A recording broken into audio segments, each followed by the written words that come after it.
It's 4. Again, for those of you in the room, the channel is 4. Channel 4 to listen in. To the technical, is there a way to see the connected people on screen? If not, not a problem. Good morning, everyone. Good morning, everyone. Good afternoon, good evening for those of you connected online. And thanks for all of you who are joining us here in person in Riyadh for the early start. We are starting a few minutes ahead at the start of this day 2 of IGF 2024, and welcome to this town hall on the Global Digital Compact. The main idea is to hear from you, from all of you in the room and online, on the expectations for the implementation of the Global Digital Compact. A little bit to hear what would you like to see next. As a word of introduction, I'm Filippo Pierozzi, and I am with the Office of the Tech Envoy of the United Nations. And without further ado, I would like to invite on stage our co-host. First, I would like to introduce Maria Fernanda Garza. She is the chairperson of the International Chamber of Commerce. The International Chamber of Commerce is the biggest trade association in the world. I think over 170 countries represented, 45 million businesses. It is actually a trade association that is older than the United Nations and is actually older than the League of the Nations, that is the predecessor of the United Nations. So with this introduction, Maria Fernanda, please, the floor is yours.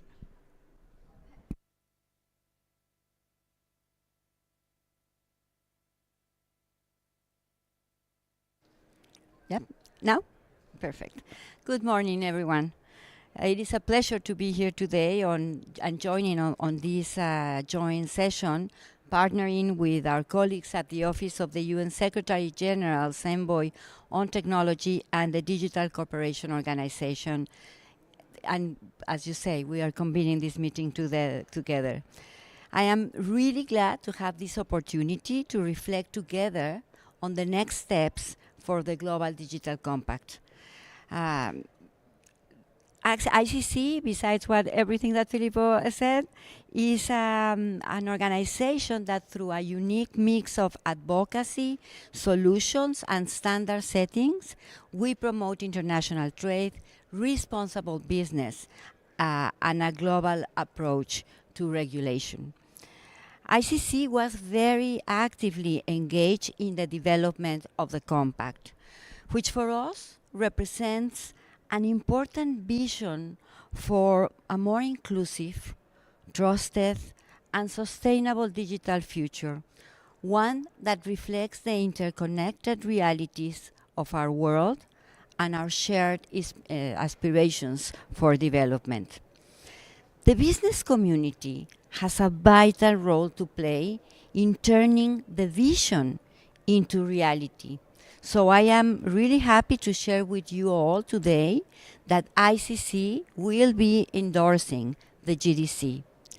We do so as we recognize the need for a collaborative approach to its implementation, one that draws on the strengths and the expertise for all stakeholders, including governments, civil society, the academia, and the technical communities, and critically, the private sector. The private sector engagement is not just desirable, it is essential for the successful implementation of the GDC's visions and objectives on the ground. Businesses are the forefront of digital innovation, the providers of digital infrastructure, the developers and deployers of services and applications, and often the first users of these, together the drivers of the global economy. From across these roles, the private sector brings practical experience, technical expertise, and the ability to scale solutions rapidly and act as a multiplier across regions. For the GDC to be effective, businesses must be part of the implementation process from the outset. This includes contributing to the development of implementation plans and mechanisms, providing insights from the ground, and ensuring that implementation is both efficient and aligned with the realities of the global digital economy. The International Chamber of Commerce stands ready to serve as a bridge between the United Nations implementation efforts and businesses around the world. We can channel the voices of companies, large and small, from every region, ensuring their experiences and concerns are heard. We can help translate the GDC principles into actionable practices by working with businesses to align the strategies with the Compact's vision. And we can facilitate partnerships, fostering cross-sectoral collaboration to drive impactful results. And to achieve this, we must build a robust, multi-stakeholder approach to this implementation. It means ensuring that businesses have a seat at the table, not only as implementers, but as co-creators of the frameworks that will guide this important work. So as we move forward, I hope that we can create opportunities to work together to ensure that the GDC is not just a compact on paper, but a catalyst for action. Thank you, Filippo.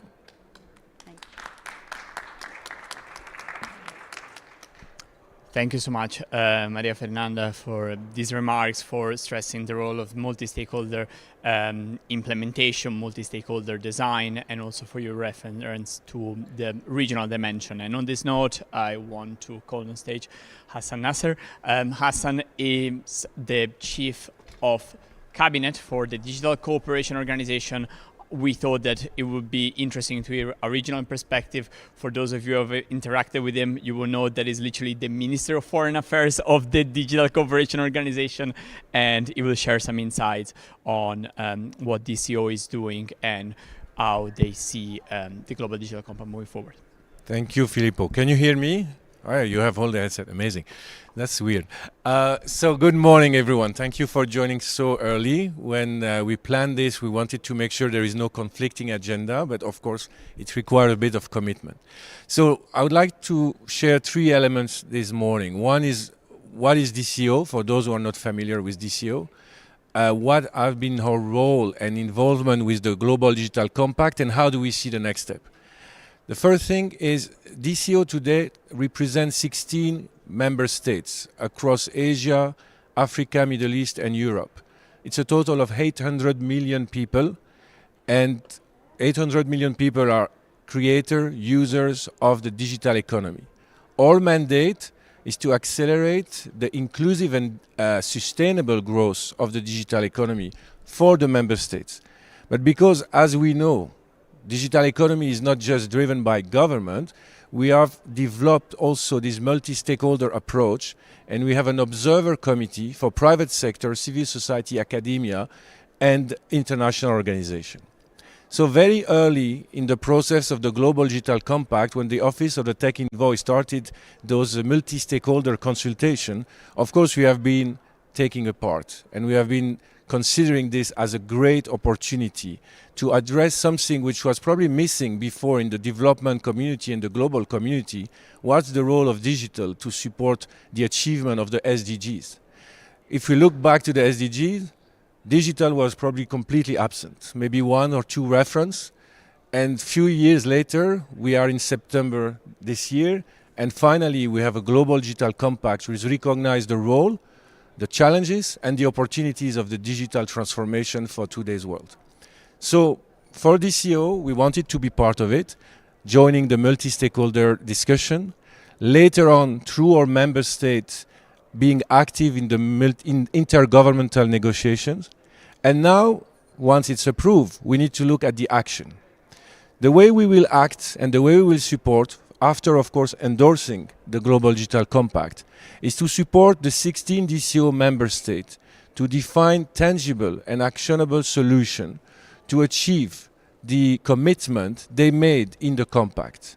We will focus on digital economy, and we will work on startups, investment, regulations to foster the growth of the digital economy in an inclusive and sustainable way. We have started to work on startup ecosystem with 16 member states, how to create more cross-border economy, how to make sure startup entrepreneurs have access to the resource, the information they need. On the AI side, of course, there is also a big challenge. We need to address the AI divide. We need to look at the computing capacity, but also to make sure that the people in the 16 member states we represent are not just consumer of AI, they are also producer. So we have a lot of challenge ahead of us. And to address those challenges, there is one key word, which is the C of our name, cooperation. So we are very pleased to be here this morning with a multi-stakeholder group of, participants. We invite you to contribute, to share your ideas. We are still in the process of defining the next steps, and we want to do this together. So thank you to the Tech Envoy office. Thank you to the ICC to be here as well. And we are very pleased to be here this morning, and we look forward to the fruitful conversation. Thank you. Thank you, Hassan. Thanks, Maria Fernanda. Now, as you wish. Sorry, I have to leave. Perfect. Now we are about to move in the conversation part of this town hall, but maybe before that, an update on where we stand with the endorsement, which are the next steps. This is theoretically the third town hall, or the second. We hosted a couple of those earlier in October, but for those of you who were not there, or for those of you who were there and would like to have an update, where is the endorsement coming from? The endorsement is coming from the very text of the Global Digital Compact adopted by world leaders, where they call all stakeholders to endorse the Global Digital Compact. We had some preliminary conversation with private sector, with civil society, and with the technical community. And what we heard from them is that endorsement, yes or no answer was not enough, and we would agree with them. So if you go on www.globaldigitalcompact.un.org, you will find an endorsement form. And the options are to, number one, endorse the Global Digital Compact, as we say, the vision and the principles.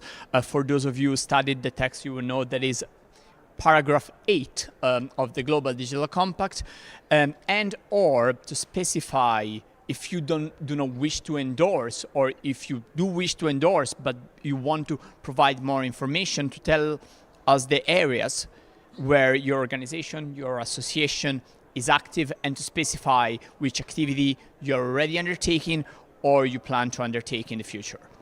And another question that we heard a lot in bilaterals in the previous town hall is like, why should we do that? The answer is multifaceted answer, but let me flag something else that is in the text of the Global Digital Compact. The Secretary General has been tasked by member states to produce an implementation map of the Global Digital Compact. As you know, the process to get to a Global Digital Compact within the boundaries of an intergovernmental process, of course, was multi-stakeholder. Of course, every multi-stakeholder process has room for improvement, and we want the implementation phase to be multi-stakeholder, as Maria Fernanda said, in the implementation, but even before that, on how we design that implementation map. In other words, by filling in the form and endorsing, you can tell us the areas where your organization see value, areas where you don't see values, and which are the priorities. And all this information will be mirrored. No worries, I don't think that the Secretary General in his report that will be part of a resolution of the General Assembly will single out any association or individual, but it is useful information to inform the implementation map of the Secretary General. Will the information be made public? Yes. The list of endorsers will be made public when? Ideally around the end of the year. And is there a deadline? No, there is no deadline. It will be on a rolling basis. Again, mindful of the timing of the machinery of the United Nations and of the implementation map of the Secretary General that will be prepared next spring. The sooner you do it, the better, but there will be no hard deadline for endorsement.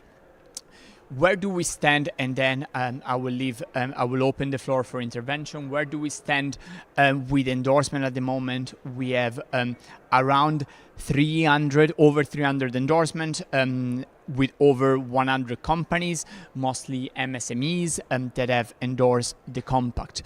And if I may say a word on this, it is a very good number, but given the importance of the Global Digital Compact, given the importance of this process, we would really like to see way more, if not endorsement, at least way more inputs, because the more input we have, the merrier to shape the Global Digital Compact. Now, I think we have a floating mic, and if we don't, I will go around the room. I would like to take at least 2 or 3 interventions from the room. The floor is open. Please raise your hand and over there, please. And of course, if you can briefly introduce, if not yourself, the association organization that you are representing. Yes, thank you, Filippo. We met online at one of the town halls. My name is Wouter Natris, and I represent the Dynamic Coalition on Internet Standards, Security and Safety. And despite what I've heard in the past 2 meetings, I'm still wondering what, as a dynamic coalition within the IGF, which is a coalition of volunteers who dedicate time to a specific topic on security, that how can we contribute? Because what is it worth is we endorse the Global Digital Compact, but we could contribute content that would help everyone further to become more secure and safer. So that is a main question of a very little part of this compact that we are still struggling with, and what is the right way forward, and what do you expect from a content point of view that a little organization like ours can contribute to. So that's the question that we keep struggling with. Thank you.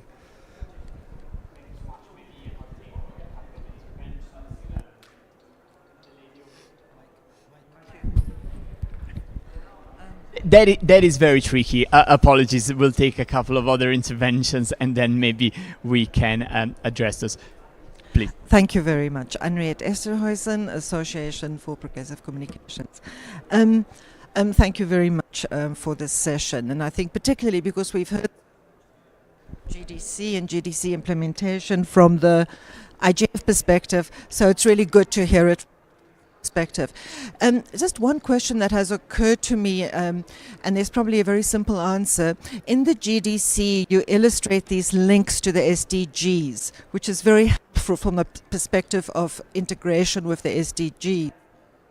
Is there any reason why links with WSIS action lines are not illustrated similarly in this version or the final version of the GDC?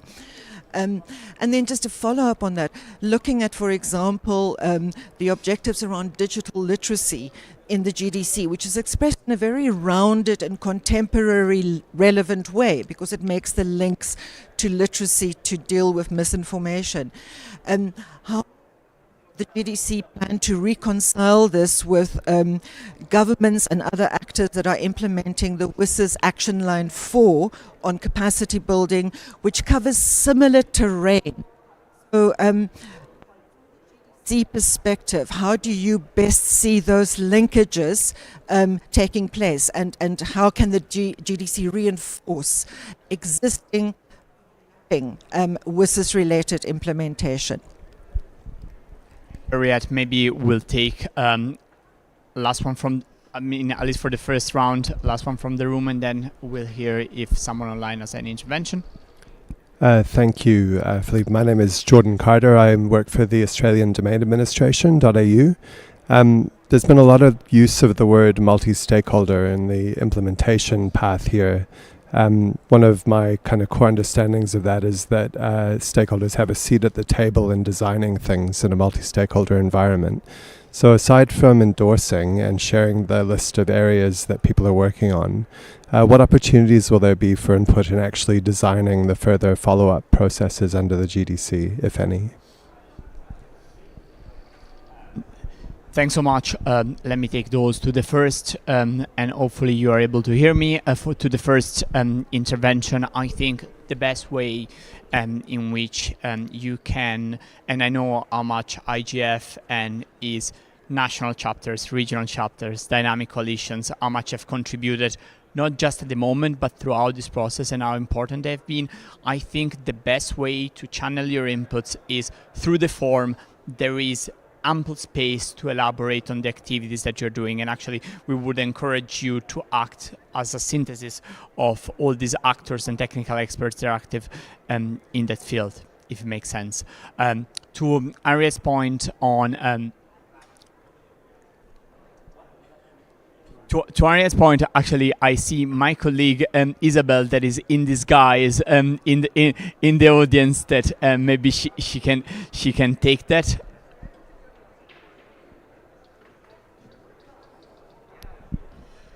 Sorry, Filippo, and thanks, Henriette, for your question. It's actually the subject of our next session at 9:45, if you'd like to stay on, because this session was about endorsement or thinking about the vision and principles, but at 9:45 we'll talk about the actual implementation. And I can say also to the third question on how multi-stakeholders can participate in the design of the implementation, that's absolutely part of the thinking. So what's been happening over the last couple of months, the UN has gone a little bit quiet as we get organized to open up our process and a platform for implementation. What is the UN's role in implementation? We talked about that yesterday in a few sessions. So if you read the GDC carefully, it speaks mostly to member states and to companies and to civil society and scientists to get involved in taking forward its actions. And in a few paragraphs, it speaks to UN system. The UN's role, therefore, in implementation is really to act as a facilitator and a convener, sharing information, providing spaces and platforms for the other actors to come together and collaborate. And we've taken a couple of months, perhaps it's taken maybe a couple of weeks too many to describe the outlines of how the UN system will open up this platform and a process for the stakeholders to flag all of their contributions, for example, from a dynamic coalition or from a think tank, from companies. So I expect that in the month of January, we will have more news about how to invite stakeholders into the design process. At this stage, I think Filippo's answer is the best one, is to start with endorsement, or even beyond endorsement, there's a process in the form to just signal what is your interest as an organization or what actions you envision contributing to. That's one way to stay connected before the implementation mapping really gets going. I think on as relates to Action Line 4, how will they come together? Perhaps we can take that in the next session, or yes? Okay.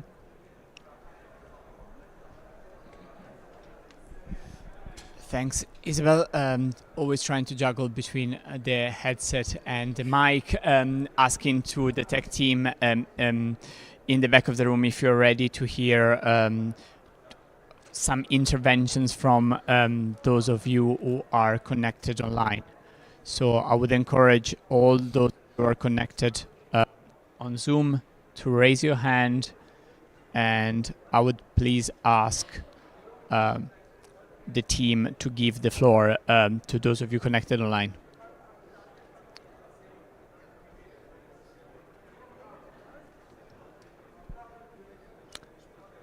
I hear no feedback from the colleagues of the IT team. If I can please ask you again to see if there is any intervention from those of you connected online. There are no interventions. Fantastic. So we go back to the room, and I would encourage those of you who have not taken the floor yet to raise your hand and to take the floor, over here. I don't know where is the state of our mic. Otherwise, I'll be happy to volunteer mine.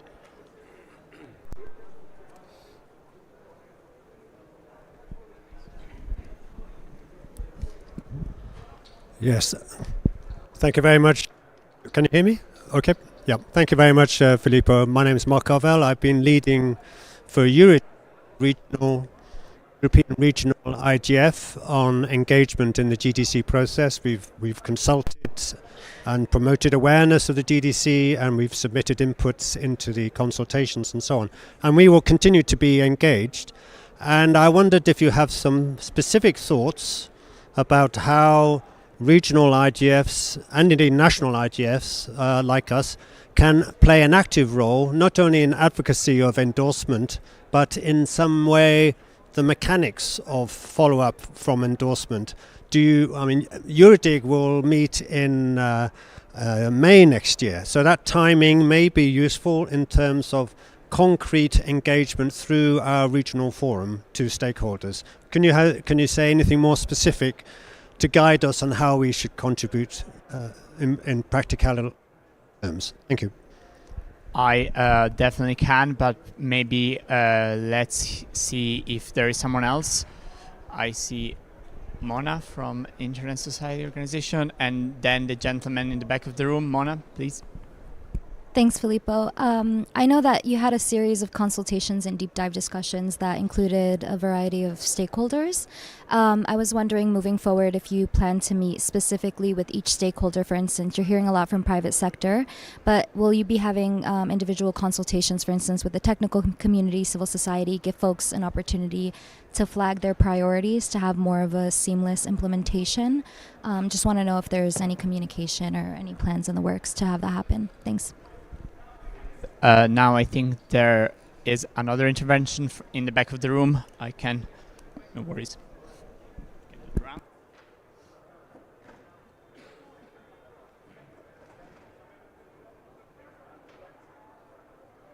Philippe. My name is Jimson Lufuye. I'm the chair of the Advisory Council of the Africa ICT Alliance. We are happy with the GDC because we followed it up, especially with UNECA, United Nations Economic Commission for Africa. They consulted with us, the private sector, and we engaged throughout the process. What I just see we need to look at is the implementation down to different countries. If you look at those 5 objectives, are they achievable? Would they be achieved? They are lofty goal. We want them achieved. What I want to emphasize is the need for some kind of measurement. We need to have some form of metric. Think about that. I think at a point, the ITU plenipotentiary decided that there has to be a measurement of cybersecurity maturity for all nations, and they came out with the global cybersecurity index, and that helps countries to see where they are. So we need to have something like that so that we can measure progress down the line. Maybe some form of performance audit too could help in that measurement framework. I just want to put that on the table. So it's well endorsed. Thank you.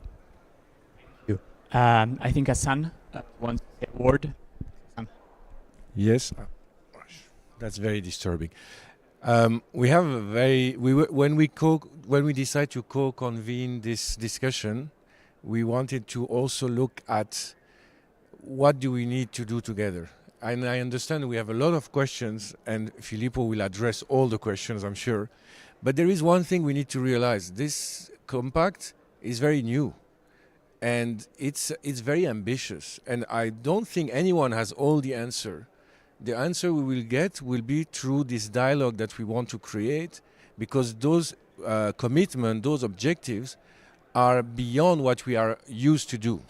So we need to really look also at the new opportunities ahead of us. So again, from a DCO perspective, what we really want is to foster new discussion, new dialogue. Could be at a country level between public and private sector, could be cross-regional, just to address the issues that are captured in the compact with the ambition captured in the compact as well, with a consensus achieved at the General Assembly during the Summit of the Future, which was quite impressive as well. And congrats to the office and all the secretariat working on this.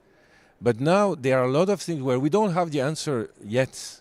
And this kind of discussion, I hope, will help us to create new connections, new partnerships, new dialogue that we will bring to address those solutions. From this year, what we said to the Tech Envoy in September is we really want, for instance, to use and leverage some of the tools we have created for the DCO member state, like the Digital Economy Navigator, to help the partners involved in the compact or the achievement of the compact and the roadmap to identify and to measure what are the objectives and what are the results they are bringing on the table.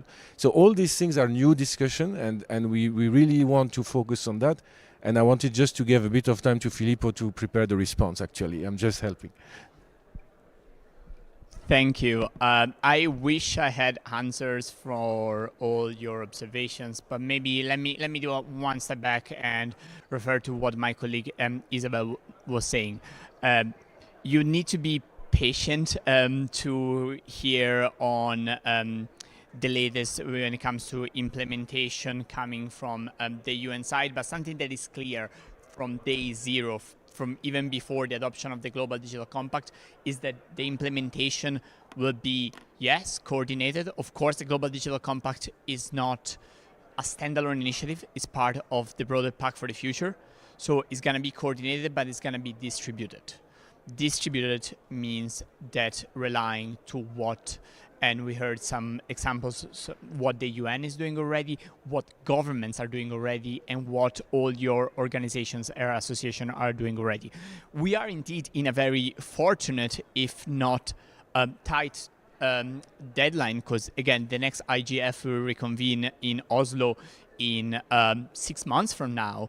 And of course, also to link to what Hassan was saying, is that the regional perspective and the national perspective will be very important.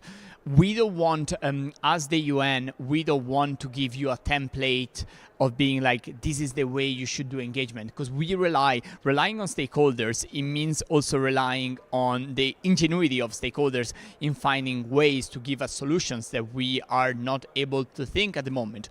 But something that will be very important, and maybe something I can share, is that the implementation will be done at the national level. So it will be very important for all of you to liaise with your national governments, with the elected representatives there, to the regional offices and to the resident coordinators offices of the United Nations in your respective countries, to have that level, because it's at that level that the Global Digital Compact will be implemented. We are talking, as again our speakers nicely put it in the introduction, we are not just talking of another declaration of principles, we need to implement it. And there is no implementation that can be done centrally from any specific office or structure in New York or elsewhere. To implement the objective of the Global Digital Compact, we need the local level, and a great way for IGF, its coalition, is to do this outreach with the UN, in Geneva, in New York, of course, but also, and maybe first with national governments at the local level. Are we convening something for specific stakeholders groups? That is an idea. That is an idea we would be happy to support if there is appetite to do so.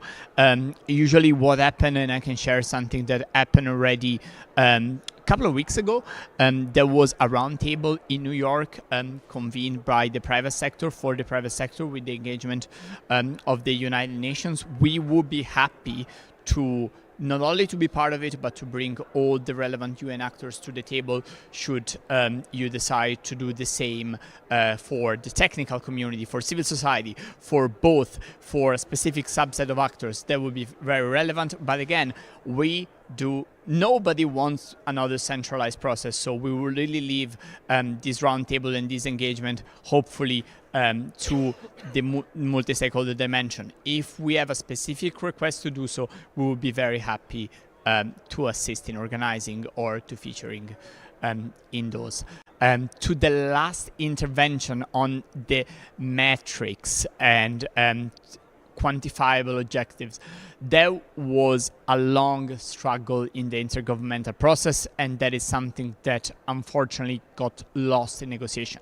Meaning the text, as the co-facilitators put it at the very beginning of the Global Digital Compact process, had some ideas around having indicators to track what we are talking about and how we're implementing those, similarly to what happened already in the areas such as connectivity. Unfortunately, this idea didn't fly, or at least it didn't make it to the final text. But again, I guess you need to hear the music from the few notes the member state left in the text, and hopefully in the next phase there will be room, and again a call for all stakeholders to give us ideas on how we can develop metrics and how we can monitor those, and this is linked to the very important fact of accountability in the compact, because again, yes, we will need metrics, we will need indicators that they keep us as the UN, member states accountable to their commitments, and hopefully also stakeholders accountable to the commitments and pledges that they will want to undertake. So again, any ideas is more than welcome on that. Going back to see if there's anyone online. I see a gentleman in the room. We'll take that and then maybe go online if you guys, you folks are still connected. Please. Okay, good morning to all, and good day from everywhere. My name is Peter Keane. I represent the Liberia Internet Governance Forum.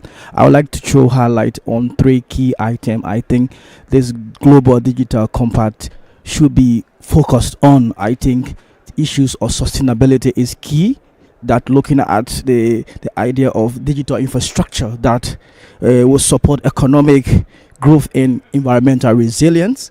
And I think also the issue of governance, that is building policies that uphold the human right and protect users from harm while driving innovation. And the last one I think to share is the governance, the issue of inclusion is very, very key, as we see a document that look at globally, enhancing the idea of digital, processes. But then I also see that this is a key foundation for transformation, change that places Africa at the global world at a point where everyone can be included, and make sure that things can work for everybody, no matter where you are in Africa. This is just my input and intervention, please. Thank you so much. Maybe we can check if there is there anyone online? Please.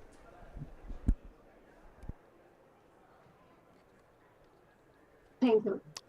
Yes, please. I cannot see. Sorry, in the room we cannot see your name or video on screen. So, if okay, I would say who my name is. I cannot open the video is refusing to open. I think the person who's managing it might have to help us. No worries. In the meantime, we can hear you all right. So, sorry, ma'am. Please, if you can introduce yourself, and the floor is yours. Yes, I'm Advocate Nsaluba from South Africa, part of the IGF South Africa. My question relates to the partly you've responded, but I wanted to, my question actually is online, but if you could share with us, in the light of, thank you very much. I think now you'll be able to see me because it's important. Can you hear me? We can hear you and see you. Okay. Now, my question then relates to the interface between the multilateral and the continental response. And so my focus is on the instrument that you might be able to share with us if it is there.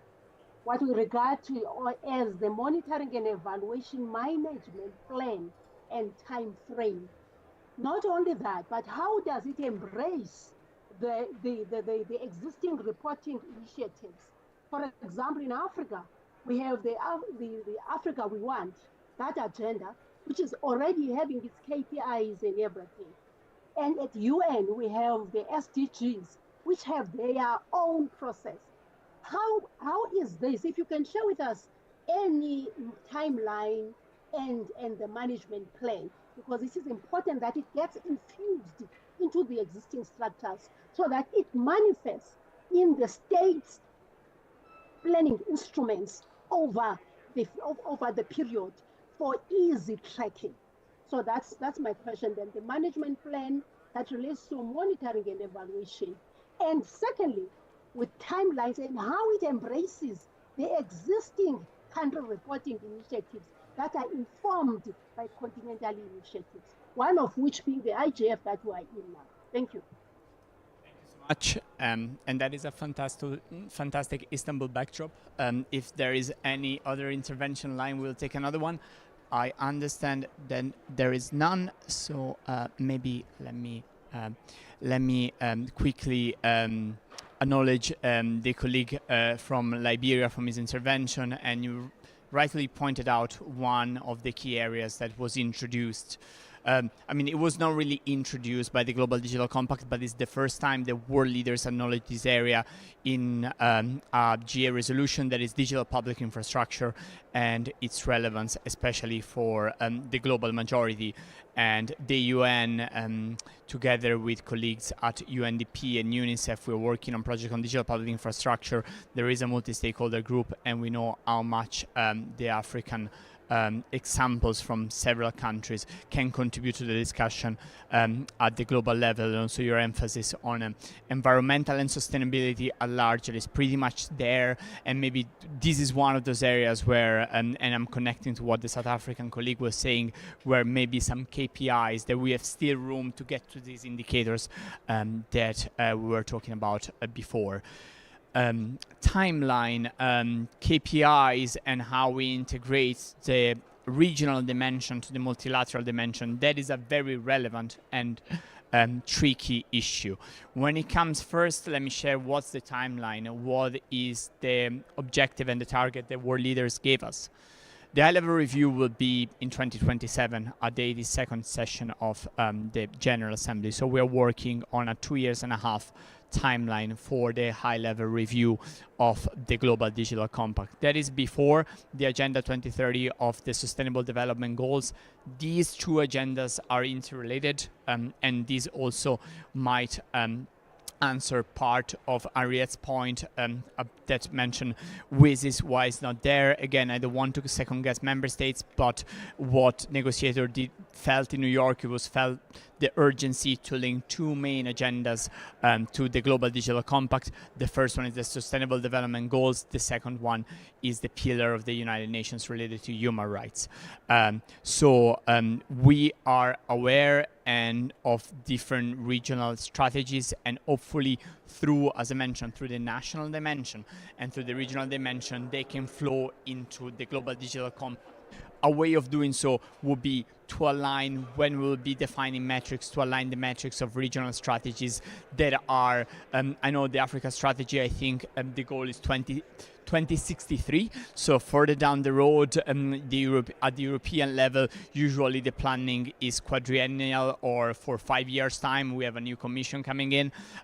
So ideally, we might want to work with these partners and align the strategies. Of course, understanding that the timeline for the high-level review of the GDC is not 2030, is not 2063, but is 2027. We still have a few minutes for other interventions in the room.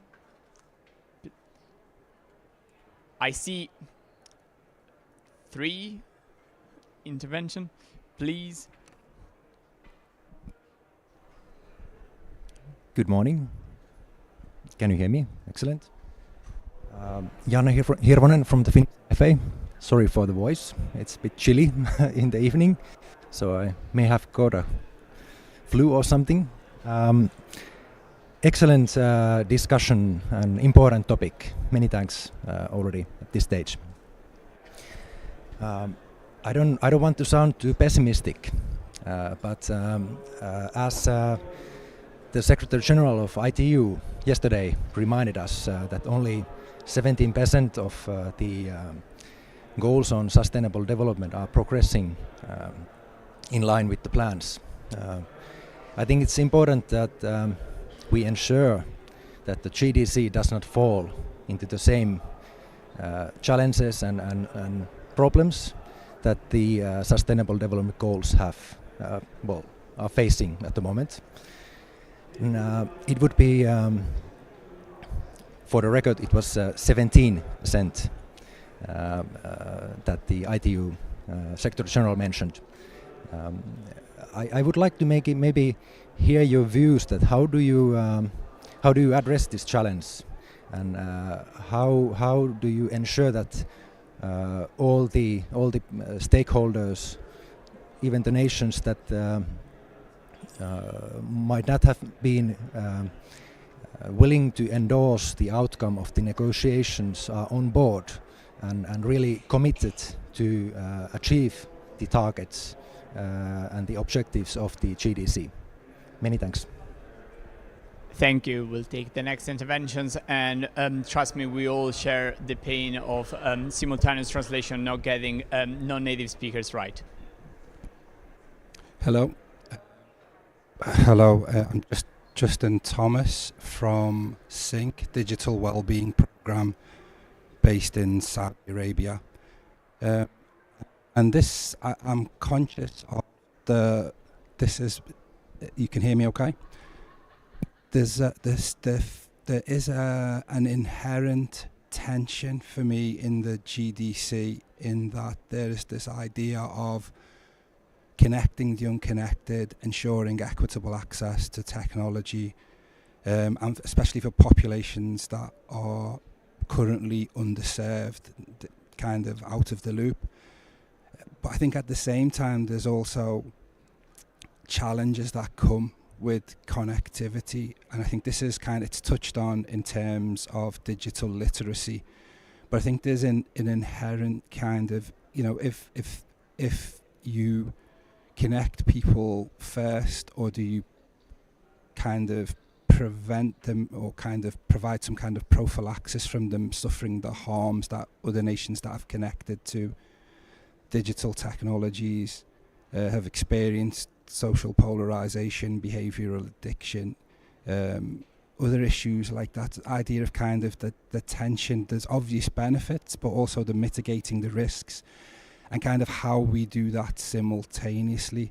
So I don't know if that's it's not really a question, but a reflection, and something that I think is very important, because there'll be stakeholders who are very much kind of cheerleaders for connectivity and ensuring everybody's connected, but there certainly needs to be a joined up kind of conversation with people who are more advocates for safe, healthy, kind of problem-free technology use. So I hope that's clear. It is indeed. I think there was another intervention in the back of the room. Julia, please, if we can pass on the mic to the colleague. I'm Yulia Shlichkova, representing Kaspersky Global Cybersecurity firm. Can you hear me well? Okay. We contributed throughout the process, and we also signed the pledge endorsing Global Digital Compact initiatives. We really comment on involvement of multi-stakeholder community, and we believe that it's really important to involve academia, private sectors, especially discussing technology matters, as technology is evolving a lot, and there really needs to be input from real fields. And from where we stand, we believe that for tangible results, even if we have shared goals, to achieve tangible results, focus is the key. And we comment on the initiative to establish a scientific panel on AI and global dialogue on AI, because when there is focus, it's much easier to unite activities. And this is, I think, the key contribution, the key for my comment here. And those who are interested in AI, tomorrow we will be facilitating session on balancing risks and benefits of AI at 11:15. So welcome everyone. And again, thank you for all your work at GDC. Thank you. Thank you. thanks to the plug to the session tomorrow that hopefully colleagues will be able to. Yes, I think we have another couple of interventions. Please, sir, you have the floor. Then we'll go to the third row. Guess you can hear me? We can. Okay, I'm Dr. Anand. I'm from the United Service Institution of India. Just a small cautionary sort of sense from my side. When we work out various conditions and compliances, we need to keep in mind that innovation is not stifled. So when we come out with guidelines, when we work out certain compliance details, let's make it more kind of guideline oriented rather than compliance oriented, so that we are able to make sure that innovation is kept up, especially when it comes to the developing countries. Thank you. Thank you. Thank you so much. Before we get another intervention, maybe if Hassan wants to address some of the observation and maybe say if I understand he has to leave in a minute. Yeah, that's why. But first, I wanted to thank the Office of the Tech Envoy for having us. I think, you know, like all this conversation, we start slowly. It's not? Yeah, it starts slowly, and then now we cannot stop. But I have to leave. But I wanted to say, what I heard is a lot of very interesting comment on the how. Again, we are just taking the temperature of what happened with the adoption. And remember, the GDC is part of the Pact of the Future. We don't need to think about how we realign with SDG, and everything is part of the same story. There was a kind of wake-up call. The Pact of the Future was to tell us, guys, this is not working the way we want. And on top of it, there is a digital component. And at this year, we were really pleased to see that, because this is our mission and this is our mandate. So hopefully, during the next few days, we continue this conversation. Reach to us. We have a booth there. I see we do some advertising. We have a lot of events.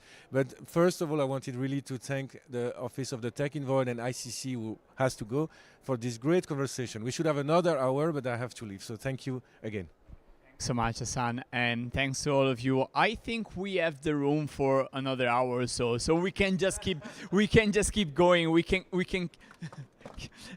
keep here, but I understand there is another intervention from the floor, so maybe we can take that one, and I can provide the mic.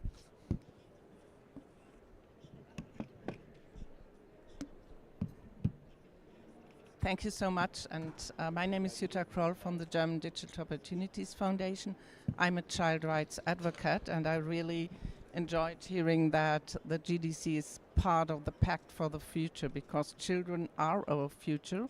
And although I understand that we need to balance risks and the opportunities, I don't think that what we've seen with the Australian legislation that is keeping children away up to the age of 16 from digital media. They have the right to access to the media, the access information, and to freedom of speech. So it is very important that as children are the future, we ensure that the Global Digital Compact also addresses children's rights, which is already the case, and we have to take that in consideration when we go to implementation. Thank you. Thank you so much. Maybe a quick. I see there is another intervention, so I'll be very, very quick. To the Finnish colleague, I think that the Ambassador Eriksson will be with us very short on stage, so maybe we can hear part of that reflection. And definitely, we want the Global Digital Compact, and part of this exercise in design is to making sure that the Global Digital Compact contributes to that 83% that is unfulfilled, and at the same time it doesn't fall in the same, again, pitfalls and shortcomings. We need to set indicators, and we need to be realistic on how we set indicators, but at the same time it's something that we cannot keep postponing. The last intervention, I think it rhymes very well to the point about connectivity. There are some trade-offs in all this conversation, but maybe a word on child rights and child protection. This is one, if not my favorite example, of how multi-stakeholders can influence intergovernmental processes. Maybe sometime in the machinery is not so clear to visualize the input and the output, but in in children rights, it was very clear. The co-facilitator started this negotiation with a text that had one reference to child rights. The final text, I think he has 12 or 13. So, because really there was a big push from the multi-stakeholder community, and there was a big outreach at the national level with the missions in New York, in Geneva, to socialize them to this idea that there was a priority. So that is a great example. There will be some trade-offs to be struck as we're thinking at how we implement it. Because again, digital technologies, they can be an enabler for children, but of course it is almost proven fact that there are some harms that comes from digital platforms. I think there is another intervention, sir. This is working? Okay. I just want to reaffirm what previous speakers said. We're talking about digital cooperation. I want to focus in cooperation because this old GDC is not an end in itself. It's for development oriented. And as the gentleman said, this inserts itself in a system of development oriented activities that go on in United Nations. And I want to just underline one that is very critical for developing countries, that is the topic of financing and how these have to align with the Addis Ababa commitments, and how to finally the ODA commitments of developed countries for financing that are not being fulfilled. It's very important in order to have enough resources for the projects that developing countries should or need to implement. So and as it said, that if we want the development goals to be fulfilled, that only 17 are in track, I think that financing for development is one of the most important things, and this should be integrated into the GDC. Thank you. Thank you so much. Maybe one last check to see if there is anyone online. Otherwise, our cognizant that we are already over time, we'll wrap up. But I would encourage every one of you who bear with us. Yes, we have one online, so please. Thank you very much. Just to concur with you that the GDC actually is not a new thing. It's just an appreciation of the gaps that have emerged as part of the implementation of all the strategic trajectories. I want to underscore that. And moving from there, then I want to ask this. Us having done the evaluation and having identified the gap, have we done an appreciation, speaking the military language, of the resource requirements? And I'm going to talk on behalf of the unconnected. And the unconnected is not a function only of developing countries. Unconnected is the future right around. Have we considered the essential resource requirements to make sure that the unconnected are able to participate, given the short time frames, which are understandable? Because if we're saying 2027, we must be reporting, the assumption then is that we have put all ducks in a row to ensure that the people that must actually say, yes, we now can feel the existence of the compact at the lowest level in the communities. Have we considered that? Not only funding, all the other resource requirements that are there, the boosted fit approach of any initiative. Thank you. Thank you. Thank you for your observation, and we might want to wrap it up and to bridge it to the next session that will begin in this very room, moderated and chaired by my colleague Isabel. So maybe I would like once again to thank you all for all your contributions. Again, please do endorse the compact, or at least do contribute, share ideas, what your organization or association is already doing, where you would like to see this implementation. Hopefully, we will see each other at IGF 2025 in 6 months, and the Secretary General by then would have consolidated or will be about to consolidate all the inputs in the implementation map, and we'll take it from there. So these 6 months ahead of us will be critical to shape the future of how the Global Digital Compact will be implemented. Of course, aware of all the other processes that are running in parallel. Financing for Development is one of those. There will be a big conference in Spain next year. Another one that has been mentioned already is the 20 annual review of this WISIS process. And with this, thank you all again. Thank for those of you connected online, and I will hand it over to Isabel. Thanks, Filippo. I'm Isabel de Sola from the Office of the Tech Envoy, and I think what we can do, since we're warmed up and rolling into the next session, is focus our thoughts now on answering some of those concrete implementation challenges. So I would like to invite Ambassador Roy Eriksson of Finland to join me on the stage, and also Thelma Quay of Smart Africa. If you're with us here in the room, Thelma? Okay, she's on her way.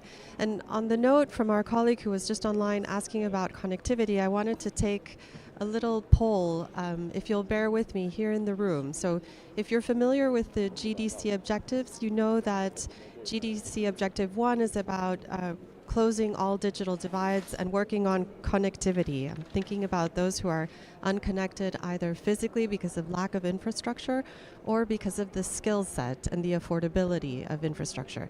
So I want to take a little poll of the organizations that are here in the room. Could you stand up if you envision that you're contributing to closing digital divides implementation of GDC Objective 1? You're working on infrastructure, you're working on digital skills. Anybody in the room? Can you stand? Okay, excellent. Nice. Now, stay standing if you're working on Objective 2, the inclusive digital economy, or stand up if you're working on tech transfers to the developing world, if you're working on connecting businesses to the internet, if you're selling services online. No, don't be shy, stand, stand. Okay, so slightly less. Objective 3, we're thinking about open, safe online spaces. We're thinking about women and girls' safety online, gender-based violence. Okay, excellent. You're thinking about misinformation, disinformation. This is your concern. Wonderful. Okay, there's a lot of us here. Objective 4, you are a company that has a lot of data and you're governing the data, or you have data for development. You're thinking about how to apply the data to development challenges. Okay, one person at the back of the room. Or you're thinking about interoperability, crossing borders with data. No? Okay, this is the best student. Now, who's worried about AI, governance of AI? Who's working on that here or concerned? Great. Okay, wonderful. Thank you so much for participating in that exercise. You are in the right session. You have come to the right session. And if you still haven't made a decision or still haven't clarified how you'd like to participate in GDC implementation, this is also the right session. So forgive me for some of the abstract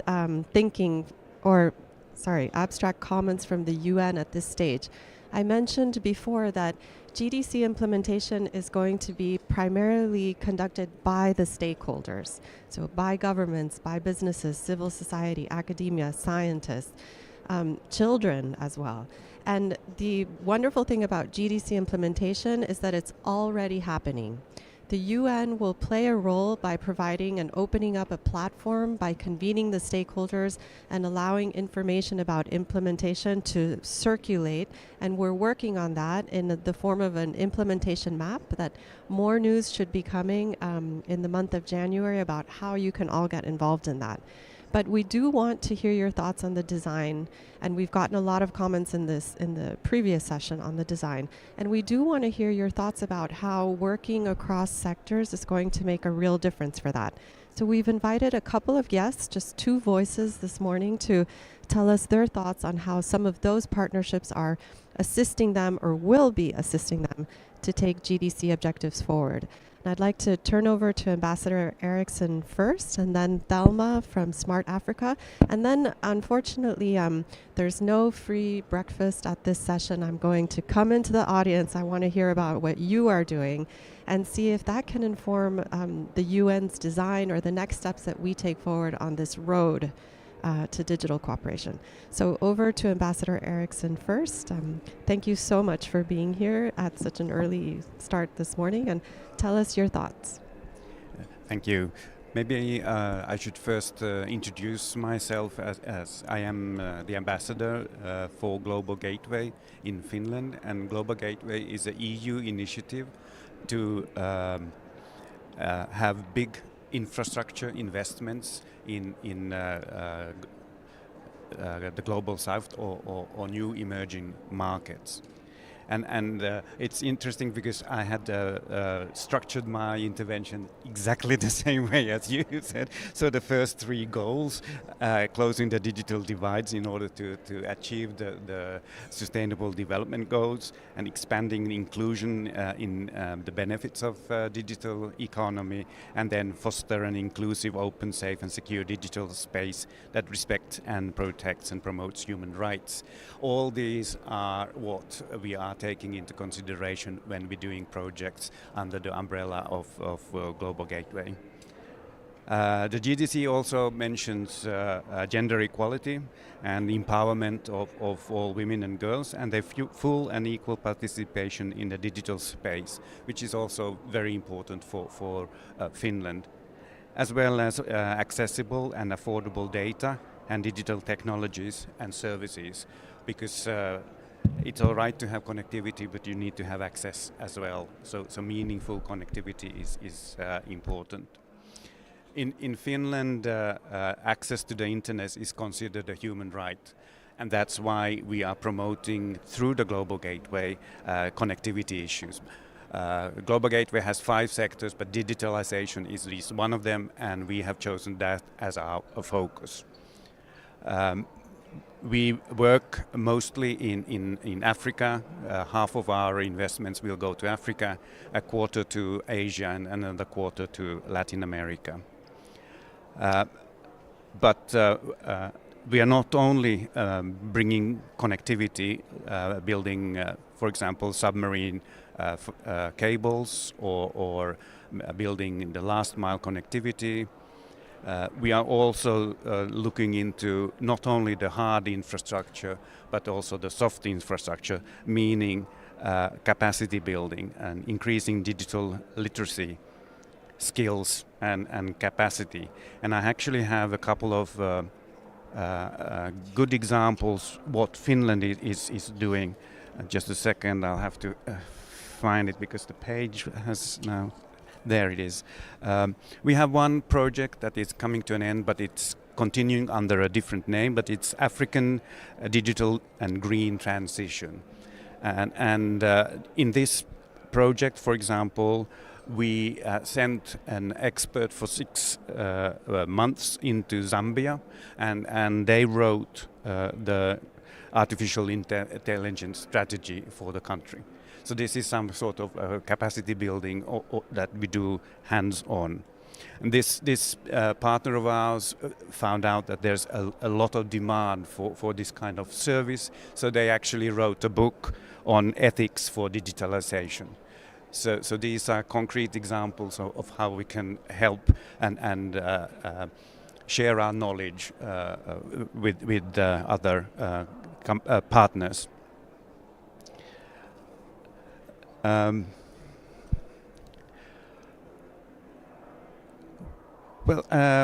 Maybe it's best to give the audience the possibility to ask clarifying questions, but we want to provide the whole package to our partners. So we build the connectivity and help with digitalization, but we also emphasize schooling, education and skills, so that our partners have the whole package and they can manage what the challenges are with the digital economy. Thank you. Thank you so much. And tell me, so you represent the government of Finland, no? And was it the government of Finland in the example that you gave that went to some African countries and found the partners there? Was it an expert from within the Ministry of Foreign Affairs that helped to write this book? Or how did this work get done? Because it sounds like you were working through partnerships. Yes, yes. We actually outsourced this. We found somebody who would be able to send an expert of theirs, and we pay the costs for having that expert residing in Zambia and writing this strategy. So what I'm hearing in your story is that actually the organization where you worked act as a sort of broker of different actors who wanted to collaborate on the ground to bring ethical AI ideas to a certain African context and translate these into the local context. Yes, that's correct. My work is actually like a facilitator. I find out what kind of projects there are and then reach out to companies and academia in Finland if they would be able or interested in participating in it, as well as trying to find financing for these projects, because financing seems to be the crucial point. There are lots of really good ideas, but finding financing for those, that is the crucial bit. Indeed. And just one more question, and then I'm going to go to the audience. Did it all work out well? Were there any challenges or bumps along this way? What did you learn from the experience that can help others who are in similar positions of trying to connect the actors in order to get things done? Well, this specific project that I mentioned, it's quite surprising that the challenges are the same. You're from north or south, east or west. It is the same challenges that you have to deal with. So there's a lot of benefits from having this kind of technological diplomacy, sharing your experience, and so that the wheel doesn't have to be invented everywhere from scratch. You can help and give some advice, and this is something that is important. And what another issue that has come up a lot is I participated in a big conference in Latin America, and there cybersecurity issues are the ones that need to be tackled, and there Europe can have a lot to offer, because we might be a little bit more advanced, but we have the same challenges. So in order for having a secured digital space, it is good to share our experience and help others to raise the standards so that they can also fight against cybercrime. Thank you for those reflections. Let me check if I think my mic was cutting out. Is Thelma Quay with us from Smart Africa to give us a very different perspective on... Okay, let me go to the audience then. So some of you were standing just a moment ago. I think it's working on now. And describing or showing some initiative on the GDC objectives. Are there any of you here that are working via partnerships on some of these GDC objectives or WSIS objectives? In the back of the room? Could you introduce yourself and describe what the experience has been like so far? So hi everyone, my name is Kevin Hernandez. I'm from the Universal Postal Union, which is the UN organization that focuses on the postal sector, and we have a program called Connect.Post that aims to connect all the post offices in the world to the internet by 2030, and then transform them into one-stop shops where citizens can access e-government services, digital financial services, and also leverage them as like hubs for community networks. So we're trying to connect the unconnected through the postal infrastructure. So this implies forming partnerships across governments, international donors, private companies, and it's been quite interesting. We've had some projects off the ground in several countries already, We've partnered with UN organizations, with private companies, with governments, of course, and across different ministries of governments and different levels. So partnerships are key. There's no other way to do this without partnerships. Okay, you're not off the hook yet. So Sorry. whenever I hear a diplomat say it's interesting, that tells me that there's a lot more to dig into. So it's interesting to do these partnerships. On the one hand, you say it's critical. Tell us more about why it's critical, and then tell us what you've learned so far about how to make them work. Yeah. It's critical because it would not be able to function without it. So we have usually we're working through the designated postal operator in each country, but they need to be given the authority to deliver other types of services for this to be able to work, and they need to be able to be given the legal authority to operate a community network for this to work. So you need to facilitate a lot of discussions, and also you need to introduce them to a lot of people, and you need to also help them frame the way that they want to go about enabling change in a way that they're not used to doing so. So there's a lot of challenges. But anyway, we will have a session later today. So if anyone is interested in what I'm saying, I think we're in workshop room 10 at 3:45. And the name of the session is Connect.Post, Connecting Communities Through the Postal Network. Thank you so much for that example and No for problem. being the first. Is there anyone else who has an example? Let me start at the back of the room and work my way forward. If you could introduce yourself, thank you. Thank you. My name is Wouter Natris. I spoke in the previous session on the Dynamic Coalition on Internet Standards, Security and Safety. I think what is very important, what you've been saying and what Ambassador Eriksson was saying, is that this is about finding the right cooperation and finding the right people to work with. I'll give two examples of the work that we've been doing in the past 2 years and the reports that we produced. The first is that we looked at, do governments procure their ICTs secure by design? And we found that the answer is almost zero. So if industry doesn't get the incentive to buy, produce secure ICTs, then we will always remain insecure. And we've come up with ideas how to build up capacity in that topic, to come up with procurement rules. But somebody has to start listening to what we have done, and that's a major challenge already.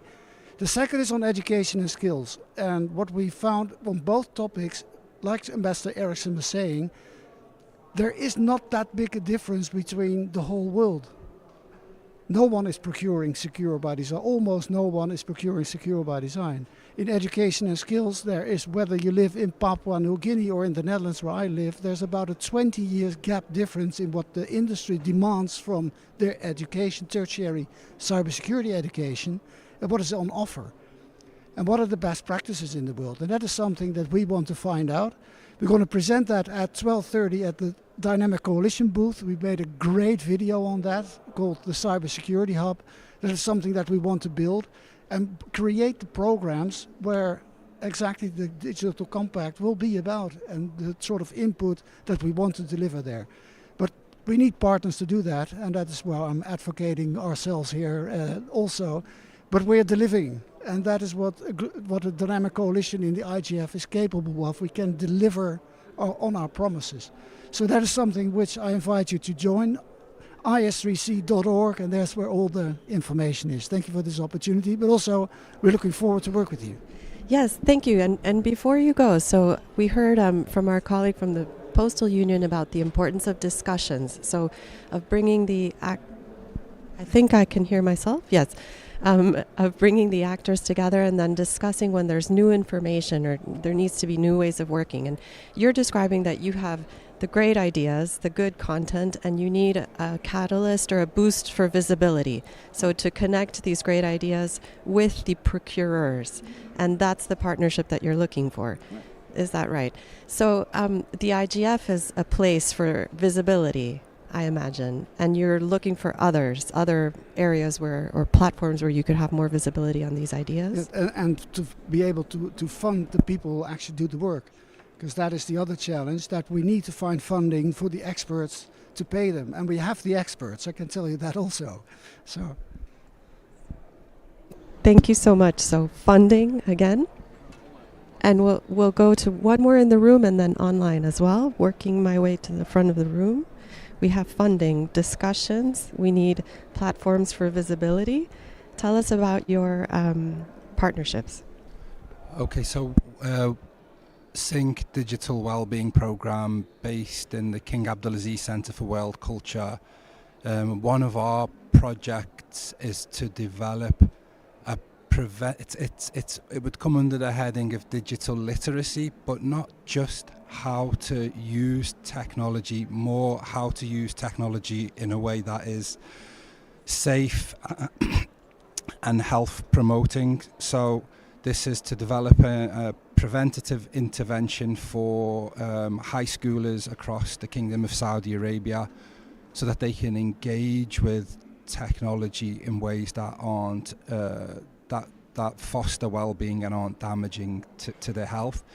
And that's in partnership with Johns Hopkins Bloomberg School of Public Health to develop the content, pilot the intervention, and also to make sure that it's culturally resonant. I think that's another huge issue in terms of moving into other territories and skills transfer, that it is culturally attuned and not dissonant with local values, things like that. So that's been some of our experience with partnerships. That's a great example. And so you found a partner that's based in the US, and your organization is based here in Saudi, and your beneficiaries or stakeholders are Saudi youth. And so the translation from one culture to another has been part of the dynamic of your partnership. How have you made the most of the connection in the US, and then how have you landed it here in Saudi Arabia in a culturally relevant way? So I think there's many strands to ensuring it was culturally relevant. One of the partners at Hopkins is a Saudi national who grew up in KSA and has studied in the US. So he's one of the primary investigators, one of the project leads. But also we've done extensive stakeholder groups, stakeholder mapping with people in Saudi Arabia, teachers, parents, students. Thank you so much for that example. And if my mic comes back on. Yes? This one will go online. Hello? Can you hear me? Okay. Yes. We'll take one more example online and then start wrapping up. If you could introduce yourself from online, hopefully we can hear you, and I'll ask the IT team to put you up on the screen.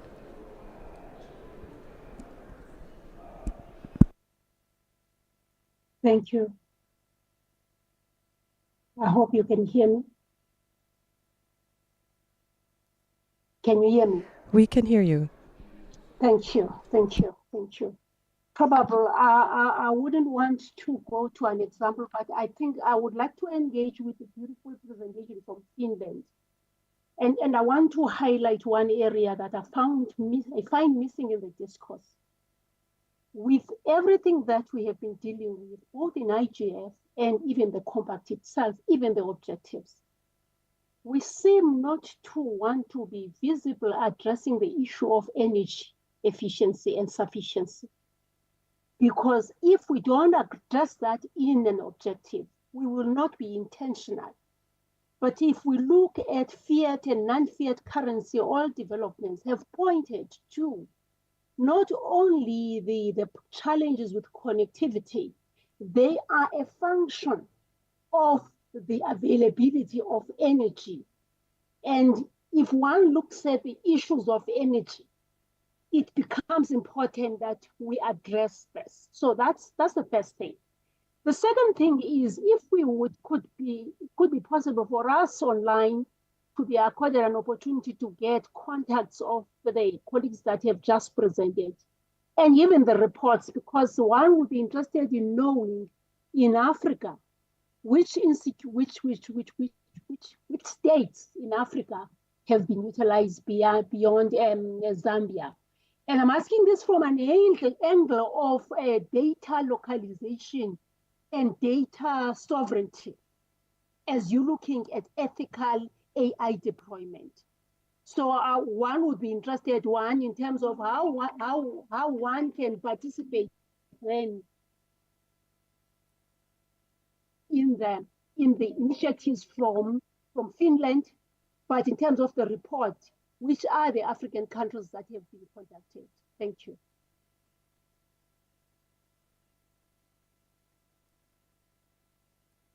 Okay, thank you. I would like to comment also on the secure by design on connectivity, because that is something that Finland especially has taken up in our discussions. For example, in Latin America, there is a digital alliance between European Union and Latin America and the Caribbean region. And the conference I was referencing to, we discussed the importance of having security by design, because the digital economy will be based on connections, and the connections need to be secure in order to increase public trust on digital services, but also for businesses, so that they know that their data is secure, that it doesn't leak anywhere. So it is an issue that we are tackling and taking into consideration when we are designing projects. And it is true that energy and connectivity, they go hand in hand. In many places in Africa, for example, the communications towers are using energy provided by diesel generators. And of course, if we want to achieve our climate goals, we should try to find ways of using less and less fossil fuels. So one of our projects has been to provide solar panels to these communication towers, so that they are independent and can provide sufficient energy, so that the connectivity is actually better because it doesn't cut and so forth. So we are looking into that. That's why it's called the digital and green transformation, because we need to look at both climate issues and digital and connectivity issues. Data storage it's an excellent question.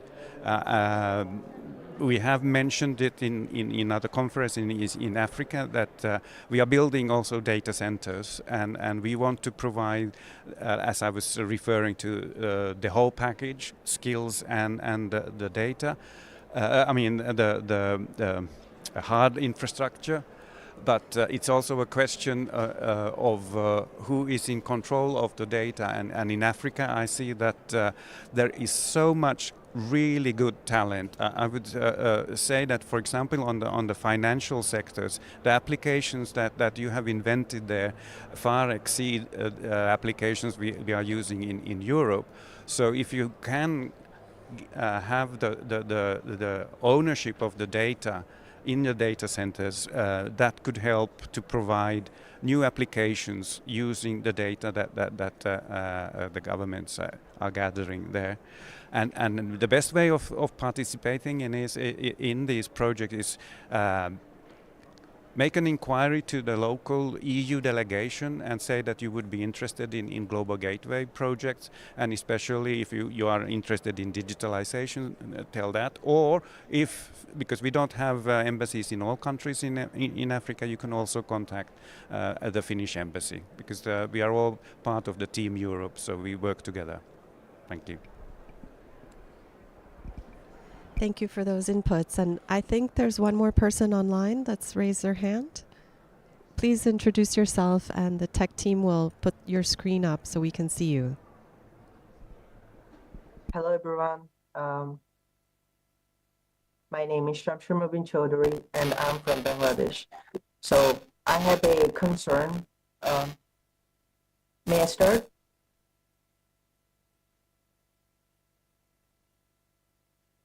Yes, please. That global digital content presents an opportunity to address these challenges through fair global governance of digital technologies.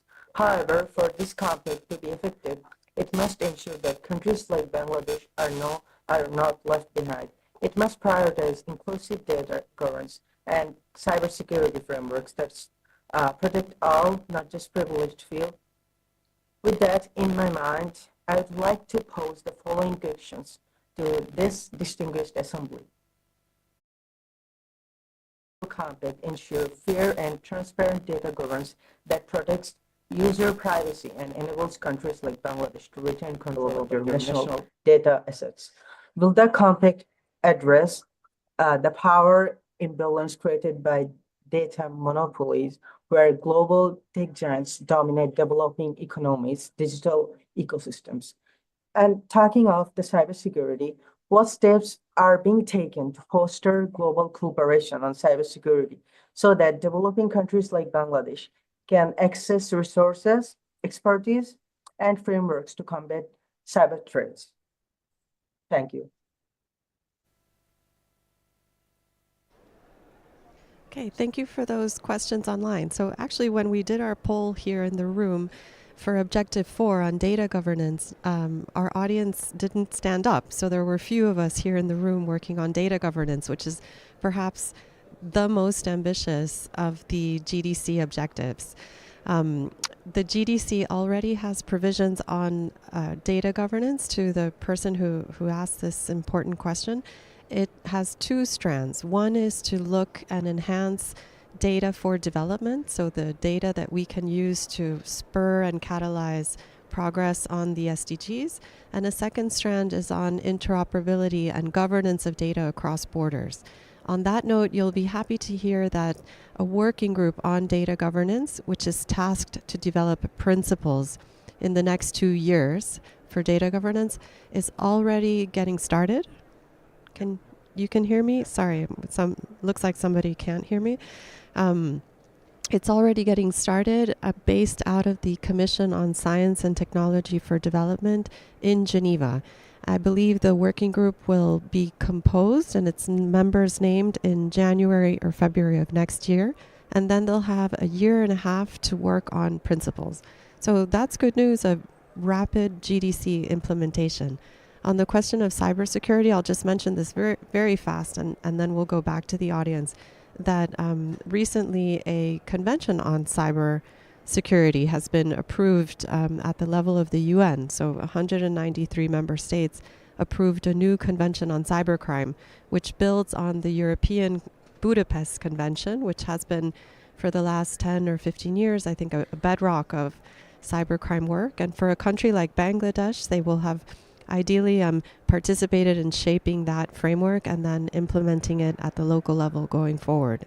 So I just want to summarize where we are and then maybe start go back to the audience for their comments. We've been talking about the road ahead and partnerships. And so a couple of things have popped up. One is the need for lots of discussion across partners to understand each other, the need for translation between different cultures, the difficulty of finding partners when one is based far away, or for example, participating online today. It's much more difficult to find what you need. The utility of platforms like the IGF for connecting the actors or for getting visibility. So the supply and demand of partnerships. I have great content, but where are the clients that will use my great content? Or the ever persistent question of financing for these initiatives. I wanted to throw out into the audience a question about incentives to partner. But I also see that there's a hand up, so let me hand you a microphone. There's two hands up to help us keep thinking about these ideas. And if you could introduce yourself. Thank you. Good morning. My name is Elisa Hever. I'm from the Ministry of Economic Affairs in the Netherlands. And I actually wanted to circle back to the question Henriette asked you or asked in the previous session. So I won't do it with a lot of introduction. But it was basically, so why doesn't the GDC link to the WSIS action lines but does link to the SDGs? Thanks.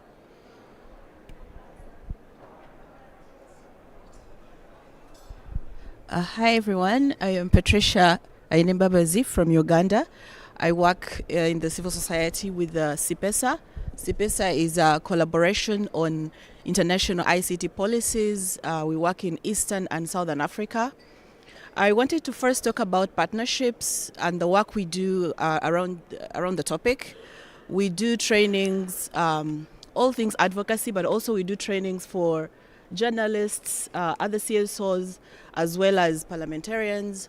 At the moment, we do have a parliamentary track. I don't know if any of you knows APNIG. This is the African Parliamentary Network for Internet Governance on the continent. So we work with these groups of people to front things around internet governance.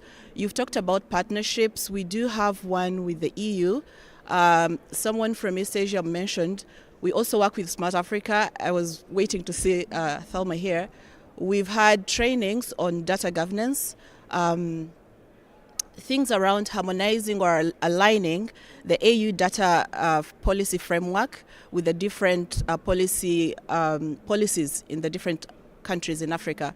So we have, I would say, partnerships do work, and it's not about, obviously the money helps, but also it's aligning the goals that the different countries or the different organizations want. And at CIPESA, we found that the issues that we talk about or we address in Eastern and Southern Africa, they are not only limited to these regions that we are in. They are across the sub-Saharan. They're actually even in Europe. But context matters, but the issues remain the same. So partnerships do work, and we welcome more organizations that would want to work with CIPESA and towards the goals that we all want. Thank you. Thank you for that. So just one comment on your intervention is you said that you found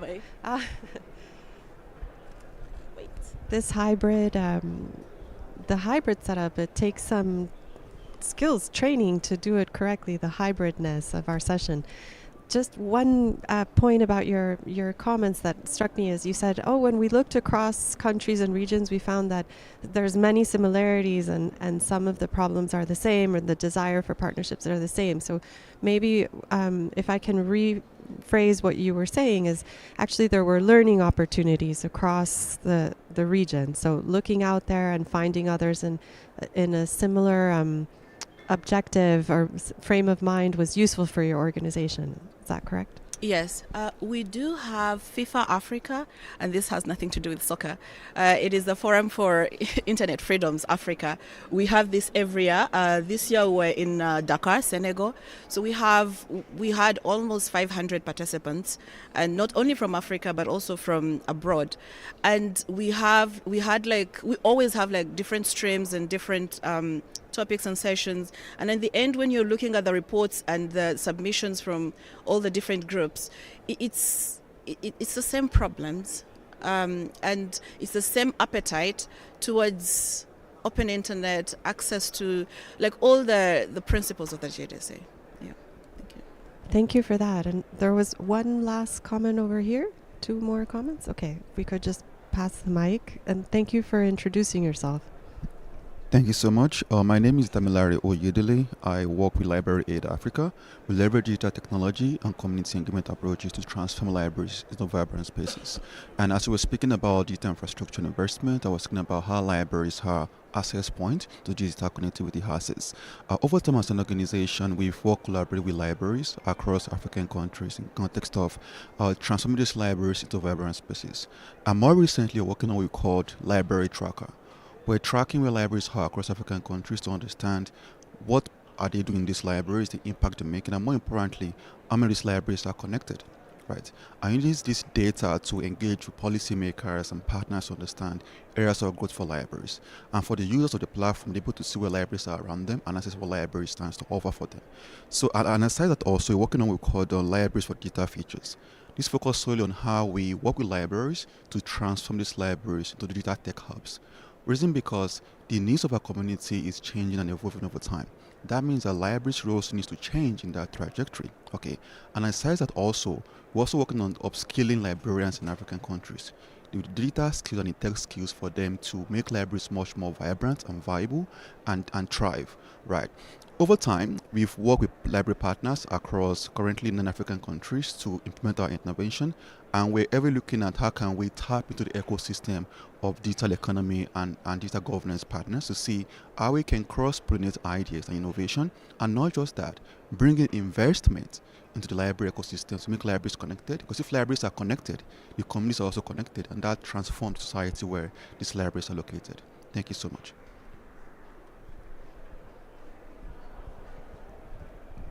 So hello, good morning everyone. My name is Rian Duarte. I'm from the Brazilian Association of Internet Service Providers. We are a membership of small ISPs that work in Brazil. We've been attending the IGF for a few years now, trying to expose the Brazilian model of these small companies as a model of bottom-up infrastructure building. But I would like to know a bit more of how we can integrate these small companies into the work of the GDC, and how we can get to know more about the opportunities to be participating in cooperations with government and other entities here as well. Because our members do a lot of work in connecting schools in Brazil. We have some good experiences in public-private partnerships for building infrastructure in the Amazon and other under-assisted areas in Brazil. But we also have a good knowledge of how these small companies have been building up the infrastructure in Brazil by themselves as well. So private investment in public infrastructures as well. So I would like to more of a question of how we can be more of a part of the work that we are doing here. Thank you for those last comments. Nope, that's okay. Thank you for those last comments, and I'll go back to the start of our session to respond to the last question. So, how to get involved? The first one window, can you still hear me? To get involved would be the endorsement of GDC. And it's a window online that allows an organization to signal if they'd like to endorse the vision and the principles. That's one thing. But you also have a path where you don't endorse the vision and the principles, but you provide information on what your organization is doing and which of the 5 pillars of the GDC are of your greatest interest. And that's a way to get started. What's coming up in the next few months is an implementation map of the GDC that the UN agencies are currently designing in our role, which is to provide a platform and a space, in a sense, to convene all the actors and to make it easier for them to find each other. So the implementation map since September has been under design. And there should be more news about it in January, and a way for your organization or our friend from Digital Libraries or our child rights advocate and all the different actors, if they would like to voluntarily signal what they're up to in GDC implementation. The utility of the map is hopefully not only for the cartographers. A cartographer is a map designer. So the SG is the map designer, but it's not meant to help him. It's really meant to help the actors, so that you could come and say, okay, Liberia, Objective 3, open security online, and you could see the different actors there. So watch this space. Hopefully we will have more news soon.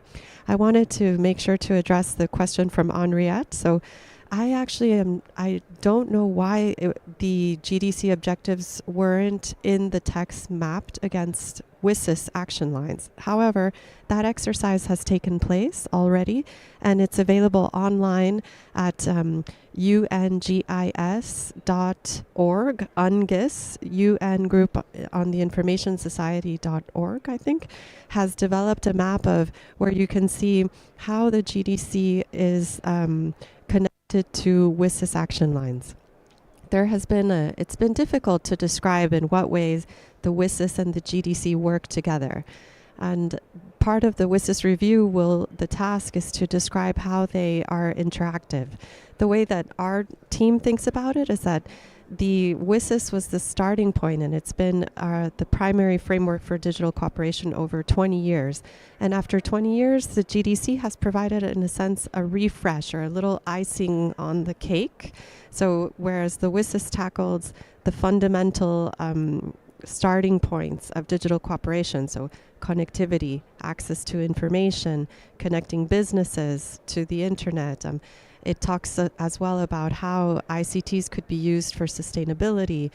That 20-year agenda is still very relevant, so we still haven't connected the entire planet. Not everybody has the digital literacy and access to capacity building that they need to use the internet. We still aren't making the most of ICTs for the environment. This agenda, the WSIS agenda, is still relevant. What the GDC does is it comes and it adds some new challenges and opportunities to this agenda after 20 years, which the member states felt was a timely moment to do so. So it adds data, DPIs, misinformation, artificial intelligence, etc. And the two agendas are very complementary. I hope that goes some part of the way to answering your question. It'll get very technical, and the audience might not be that familiar with action line C4, but I think that's the one that speaks about the ethics of ICTs. And today we speak about human rights online. So language matters, and language has changed. In 2003, 2006, 2005, forgive me, we were thinking about the ethics of ICTs, but over 20 years, there have been so many risks to human rights from the use of ICTs and from lack of use of ICTs that the conversation has shifted, and the GDC reflects this evolution in the language, I think. I hope that goes some way to answering your question. And I believe everybody needs a coffee break, so we might wrap this up on, I'll say, maybe one or two ideas that I'm taking away from this conversation, and I'd invite Ambassador Eriksson to do the same. But in the road ahead, partnerships are going to be key. In fact, they have been all throughout these years, as many in the audience pointed out. It sounds like there's appetite here for finding partners, for learning from others that are in similar situations across borders, and also for recognizing the similarities of the challenges that we're facing. So I may be in El Salvador, but I can share with somebody in Denmark the same challenge about misinformation, for example. And learning from each other is very valuable. Partnerships, however, take time. They take discussion. They take going out there and beating the pavement looking for people that you need. And it takes funding as well, and alignment of interests so that there's incentives to collaborate. Those are some of the things that I take away, and really thank you for all of the participation and your attention this morning. And Ambassador Eriksson, the final word is with you. Thank you.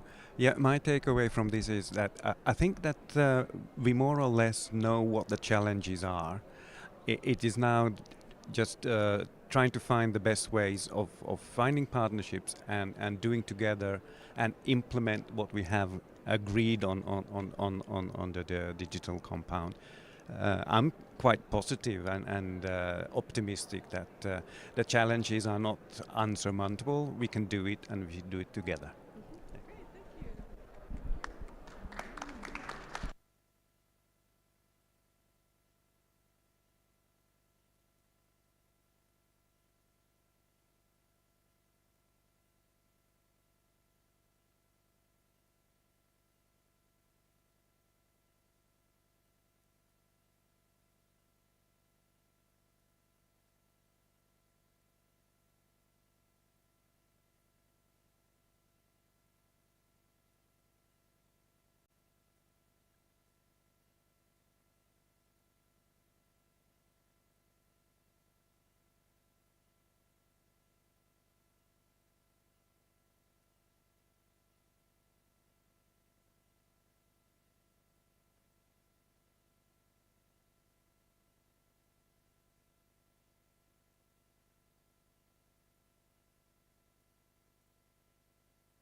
Hello?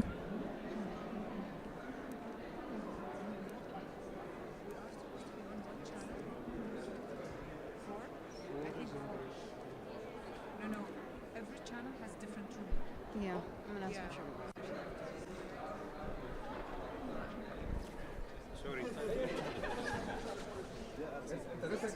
Sorry. Huh? Can I ask you what channel we're on? 4. Yes. Test, test. Okay, can you all hear me? Yeah? Perfect? Okay, wonderful. Nice to meet you. Pleasure, Judith from the World Economic Forum. Okay.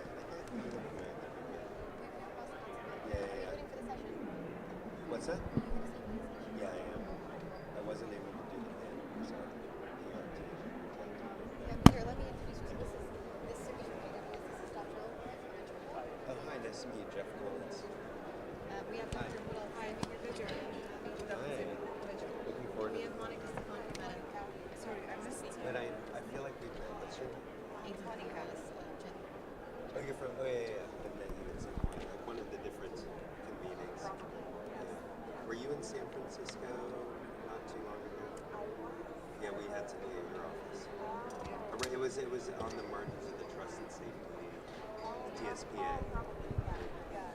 Anyway, you guys looking forward to this? Jeff, do you have a car? No.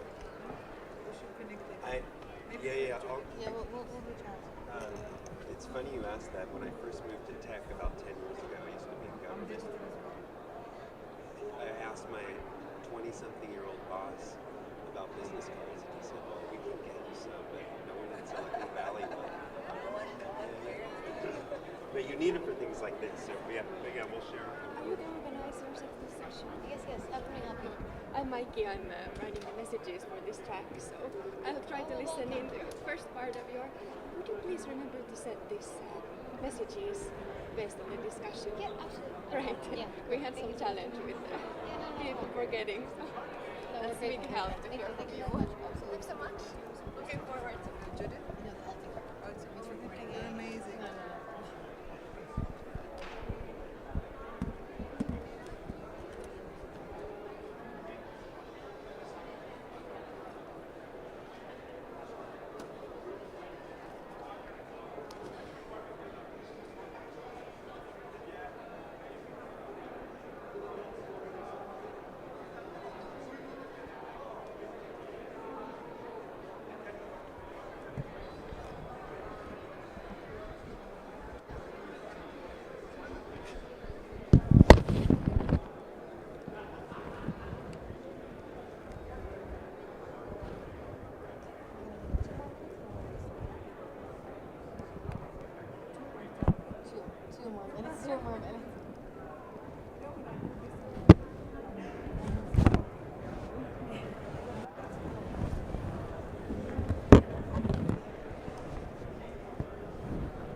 Okay, good.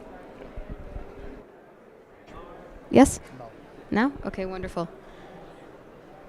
Hello, welcome. Thank you so much for joining us today on the second day of the IGF. My name is Judith Espinoza. I'm a governance specialist with the World Economic Forum, focusing on frontier technologies. And this session is hosted in coordination with the Global Coalition for Digital Safety, as well as the Defining and Building the Metaverse initiative, couched at the World Economic Forum. It is my pleasure to welcome you all, both online and virtual. We have an incredible cast with us here today, and I'm going to go ahead and introduce them. Right to my left, I have Dr. Madan Oberoi, who is joining us from Interpol. To his left, I have Dr. Hoda Al-Kazemi, co-founder and director of the Center for Cybersecurity at NYU Abu Dhabi. And to her left, I have Stephanie, who is joining us from Meta, who is the director of public policy in Brazil for data integrity. And I'll go ahead and I'll turn it over to my colleague, Agustina Caligari, who is joining us remotely all the way from Argentina today, who unfortunately could not be here in person, who's going to go ahead and introduce our panel who is joining us virtually. Agustina, go ahead. Can you hear me well? Hi, everyone. I hope you can hear me well. Yeah, I go don't ahead. know if you are able to hear. Yeah, you are able to hear. Hi, everyone. It's a pleasure to be there at this online. And my name is Agustina Calegari. I'm leading the Global Coalition on Digital Safety at the World Economic Forum. And well, we put together this session to discuss the challenges related to disinformation. And online we have David Sullivan. David, I saw you there. He's the Executive Director of the Trust and Safety Partnership. And we also have Sadid Al-Herain, if I'm not mistaken, that is joining us online. If you, once we get there, you will get the chance to introduce yourself. Thank you, Judith. Back to you on site. Wonderful. Thank you so much. So today we're covering the very important topic of disinformation. As you all well know, disinformation has been around for a very, very long time. It did not come with the start of the internet, but it's certainly evolving with it and changing along with the times.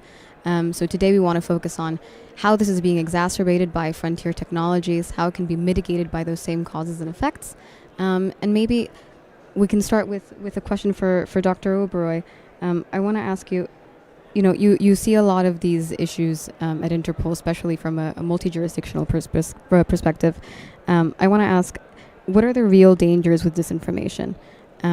How do you tackle this, especially when information travels through physical boundaries, right? And the internet is not something that can be limited to sort of physical boundaries or traditional geopolitical lines that you would see like a harm that would be in person. How do you tackle this? Who is being affected and who are the perpetrators of disinformation? Thank you, Judith. Disinformation by definition is a false and misleading and manipulated synthetic information which is created for the purpose of cheating, for the purpose of harming, for the purpose of wrongfully influencing the opinion. So the very intent is wrong. Now, as you rightly mentioned, the new and emerging technologies are changing the entire landscape in terms of the speed at which and realistic synthetic media which they are able to create, also the speed at which they can disseminate, and the reach is multiplying manifold.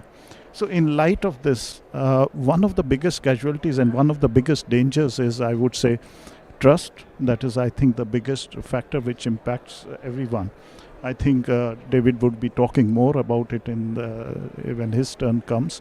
But for us, trust in the institutions, trust between individuals, trust between citizens, public, everything gets impacted. And for a multilateral organization like Interpol, where our core basis is in international police collaboration, trust does make a big difference. So we are impacted in a big way in that sense. In other sense, I would say the other impact would be on security and democracy also in that sense.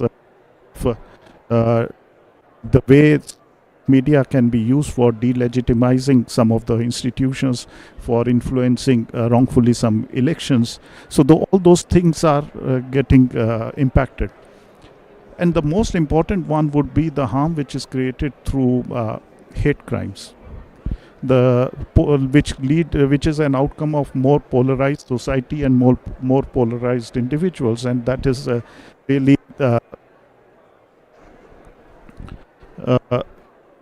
who is behind that, who are the people who do it. I would say anybody who wants to gain or wants to manipulate and is looking for maybe power, maybe influence, maybe is going can be behind this.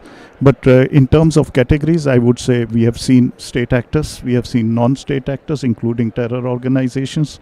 We have also seen criminals doing it for maybe manipulation of markets, maybe financial crimes, hate crimes. All those are also important. And I would also say that to an extent, content amplifiers are also in this race. So that also needs to be taken care of.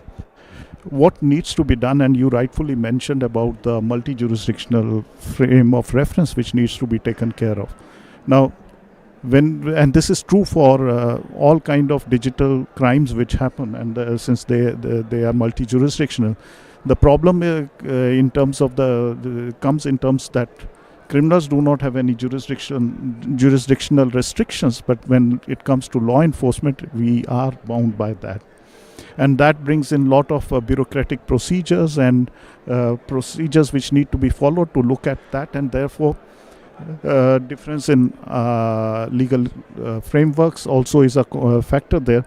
So what we need is firstly some sort of legal framework harmonization. Second is a platform for interaction, and the various multilateral bodies like Interpol can provide that platform for interacting between different stakeholders and having a more harmonized policy to do that. And in other terms, one of the basic reasons would be that why we are not able to do that much against these disinformation campaigns is in terms of attribution and bringing consequences on people who are responsible for, which is one of the biggest problem in terms of attribution, who was the one who initiated this, and then taking action against that. So that is an important aspect. And then there's a issue of platforms also. I think we'll be seeing Monica responding to that part in terms of the liabilities of platforms and what needs to be done by platforms to make sure that they are not held responsible for that. That is an important factor. There are different reasons, and how technology can help us in that, whether it is AI, whether any other form in terms of maybe using blockchains for verifying facts, etc. Those are different technologies are being talked about. So those should be and can be used for these purposes.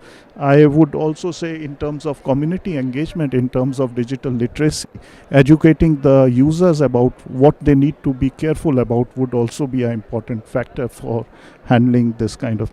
So I'll pause here and see if there later see if there are any questions which I would like to answer. Thank you so much. No, I think that was a good cover. I want to touch on something that you said, which is, there's an intent, right? There has to be intent to harm. And I think that this is a place where we can make the important distinction between disinformation and misinformation. So citizens can regularly be misinformed, right? I can be misinformed. I can read something online. I can repost or reshare a story that isn't factual. And my intent isn't to harm, right? So there's also, I think, the evolution of these technologies. We see that there's an interesting merge of the two, right? Who is disinforming people versus who is misinforming people. And those two, I think, go hand in hand. But I think that's a perfect jumping off point. Then you also talked about trust and how that affects institutions. And I think that's a perfect point to bring in Dr. Hoda Al-Kazemi here. So Dr. Hoda, I want to ask you, you do a lot of work researching and advising both industry across multiple platforms for this. And I want to ask you, what do you think the implications on the economy of misinformation in global markets, financial and digital trade systems? I think the implications are quite high, because when we are looking at, you have just said, Judith, to the intent versus the lack of intent within the ecosystems, we have a different scale of harm that is being propagated across different financial markets and affecting supply chain and thus trade in general. When we're talking about creating platforms that lacks the ability to check real-time reliability of information and accuracy and integrity of the facts that are being generated, and allowing those platforms to, I would say, mass distribute echo chambers of false narratives without actually realizing that those false narratives are being communicated it takes a toll on different valuation structures of business markets, because we know in the current day and age we have a lot of market volatility that's being tied into intangible assets into the business, and those intangible assets could be the brand of the business, it could be as well the stock market positioning at a certain point of time, where a single tweet, as we have seen in the past, can lead to either appraising the business or devaluating the market value of the business. In 2013, I think there was a tweet about a harm that's being initiated in the White House, and that led to 140 points drop in the stock market. This 140 points led to $136 billion loss in a single day within minutes. And when you are trying to interpolate that to a grander framework, you could see that on an annual basis, stock markets are losing something around 39 billion USDs based on a study that's being issued by University of Baltimore and Oxford. And when you go further into trying to analyzing the cross-sectorial impact on maybe merchandise and brands that exist online and efficacy of a trust, because at the end of the day, those misinformation leads to disrupting trust models amidst users and amidst different stakeholders that are interacting on e-commerce platforms, for example. You might sway away from using specific e-commerce platform, and this is going to disrupt the global trade in general and affect maybe at a later stage the supply chain, or like what we've seen in COVID, when we have heard that there would be a lack of disease, lack of medicine, or a lack of food, and people tended to go through panic shopping and panic stocking of supplies, and this led to shortages at certain stages. And I think we will be able to see this happening more often across the platforms, and it would lead to disruption that is harming the global trade in billions and the supply chain in billions. Our question in here is, how can we use this data to safeguard stock markets? Because we can't change the current valuation model as fast as we want. We do have some kind of digital assets like cryptocurrencies, for example, which is highly volatile and highly targeted to this kind of scale of misinformation. So in order to do this, we have the pathway to make sure that the trust indicators are being very communicated in a transparent way across the platform, so people will know if they should trust a piece of information that comes into the platform. And to do this, we need to incorporate many kind of different layers of algorithmic stacking. I think we are still trying with federated learning, with zero knowledge proofs, with implementing trust models that are not in the map at the moment. Maybe for the lack of reduced computational complexity across the different platforms, but we're still trying to improve it, and that is going to add on the longer run to building maybe a better stack of trust models across the map. And I agree with my colleague that we are having differently a global gap when it comes to governance and harmonization of what should be developed on different digital platforms or digital kind of units that are leading to creating and generating and communicating this information across the map. And we need to, in today's day and age, to find a way where it's like part of the design structure or the design ethos of any platform or social platform or any type of communication platform across the map, to provide for certain authenticity or integrity measures to be communicated to the public. Thanks. Thank you so much, Dr. Al-Kazemi. The quantities that you're talking about are quite high, right? This is billions of dollars being disrupted in the global economy because of disinformation. And I think that this is a good transition here to Monica, and I have to apologize. I used your middle name when I introduced you, but platforms are a way to spread disinformation, right? Because they're sort of it's spread vis-a-vis something. It's not just sort of ephemeral. But there's so many sources of disinformation that this must be a challenge, right, for platforms to be able to tackle or to begin to uncover where these sources are. So I want to ask you, what are some of the mitigating tools that platforms are using to combat disinformation or misinformation, a combination of both perhaps, and how do you approach this? I mean, you have millions of users worldwide, right? How do you detect these threats, and what are some of the ways that you really tackle these challenges, right, that are really social in risk? Thank you, Judith. Hi, everyone. I'm Monica Guizzi. I'm head of public policy in Brazil for integrity.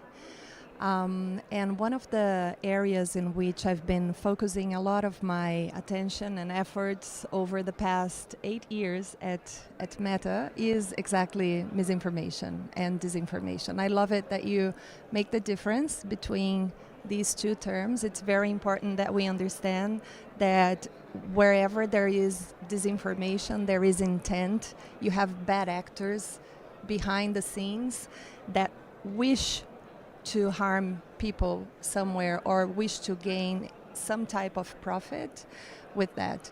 And then there's misinformation, right? And that's where people have access to the disinformation that was created by the first actors, but they don't intend to harm. They believe what they're seeing, right? And they're spreading that. In a big tech company like Meta, we of course have to tackle both of these sources of this type of problem. On the edge of disinformation, we have invested billions of dollars over the past 10 years to really work against these actors. One way that bad actors spread disinformation is through fake accounts. We have an exceptional team of experts, and they work hand in hand with the very best technology. So I'm talking about artificial intelligence, trying to identify fake accounts and take them down before they can even exist, even for a few seconds in our platforms. We have worked in the past 8 years to tackle coordinated inauthentic behavior actions in our platforms, thus disrupting coordinated attempts to create disinformation and spread misinformations. Bad actors are very good at doing this. So we are constantly having to evolve and constantly having to invest in order to be able to do that. We have transparency reports, which we publish regularly, and our transparency reports, they now include the numbers of fake accounts that we take down. And it's amazing to see that we're taking millions of accounts down every single day, fake accounts. And that's the work that no one sees, right? Because it's not causing harm as we're tackling that before the harm can even happen. So that's a behind the scenes work that I'm so happy to be able to talk about because no one really gets to know about them. But of course, something always escapes. And we also have that part of our users that are misinformed and that are spreading misinformation because they believe in it. One of the characteristics of misinformation is that we're usually working with catchy openings, catchy phrases. And I truly believe on a personal level that misinformation speaks to people's hearts and emotions. It's not something very rational. People see a headline and that speaks to something somewhere inside them that they believe, and they're happy to see it, right? And they're eager to spread that to their friends, to their families. So tackling the misinformation part of the problem through users that are somehow getting disinformation and then spreading that is also another important part of our work. So we have several actions tackling that front, but I think one of the most important ones is the work that we do around the globe with fact-checking agencies. We work with over 100 fact-checking agencies across the globe. They're covering pretty much every single language of the jurisdictions in which we offer our services. In Brazil alone, a huge country, we work with 6 different fact-checking agencies.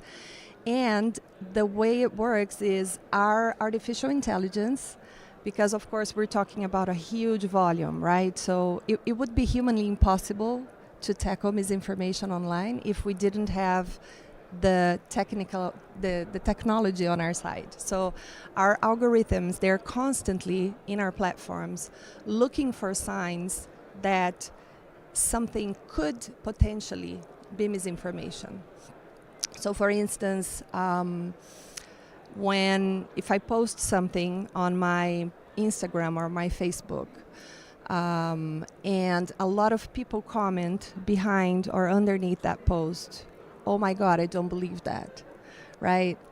Oh my God, I don't believe that can be, I really believe that, or I don't believe it. I think it's fake, right? That's a sign to our algorithms that something might be wrong. If, Judith, you go to my post and you report it as fake news, that's one possibility. That's a very strong sign to our algorithms. And they're looking at millions of signs, right? So whenever they reach a certain degree of certainty that material could be potentially misinformation, they're going to send that material onto a queue that is accessed by our third-party fact-checkers partners. And then they choose the materials and the links, the news, whatever, the memes. And it's not only a post, but it's a link to a news publication. It's a link, can be a photograph. And they check that if that information is false or if that information is accurate. And then they label it. And they send that signal back to Meta. And then if something is reported as false by our partners, that information is significantly reduced in the feed of all of our social media applications. And I'm going to see a filter in front of that information. I'm no longer going to be able to see that information straightforward, but there will be a filter. It's very similar to the graphic content filter, and it says you have to click, and it says this piece of content has been rated as false. Are you sure you want to access it? In the technology jargon, we call it adding friction to a certain content, and that means that the user has to take additional steps to access that information. Most people stop when they see that filter because most people don't actually realize that some misinformation is misinformation. But even if the user chooses to access that information, sometimes the user wants to know, and I think it's fair to say that people need information on what is going on in their networks, and that is false. And sometimes they wish to warn people. I might, for example, have seen other people talking about that specific piece of content, and I want to warn them that that's misinformation. I can still access that. And then if I want to share it, a pop-up will come up and it will say, this piece of content has been rated as false. Are you really sure you want to share it, right? So we're not deleting that content because we feel that it's important for people to know that that content is false. But we're also giving the user the knowledge, the power of the knowledge, and the tools to let other people also know that that information is not accurate, not correct. So I know we have very limited time, Judith, so I'm not going to go any further, but this is one of the very important steps and actions that we take towards combating disinformation and misinformation. No, thank you so much. I think that was very comprehensive. And I think I really appreciate what you said, right? Which is disinformation is targeted and it does so in an emotional way, right? You really want to pry on people's vulnerabilities, and it's humanly impossible to be able to look at every single case of mis or disinformation together, which is good, right? We want to make sure that our technologies are working, that our technologies are not just being weaponized to harm people or with the intent to harm, but that we're harnessing them to sort of combat these things as well. And this is a good place to pass it over to my colleague, Agustina Caligari, who is joining us virtually. I'll go ahead and pass the floor to you, Agustina. Thank you, Judith. Well, yeah, I think that continuing with Madame was saying about the importance of trust, I want to ask a question to David. That is, how does this information affect trust in institutions, and how can civil society support efforts to combat disinformation? So, David, over to you. Thank you, Agustina. Thank you, Judith, and to everybody in the room today. I'm David Sullivan, Executive Director of the Digital Trust and Safety Partnership. This concept of trust and safety is the function within a lot of platforms and technology companies that's focused on ensuring that users have a safe experience and they feel like they have the trust needed to use a service.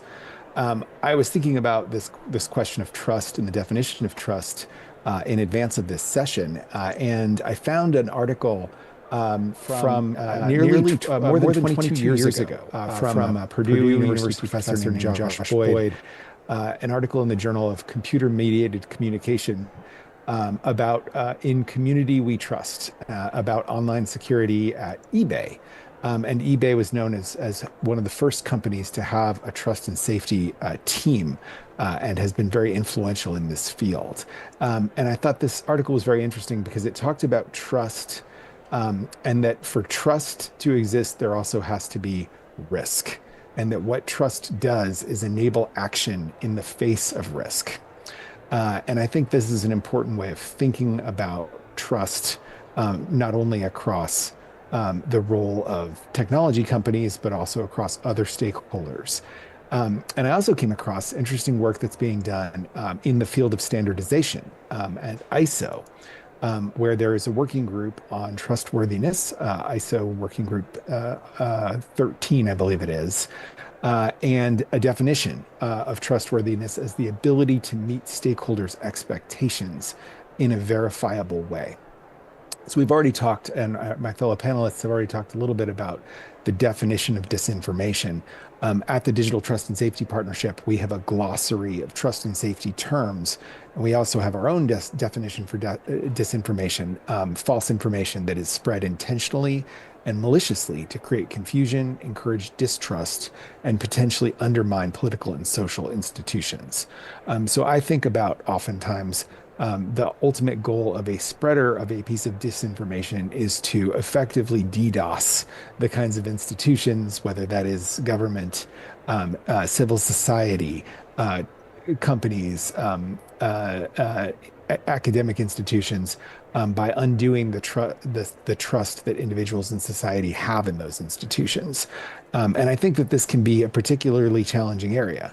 When we were talking about misleading information more broadly, misleading information that includes both misinformation and disinformation that we've discussed, and this disinformation requiring understanding the intent behind this misleading content, which can oftentimes be difficult to discern, even with all the tools of the trade that Monica mentioned that companies have these days. To my mind, I think we should always be asking, when we're talking about disinformation, disinformation to what end? What's the objective? What is the harm to which this intentional spread of disinformation contributes? Because I think we think about different types of examples of disinformation. Say foreign election interference is very different from something like the kind of disinformation that drives scams and fraud, and these require very different approaches. So within the tech world, I mentioned that trust and safety is the function inside companies that's responsible for doing the type of work that Monica mentioned. And a lot of this really is responding to things that we all agree is harmful and awful, whether that is child exploitation, sextortion, or the kinds of scams and fraud that we're really seeing on the rise at the moment. In other cases, this can be a challenging area where it's hard to draw the line in terms of understanding what constitutes disinformation, what constitutes hateful speech. So, at our partnership, what we want to do is increase transparency about how companies engage in trust and safety operations in a way that is not about telling companies what type of content or conduct they should allow on their product or service. Instead, at the Digital Trust and Safety Partnership, we are organized around best practices that companies can use to address all different kinds of challenges when it comes to trust and safety. And this certainly can include misleading content of the type that we've been discussing. Turning to the second part of your question, Augustina, I think how the role of civil society is really essential in this space in order to help work on these challenges around disinformation. Civil society and non-governmental organizations contribute to researching and advocating for policy solutions, whether that is with governments or with companies.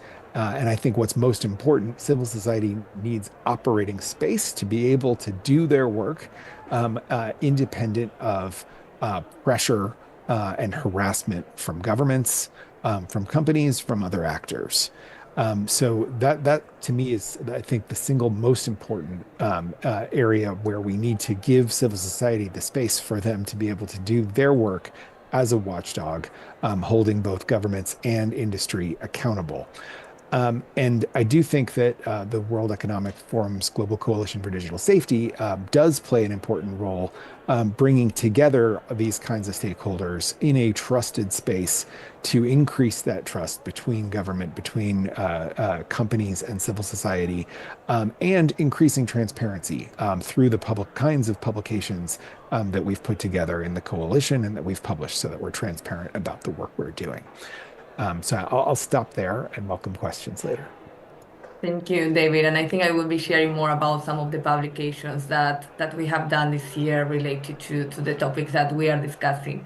And as you highlighted, there are different approaches for mis and disinformation, and also there are different roles for different stakeholders. So now I would like to ask a question to Said Alderi, Director of the Center for Future Studies at the Dubai University. And I think you are online, I can see you there. And my question to you is, how has the UAE approached disinformation, and what lessons do we find from governance efforts in the region?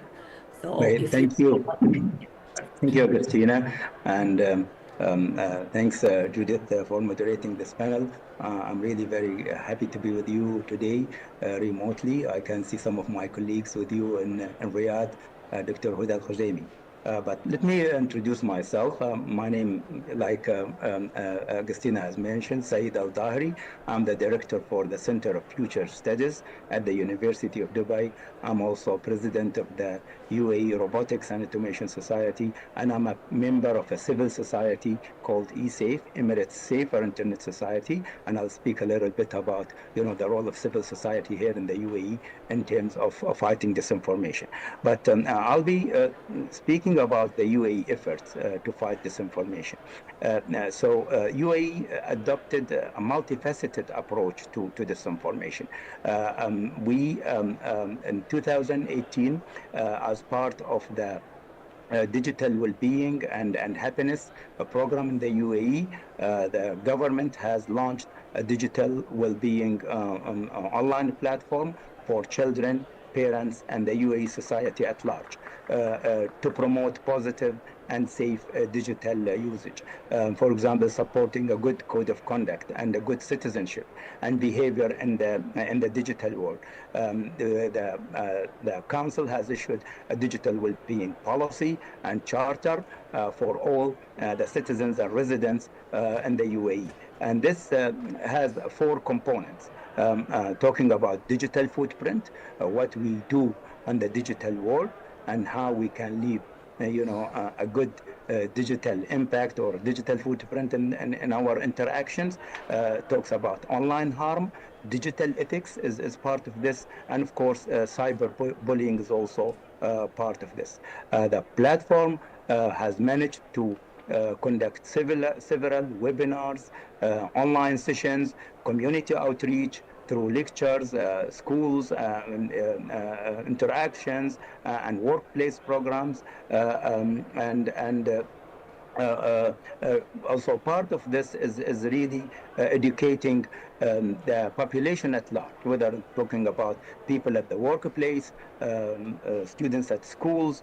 This is where our role as eSafe, Emirates Safer Internet Society, kicks in, that we've been conducting several sessions to children at schools and also to parents, and trying to reach people at the workplace to inform and educate about disinformation. Another thing is that also what the UAE is also in 2021 has came up with a law, the UAE law number 34, that is concerning the fight against rumors. Again, here, a lot of this has to relate to disinformation and cybercrime. And Article 52 in this law aims to prevent the spread of false, malicious, or misleading information that challenges officially announced news, disturb probably public peace, threaten people, or harm public interest, and the national economy, public order, or public health. And there is a big penalty as part of this law that could, if a person is convicted, can be prisoned for 1 year and pay a penalty of about 100,000 UAE dirham.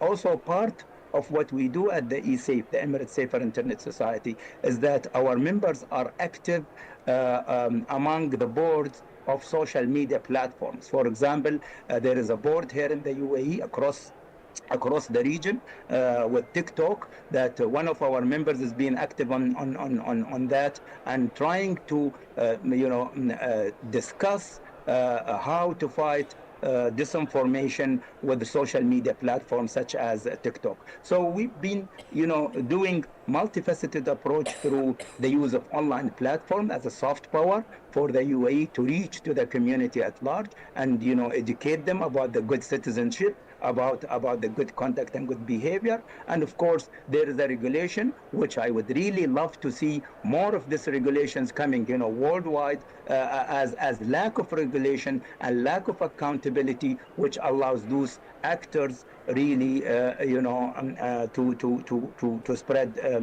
disinformation.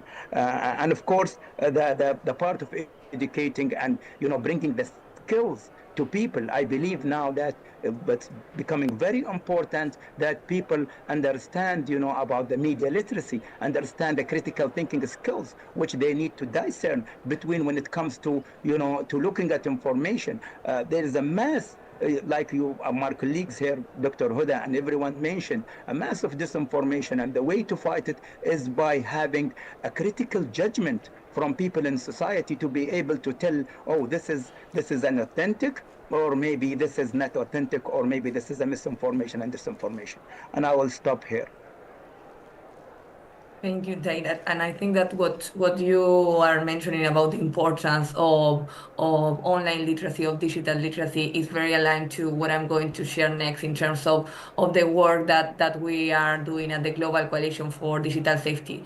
Judith, if we are fine with the time, I'm going to give a brief introduction of the work that we are doing, and then after that, we are going to open the floor for questions and comments, both on site and online.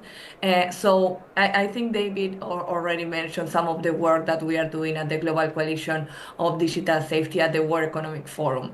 And the coalition, which started almost 2 years ago, has the goal of identifying ways, creating best practices for tackling harmful content online. And being very simple, we can divide that in terms of content that is harmful but illegal in many jurisdictions, could be related to CSAM and CSAM material, but also content that is harmful but in some jurisdiction, and also related to the challenges that we are having related to regulation that Said was mentioned, are legal in many places, that could be related to mis and disinformation. We have a coalition of over 45 members from all stakeholders with the goal of working together to identify some of the challenges that we are doing, and most importantly, work together to identify and promote the solutions that we are seeing working out there. And so most of our publications are framed as showcasing what are the different efforts that our community and that the society is doing to tackle some of these challenges.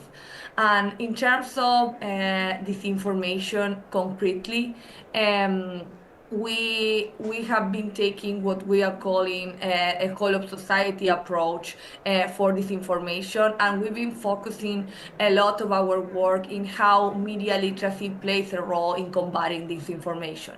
Of course, understanding that literacy is not a silver bullet, it's not going to solve the problems, and we are seeing the complexity of the challenge with the panel, and we are seeing that there are different mitigation strategies being taken by different stakeholders, but we wanted to go deeper into how literacy can help tackling the issue, and this includes understanding how false information is produced, distributed, and consumed, and identifying the necessary skills at this stage to counter it.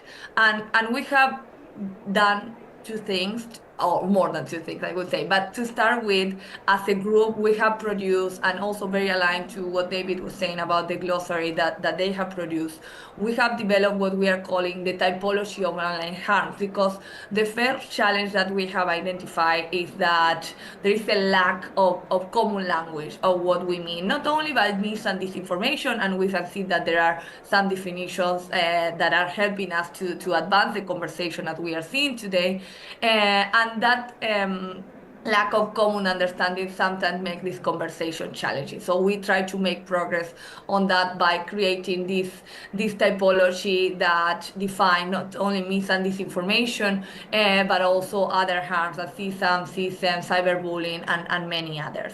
And we have done that through human rights lens, because we wanted to show how the different human rights frameworks that we are seeing should be and are applied to the different conventions, our principles, such as, for example, the UN Convention on the Right of Child and General Comment, the Convention of the Elimination of All Forms of Discrimination Against Women, and the International Covenant on Economic, Social, and Cultural Rights. So with this focus on fundamental rights, what we want to acknowledge is that all harm time can potentially lead to an unlawful denial of participation of freedom of expressions, and these rights must be balanced against an individual's right to be free from online harms and the right of dignity. So that's the framework that we have taken to our work for the typology, and as I said, and I think that everyone, I would say, most people that are attending at IGF really believe in the power of multi-stakeholder collaboration, and the way that we work brings together all the stakeholders, the tech companies, the public officials, the civil society, international organizations, to exchange best practices and coordinate actions. Again, the importance of actions as solution is what we try to focus on, aiming at reducing online harms and of course mis and disinformation. information. So I will stop here so there is time for questions and comments. Judith, back to you to see if there are comments or questions on site. I also going to be monitoring the chat here to see if there are any reactions online. Thank you very much. So much, Agustina. I want to open up the floor to questions. Yeah, over here. I'm going to go ahead and pass around this microphone, and then we can work from there. Yeah. So here, please tell us who you're from, where you're coming from, and your name, and you can go ahead. Okay. Oops. Gotta start it. Okay. Thank you, Judith. I can't listen to my own voice, but that's fine. So I'm Baltazar from Indonesia, from Cyber Internet Lab. We do research on disinformation and misinformation in Southeast Asia. Sometimes, to our observation, disinformation would be more prevalent in moment of periodic crisis, be it pandemic, natural disaster, elections. And there is a high low of there is a high season of disinformation and low season of disinformation outside of this periodic urgency. So do you reckon that these governance efforts or technological efforts or digital literacy efforts should be differentiated between during the moment of periodic crisis and outside the periodic crisis, or should we just pursue a long-term institutionalized solution that is resilient to the high tides of disinformation during certain times? Thank you.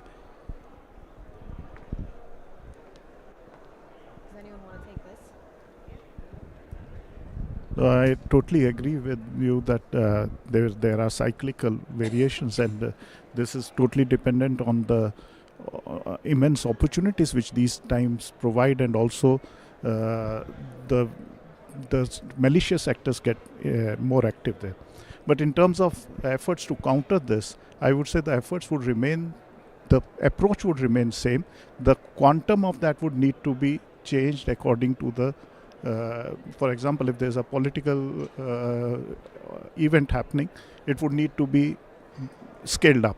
So that would need, but in terms of change, in terms of approach, may not be the right. And I would like to add to that very insightful, I think, remark is the fact that cybersecurity stability aspect is an opportunistic approach, both from an attacker side and a defender side. So it's not just the seasonality amidst the crisis, it's also the seasonality amidst different behaviors that would exist across different jurisdictions, and different nonsense that would exist in the indigenous fabric of the culture. Sometimes that would be a door of opportunity to maybe magnify the impact of misinformation and disinformation at that space that space of geographical element. And I think it's very important to tackle building a holistic technological solution, I would say, or a holistic approach or a holistic framework that would curate to the precision of the solution regardless of the seasonality, regardless of the locality, and be able to absorb the nonsense of that kind of situation. I'll give you an example. I mean, in the Middle East, during the past period of time, we have, thanks to the platform efforts, we had a huge campaigns on de-escalating the impact of misinformation and disinformation, but as well that was borderline touching censorship approaches, where people felt and journalists felt from the region that they were censored against Western journalism, and they countered that by initiating their own counter algorithms, even though they didn't have that kind of a fancy, very deep knowledge of technology. So I think we are seeing this kind of counter movement across the globe, where sometimes technology is being countered by the common community, I would say, knowledge around the culture and nonsense, so they can stop these, I would say, solutions from being adapted at mass. We have to maybe try to sit together and co-create these solutions to the right level of precision. Thank you. Thank you. I totally agree with my colleagues. We need a sustainable and constant work around not only disinformation and misinformation, but all of the problems that were mentioned here, especially by David. However, of course, in certain times, there is a spike, especially in intent to harm, and especially as people get more emotional, right? We got more emotional during COVID. We get more emotional during elections because, again, our emotions are speaking. So I can give you the example of Brazil. We just came out of a very huge municipal election this October. So every other year we hold elections in Brazil, be them presidential or municipal.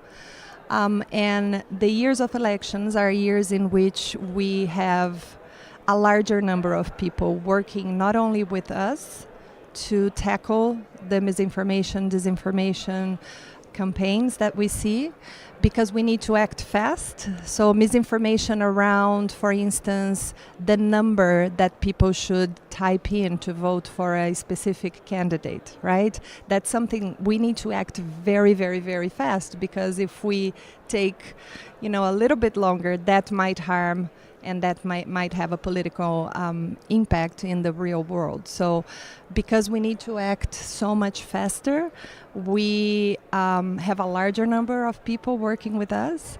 And we have very close collaborations with law enforcement agencies, with the electoral authorities in the country, for instance.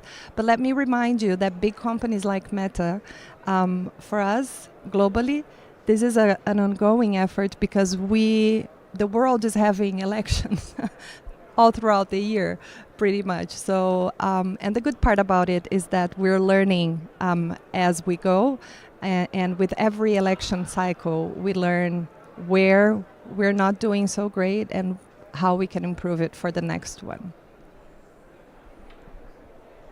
A hand here. Yes.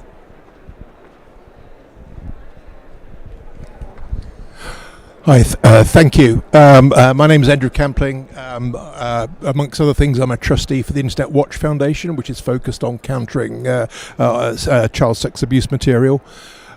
So trust and safety efforts by platform operators are welcome, but they're often, I'd argue, mainly insufficient, especially when platforms don't even enforce their own terms of service effectively.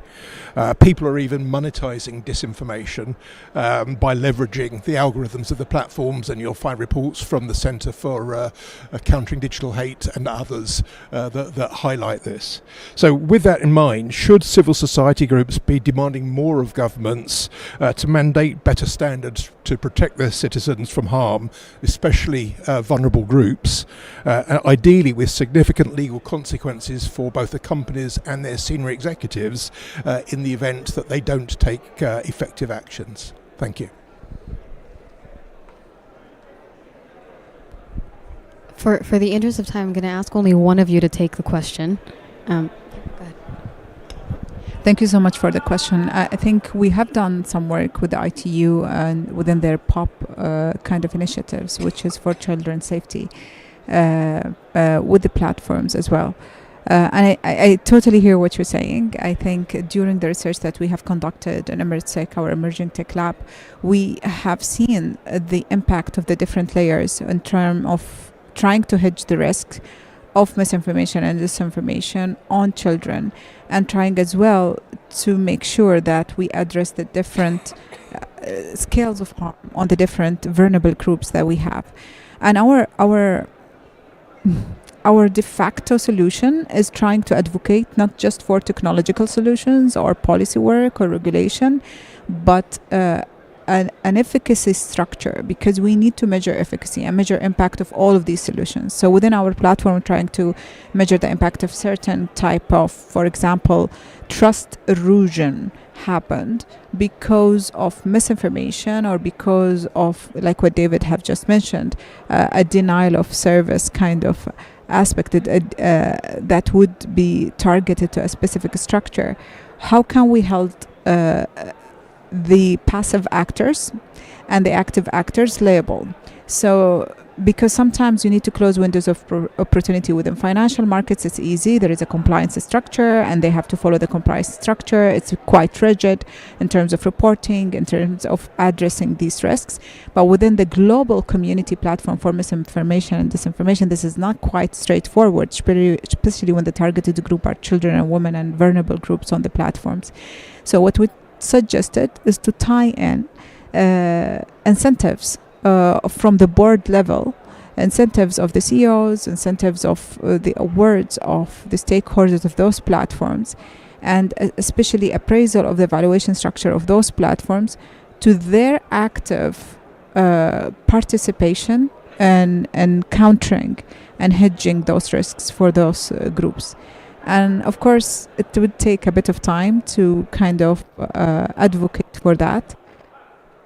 We've seen quite very impactful results coming out of this. I mean, it goes all with the behavioral science kind of aspects and nudging different actors rather than just funding for heavy tech solutions.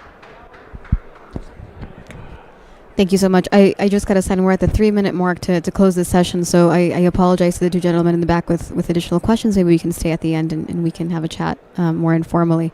But so I want to take this opportunity to wrap up and also maybe address some of the last points that were made. First of all, I think Agustin is absolutely right. These are the types of conversations that we have to be having to be able to effectively tackle disinformation, right? And this panel is representative of that. We have industry, we have civil society, we have academia, we have an IO. And it takes really everyone. And the other thing is, you know, we're all agents in this sort of new reality of the internet that we exist in, right? Saeed very aptly touched on this sort of good citizenship online. This is part of an evolving world that we're all taking part in, and we're not passive users or guests in that space.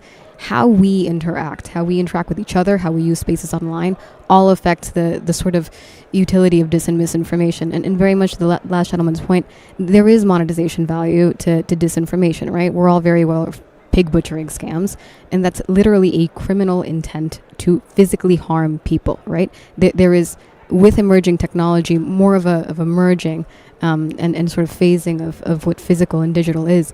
And those are very, very real harms and risks. And that it can't all be couched into responsibility for a platform or one singular civil society organization, right? It takes collective action from government, from platform, civil society, from academia. We need a full society approach. And this is the work that we try to do not only at the World Economic Forum, but that all of you, I think, respectively try to take, right? It's efforts like these that inform citizens, that inform users, that make people more resilient, that make people better citizens online, that make people better users. And as David and Agustina were saying, we're really create sort of a critical lens when engaging with material online, the same way that you would use a critical lens when you're, I don't know, reading a newspaper, right? The first instances of misinformation started, I probably can't recount, but the more famous ones, at least in the United States, were, you know, yellow press newspapers after the founding of, and I'm a native New Yorker, which is why the example's coming up, but of yellow press, right? People were buying newspapers because they thought it would give them favorable accreditation to business endeavors, mostly on the docks when import started. But so with that, I leave you, right? I invite you all to think about this and be active participants in the sort of worlds that you're in, communities that you're engaging and creating around you. And we welcome you in these talks and these dialogues. And again, thank you so much to all our esteemed panelists. I'm going to ask them a round of applause. They've come along. And also yourselves, you're choosing to spend the second day of this review. And thank you to our panelists online. And with that, I close. Thank you. Thank you, everyone.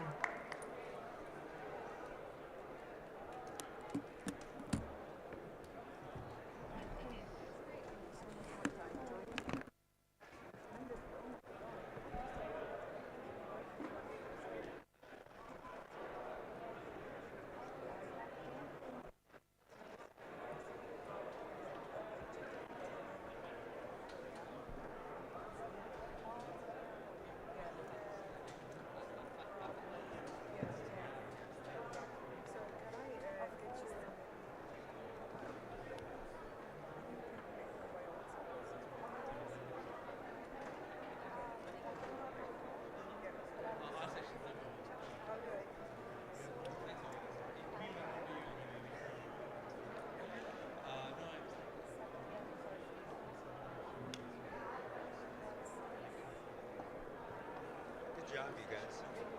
Hey, you know what I remembered? Did you panel that I helped run with Larry Manning at the Paris IGF? It was on like no, not Kyoto, Paris. It was like years ago. It was like 5 years. And we did was like teen suicide. Yeah, that's where I first met him. I remember that. Yeah, and Larry was all of these. And I asked him, like, are you coming? And he was like, no, they didn't accept my talk, so he didn't bring it. Yeah, he's like always doing talks. And probably like, we got a different. Yeah, likewise. Yeah, that was great. I need to run another thing, but thank you. We'll catch up at like 3, yeah? That was great. Thank you so much. Thank you so much. Lovely meeting you. Take care of yourself. Let's stay connected. I'll give you my card. I have another.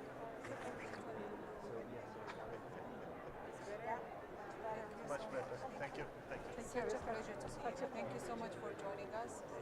Your husband told us about your Media. legacy within the field of media. You attracted. The minute they walked into the room, they went, look here. They know who's the boss of this. Very kind of you. Thank you. Anyway, but like the transition was really good. This is a great one. Yeah, thank you. It was great to meet you. It was really good. Yeah, thanks. Okay, yeah, it was good. Yeah, nice to meet you. I have to ask all of us to take a picture for posterity. Yes, maybe that's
Hi, we're just doing some sound checks. Sabrina, would you mind just unmuting and letting me know in a moment if you can hear us in the room with the microphones?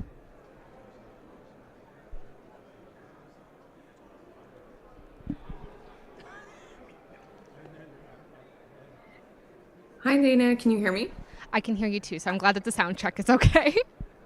Yeah, you're coming in loud and clear. Okay, wonderful. There are some technical elements like in the rooms in general throughout the forum. I'm sure that some of the online participants might have been noticing that throughout the week. So if there are any issues, please just post them into the chat, or you can direct message my icon. Like it's a big maple leaf in like the circle for the logo for my organization, and can try to seamlessly kind of figure that out as online moderator in here. Thanks, Dana. Great, thank you all. So we'll do just like further sound checks once we have our virtual participants in, and then we will hopefully start on time right on the top of the hour. Thank you very much to our online participants.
You check.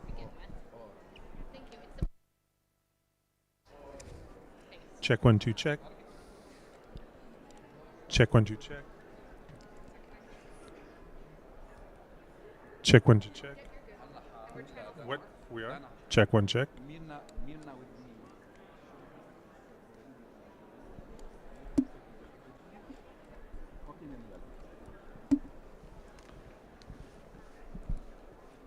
Okay, this has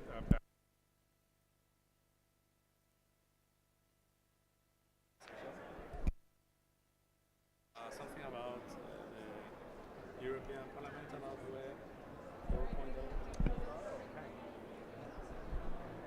It's kind of tricky. Yeah, the thing is that I accepted that session without being aware. Yeah, because at some point, like 3 months ago, someone told me, "Would you be open to join a session with the European Parliament?" Sure. About what? Internet governance, of course. quick question for you. Don't have to answer now, but are you going to be in Seattle for day 0? Most probably, yes. Okay. Yeah. So have you received an invite from us? Yeah, yeah. In fact, we've been asking Sabrina like for a deadline or whatever, because most probably the thing is going to be me. Okay. but I'm not like 100% sure. 90% sure. Okay. Hi, Myrna. Would you mind attempting to put your camera on and unmute to do a sound check? You should be made a co-host and should have. Oh, perfect. And if you wouldn't mind just trying to do a sound check. Now, I can hear you. It's a little bit echoey, but it's fine. it is a little bit what? Or no, it's okay now. Sorry, I thought I heard an echo before, but it all sounds great. Now is okay. Okay, great. So we're just waiting on your colleague, and then I will see to get you up on the screen with tech support. Check, check, Thank check, you. check, Perfect. check, check. Thank you so much. No, thank you. Good luck.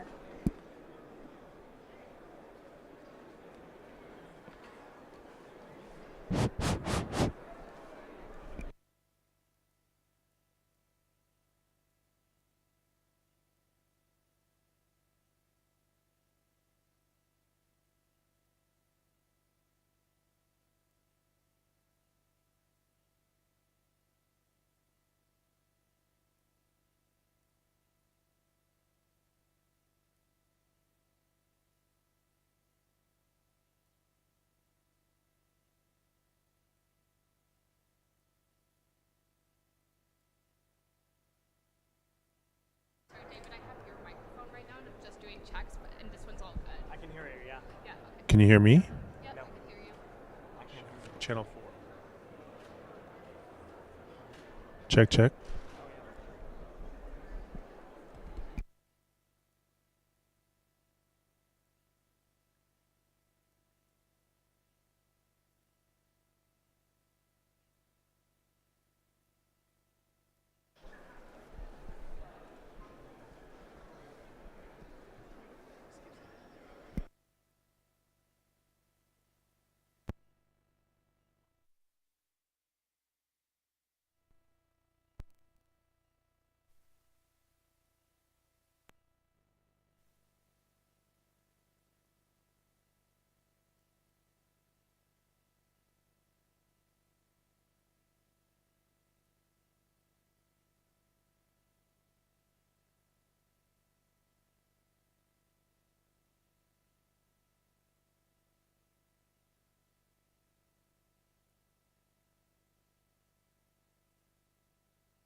Check, check, check. 1, 2, 3, check, check, check.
Myrna, would you mind turning your video on just to be pinned? Thank you.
Maha and Myrna, would you both mind opening your video so that we can spotlight you in the room for the technical specifications?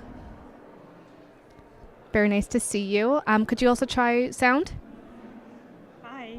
We can hear you perfect. Great, thank you so Hello. much. So we will start, I think, in a second. Can you hear me? We can hear you, yes. And we can see you too. You both look lovely. Thank you.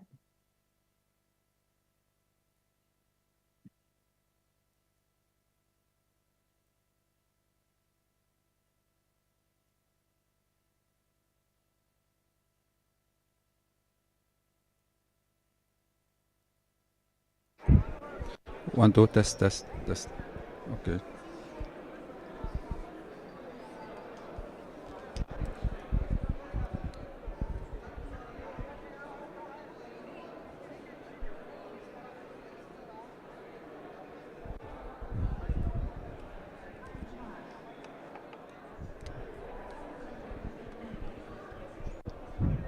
Good afternoon, everyone. I believe you can hear me. I have a distortion in the voice. Hello. We can hear you. Hello. 1, 2, 3. Okay, great. So, good afternoon, everyone. On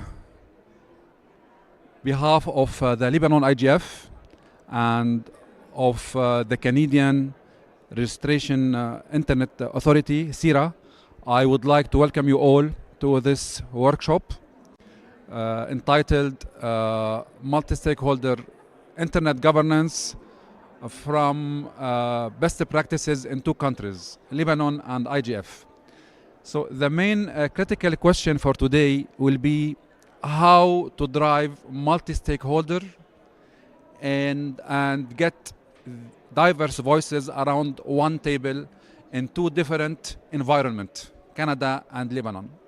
And I believe Canada and Lebanon is the best example to show that Lebanon, as a developing country with its diversity and political complexity, is still challenging in its multi-stakeholder progress toward inclusivity and collaboration. While Canada, with its robust and well-established multi-stakeholder approach, is another example, and we'll hear from the experts that they are with us today. So before I start, thank you for CIRA, thank you for online participants, and thank you for Sabrina, the reporter of this session. And thanks for the Lebanon IGF Secretariat Zainab Harb for their efforts and support to make this session happen. So thank you so much for being with us today. And just to give you the importance of this session, we have the ex-Minister of Information from Lebanon, Her Excellency Manal Abdel Samad, with us today, with a lot of the ESCWA United Nations with Ayman here, our colleague, with Rita. We have the Lebanon ISOC. So all the actors, the elites in the Lebanon IGF are there just to get experience from you, dear friends from Canada. So let's see what's the difference between the Lebanese and Canadian path in the multi-stakeholder environment. So let me start. I will not introduce you. Please, can you introduce yourselves so we can have some more time? And I will start. We have online, I will not forget our two speakers online. We have Mirna Barber and we have Mahaz Wahid from the Lebanon IGF MAG, who will join us online. And we have on site our dear colleagues David and Charles. They will be here on site. And I will leave the floor to our moderator, online moderator, Dana Kramer. So you can introduce the speakers and give like an overview how this session will go during these 90 minutes. So Dana, I will give you the floor. Thank you so much, Shafiq, for such a warm welcome. And it's really great to see such a diversity of stakeholders in the room. And also, too, I think it's really inspiring that we're seeing your Lebanese colleagues who have also come as well. It's a wonderful show of support. And I know we have some really great Canadians and those based in Canada in the room additionally. So I am the online moderator for this session. So if you are online and have any questions, please feel free to post them into the chat if you would like them read out. Or you can raise your hand and we will work with technical support to unmute you. If there are any technical difficulties within the session for unmuting, we will read out your question from the chat to ensure that your perspective is brought into the room. In terms of introducing the speakers, I think that everyone would probably be best at introducing themselves because they'll be able to identify to their stakeholder position and where they come to this topic as well. So I'll pass the microphone to Charles. Good afternoon, everybody. My name is Charles Noir, and I'm the Vice President of Community Investment, Policy and Advocacy at CIRA, the Canadian Internet Registration Authority. Thrilled to be here in Saudi Arabia with you. Thank you to our hosts for this wonderful IGF. I'll be speaking today as a Canadian, but from a technical operator perspective. CIRA runs the .ca. We're a CCTLD and been quite active in the multi-stakeholder community and internet governance for some time. I'll hand it over to my colleague, David. Thanks, Charles. And I just want to echo what a great IGF this has been, and thank you to the government of Saudi Arabia. It's been wonderful, and thank you for everybody in the room and online. So my name is David Bedard, and I'm the Internet Governance Manager at our industry department, which is it's a long name, but it's our Department of Innovation, Science, and Economic Development Canada, and the acronym for that, which I might reference, is ISED. But so in my spot, we are obviously a government stakeholder, and we engage broadly with the community, and so we manage both our participation at ICANN. So I'm the Government of Canada's representative at ICANN as well, and we lead on the IGF as well as feed inputs to our Global Affairs Department on the WSIS process and broader internet governance discussions. So that's kind of where I'm coming at this discussion from. Thank you. Thank you, David. I will go to the online speakers. Please, Mirna, go ahead. Good morning, everybody. So my name is Mirna El Haj Barbar. I am Program Management Officer at ESQA, working within the Digital Cooperation and Digital Development Program. I'm also leading the Arab Digital Inclusion Platform at ESQA, and I witnessed actually the launch of the Arab IGF as well as the Lebanon IGF. Thank you, Mirna. Maha? Hello, everyone. I am Maha Zwayhed. I represent the American University of Beirut. I work at the Office of Innovation and Transformation at the university. I currently handle the Innovation Center, and I used to work in IT business development and was involved in many collaboration initiatives by the American University of Beirut. So we represent the academic sector, and of course, I'll try to share some experience related to the national level collaborations in Lebanon. Thank you so much. So as you can see, we have the 5 stakeholders: technical, government, intergovernmental, academic, and civil society. Thank you so much for being with us today.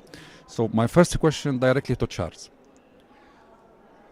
To set the scene, give us an overview on the multi-stakeholder approach in Canada and how CIRA is implementing this multi-stakeholderism around or inside Canada to get all the stakeholders around one table.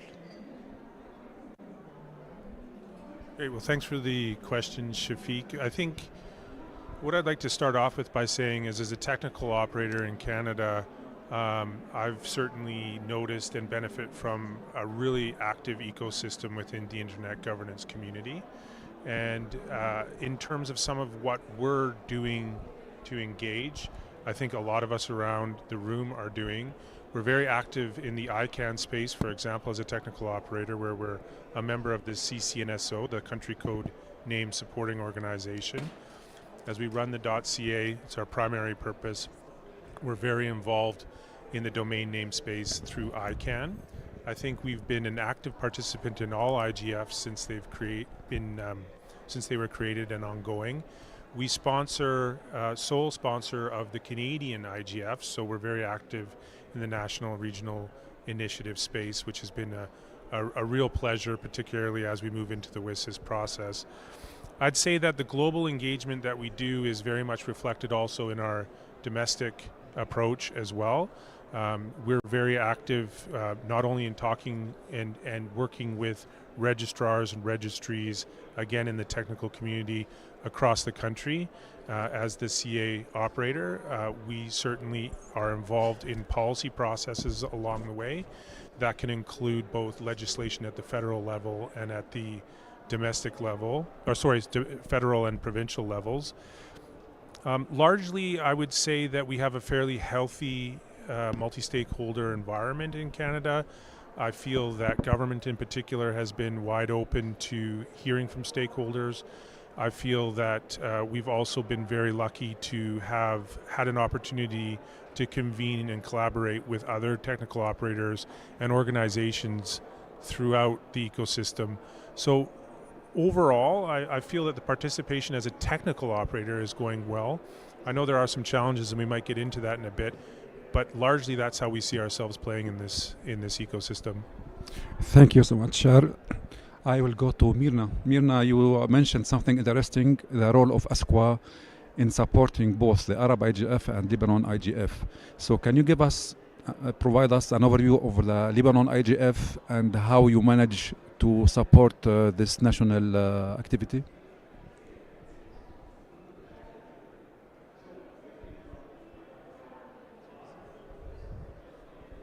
Yes, thank you, Shafi. Actually, first of all, I would like to congratulate the Kingdom of Saudi Arabia for hosting this year's IGF in such an outstanding manner. Unfortunately, I couldn't be with you due to personal commitments. I'm also very grateful to the invitation to participate to this workshop. Thank you to you, Shafi, Sabrina, Dana, and Zena. It is really a pleasure to be part of this important discussion. Regarding the Lebanon Internet Governance Forum is, as you know, a national initiative that involves all the relevant stakeholders and provide an opportunity for open and inclusive dialogue. It also creates opportunities for knowledge sharing and exchange ideas on issues related to internet governance.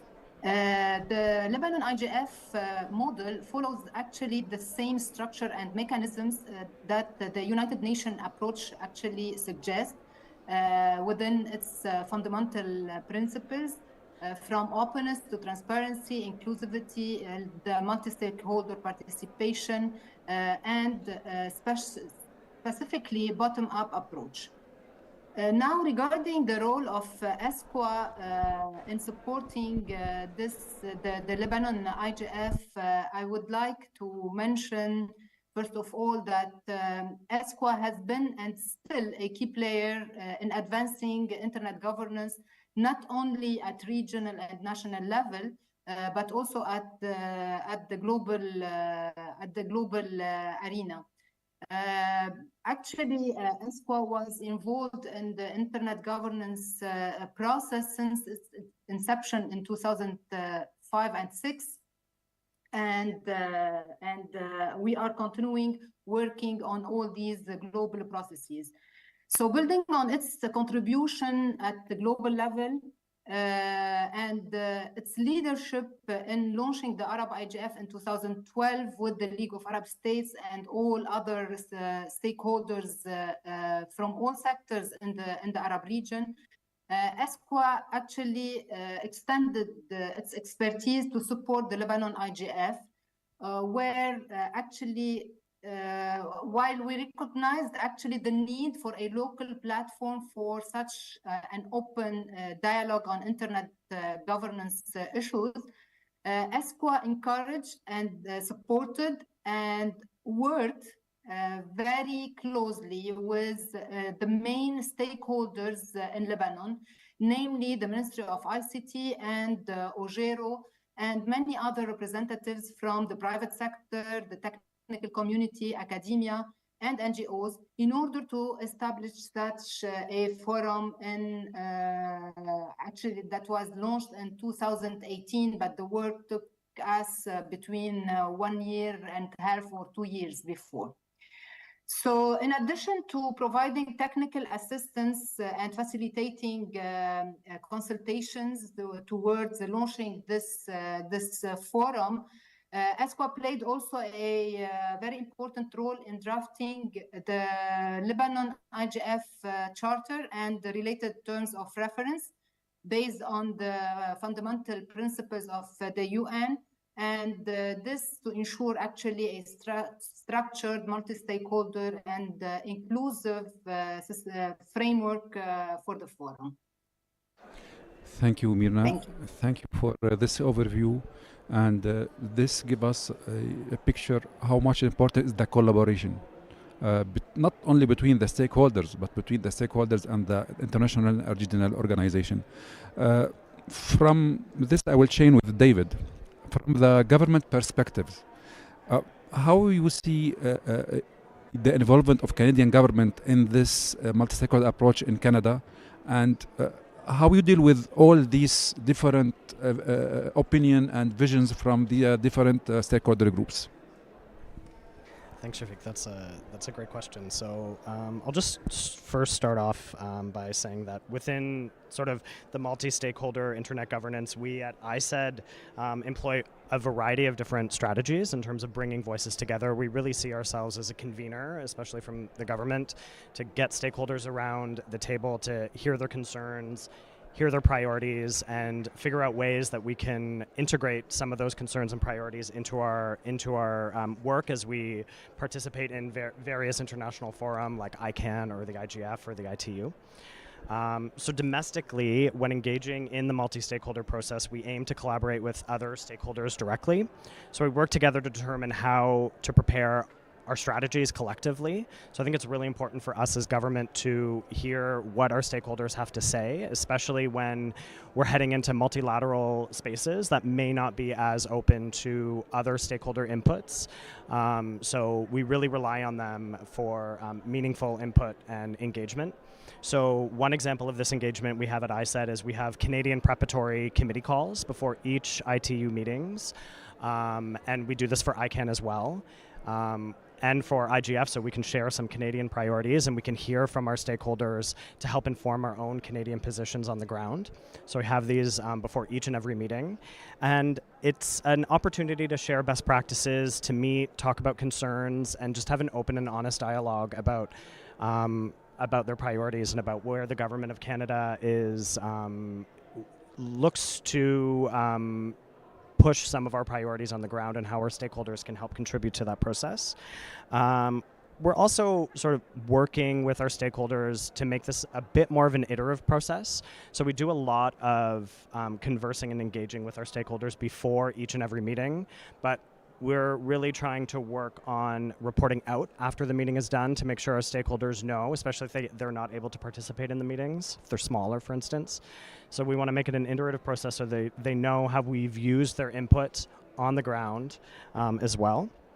And so we want a feedback loop, a constant feedback loop with our stakeholders. And we're extremely fortunate to have a wide range of experts in our internet governance space in Canada. And we need to engage and continue to engage with them, especially with the upcoming WSIS. So we actually just had our kickoff meeting with our stakeholders last week. Some of the people in the room here were there to articulate some priorities that we see in the WSIS, to discuss how in Canada what we want to see out of that process, and so we really look forward to continuing engaging with them. So those are some of the ways in which we collate some of the stakeholder inputs in Canada, and there's lots of work that we need to do in terms of making sure that it remains inclusive, and we get lots of smaller voices in the room from smaller organizations as well. But thanks. Thank you, David. Very interesting, and I believe this is the first takeaway for the Lebanon IGF. I believe my colleague Zena, IGF Secretariat, to have this coordination meeting with the Ministry of ICT in Lebanon before these big meetings, not to go in silos. So thank you, David. It's interesting feedback from you. I'll go to the academic stakeholder group. Maha, we know that AUB hosted one of the IGF sessions in the past. And during the last 2 days here, we heard a lot that there is a lack in academic presence in the IGF discussions. So how AUB, which is the American University in Beirut, one of the prestigious universities in the region, deal with this? How you support the Lebanon IGF, and how you can encourage more academics to join this IG discussions? Hi, thank you, Shafiq. So first, thank you for having me in this session. Well, I'll start by speaking about AUB specifically. We have established mechanisms internally to keep engaging the academic bodies. So, for example, as the Office of Innovation and Transformation, we have periodical meetings and designated communication channels. Nothing, absolutely nothing is rolled out without the involvement of academics. And the best example was when we hosted the event, and every year, in fact, when we are planning the Lebanese Internet Governance Forum, we also make sure to always incorporate the academic part. Yeah, so basically, whenever we want to roll out any initiative or take any strategic decision or initiative, we activate these channels. We make sure that the academic input is equally there, as well as the business, industry, and technical input. Did I answer your question, Shafiq? Thank you, Maha. Thank you. Yes, sure. Just I will go back to the online participants. We have about 20 online participants. Dana, if they have any comments, any feedbacks from the online, please let's hear their voices. And I will come back to the room to see if there is any feedback for this first round of setting the scene. We don't have feedback at the moment. However, for those who are online, if you would like to begin typing in any questions or unmuting yourselves or raising your hand to be unmuted, my apologies, then we would love to hear from you. We'll just give 5 seconds to collect thoughts and then move on. I know the culture here is they shy to take the micro. So please put your feedback and comments in the chat room for the Zoom. Thank you. So same here for the audience. If you have any feedback, if you have any comment, please raise your hand and we'll have your feedback. Especially coming from, I see colleagues from AREN, US. I see colleagues, Canada here. Dr. Badran, please go ahead. Thank you so much. It's a great pleasure to be here. Thank you, Shafiq, for organizing this session, and Charles, Sarah. I am very fortunate because my background covers 2 continents, originally from Egypt, but I'm a Canadian. So I have the pleasure and the honor to participate in the Arab IGF on the steering committee and also in the Canadian IGF as part of the planning and program committee. I have the pleasure to participate with ISAD in the preparatory process for ITUT meetings, which is very important because technology and innovation we need to be aware of the developments and have a position to protect the investment, protect the internet as an open and secure and trustworthy platform. And on the WSIS side, that's very, very important, and congratulations to Canadian government to set up this process, to engage multi-stakeholders from different backgrounds, from academia, technical community, business community, and individual experts to convey their priorities and impressions about the WSIS process. I think this is a model to be followed by other governments, as we have just discussed in the previous session on the Arab region preparation and priorities for the WSIS. It's very important to have a common regional priority and agenda, but also individual stakeholders are encouraged to approach their national delegations, the national governments, to set their priority on national level. Ultimately, the multilateral process will set the negotiations and set the priorities for the global process. So this kind of engagement, direct engagement with the government is very, very much needed. And thank you for that. Well said, Dr. Badran. Really, yes. And this is what I would like to take from this workshop as experience from Canada, the government of Canada, how they work with all these stakeholders. Dana? Speaking of another stakeholder group, Zaina had noted in a chat that AUB hosted Lebanon IGF 2 times, once at their campus for engaging students. And I think that's a great perspective to bring in that youth element too, of youth engagement within the internet governance area. So thank you, Zaina, for posting your comments. If there are any others, please post them and we will address them accordingly. Thank you, Dana. Thank you so much. So I will change with Dr. Badran on the support of the governments to this multi-stakeholder approach. Back to you, David. please tell us more how the Canadian government work with the different stakeholder groups, from academia to private to technical to civil society, and what is your magic, let's say, tool to get these people together? Thanks, Shafiq.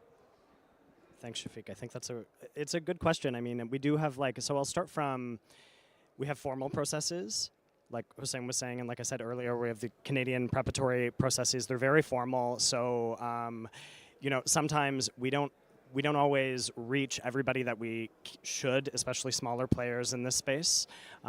Particularly, we like to see youth at the table, and now they're very well engaged, or they're very well organized now. So it makes it a little bit easier. We can reach out to Dana to get youth involved and to others involved, but we really also rely on our larger stakeholders. Like CIRA has the technical coalition for multi-stakeholderism, so that's a great initiative that we know where to go to, so they can collate other smaller organizations, and we can hear some of their voices who we're not on the ground, so we don't have the same reach as some people do that play in this space every single day and live and breathe some of these issues. So it's really incumbent on us to casually and informally reach out to as many stakeholders that we can outside of more formal processes in order to get as many voices around the table as possible. So that's one element. And the only other thing that I'll add is that the relationship element is really important for Government of Canada. So we work very closely with our Global Affairs Department, and we really try to institute a no wrong doors approach. But it's important for government officials to be out at things like the IGF and at IT meetings and expanding our networks and putting faces to names, so people know who in the government. It's not just a big scary bureaucracy, but they can actually see somebody they can speak to, and they can develop relationships with them. So that's a really important element as well. So as much as I know everybody's resources are an issue, but as long as you can try to make the case to get out there and meet people, it's really important as well. Thank you, David. I believe that's make me a little bit more comfortable with myself, because when in this region when we talk about internet governance, we say, it's the government who lead. So Canada, the government leads, which is good. That means we are not doing things in the wrong way.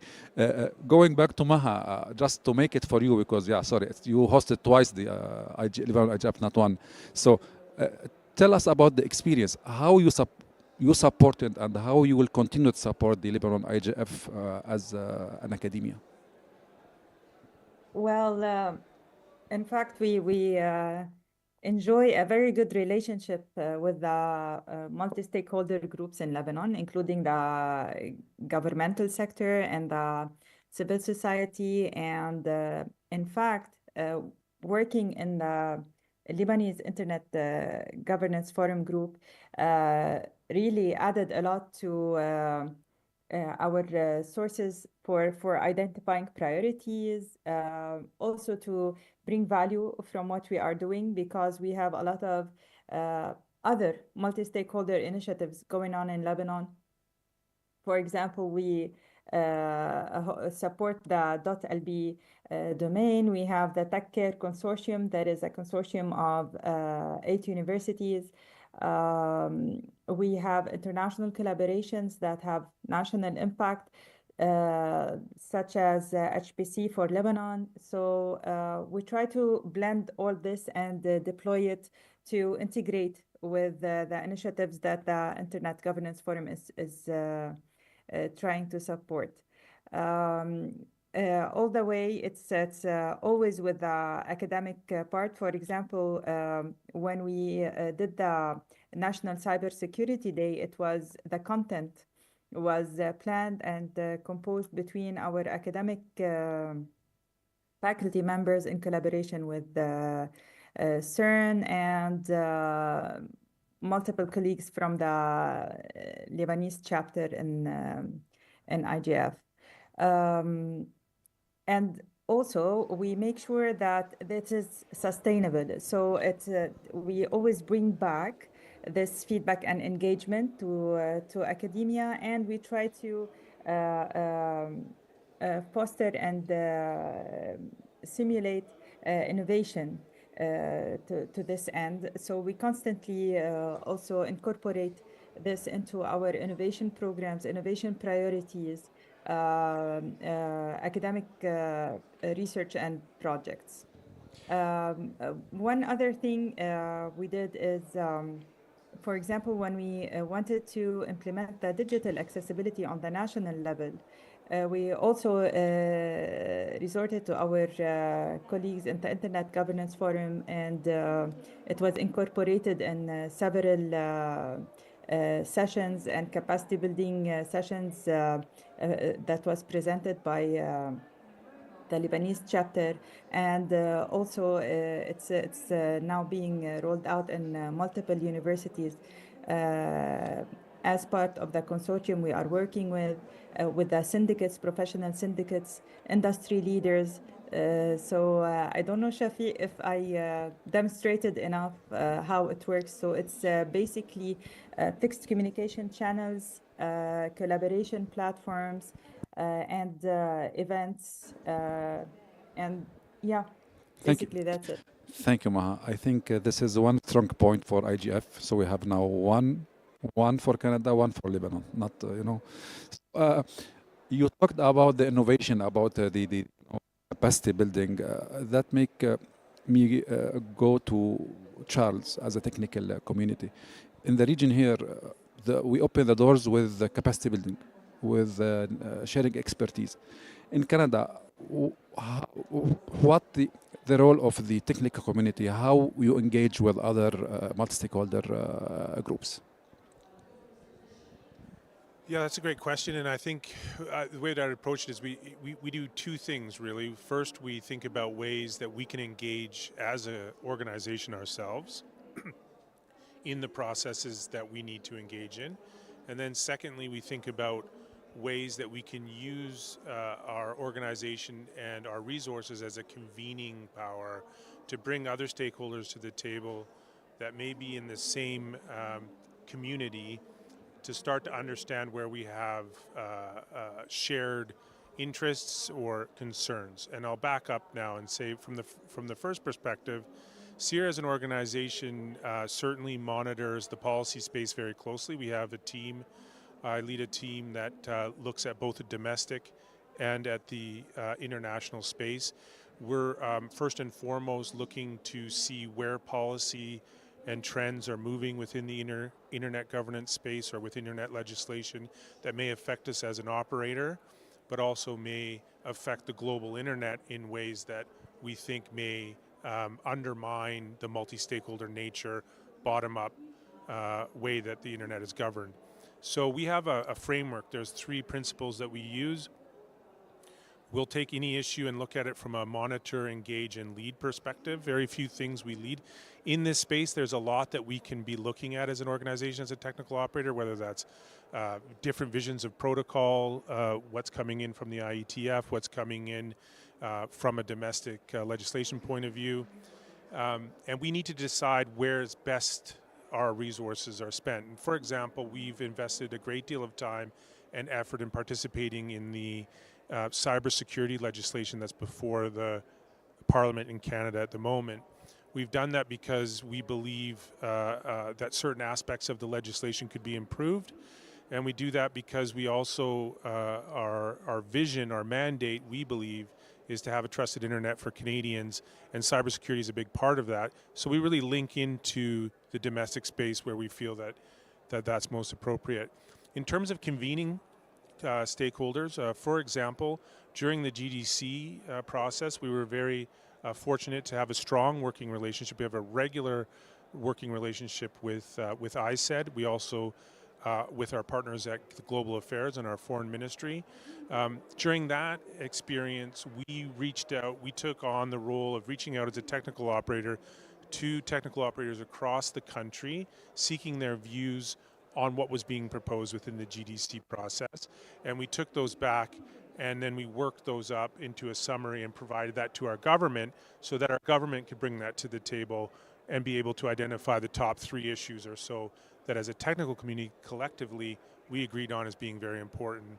So again, just to sum up, CIRA is in a unique position, I think, as a technical operator to be able to offer technical advice on legal policy issues that may not be necessarily front of mind for policymakers who are dealing with really difficult things like content regulation, really difficult social political issues. As a technical operator, we can bring a certain degree of expertise to that others can't. And at the same time, we have an opportunity to bring that community together within the country and connect that into a global system as well. Thank you, Charles. Really, this is a very interesting coming from the technical community who are involved in making policy or supporting making the policy, not making the policy.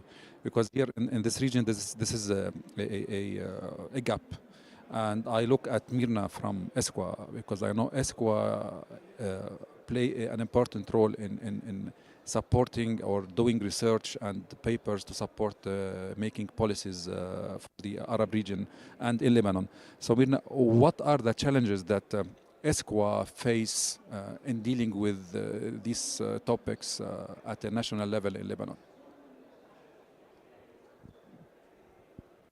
Yes, actually, it is not an ESQA challenge. It's a general challenge, actually. Implementing multi-stakeholder approach at national level or at regional level should take into consideration, first of all, the cultural environment of and the local culture of the community.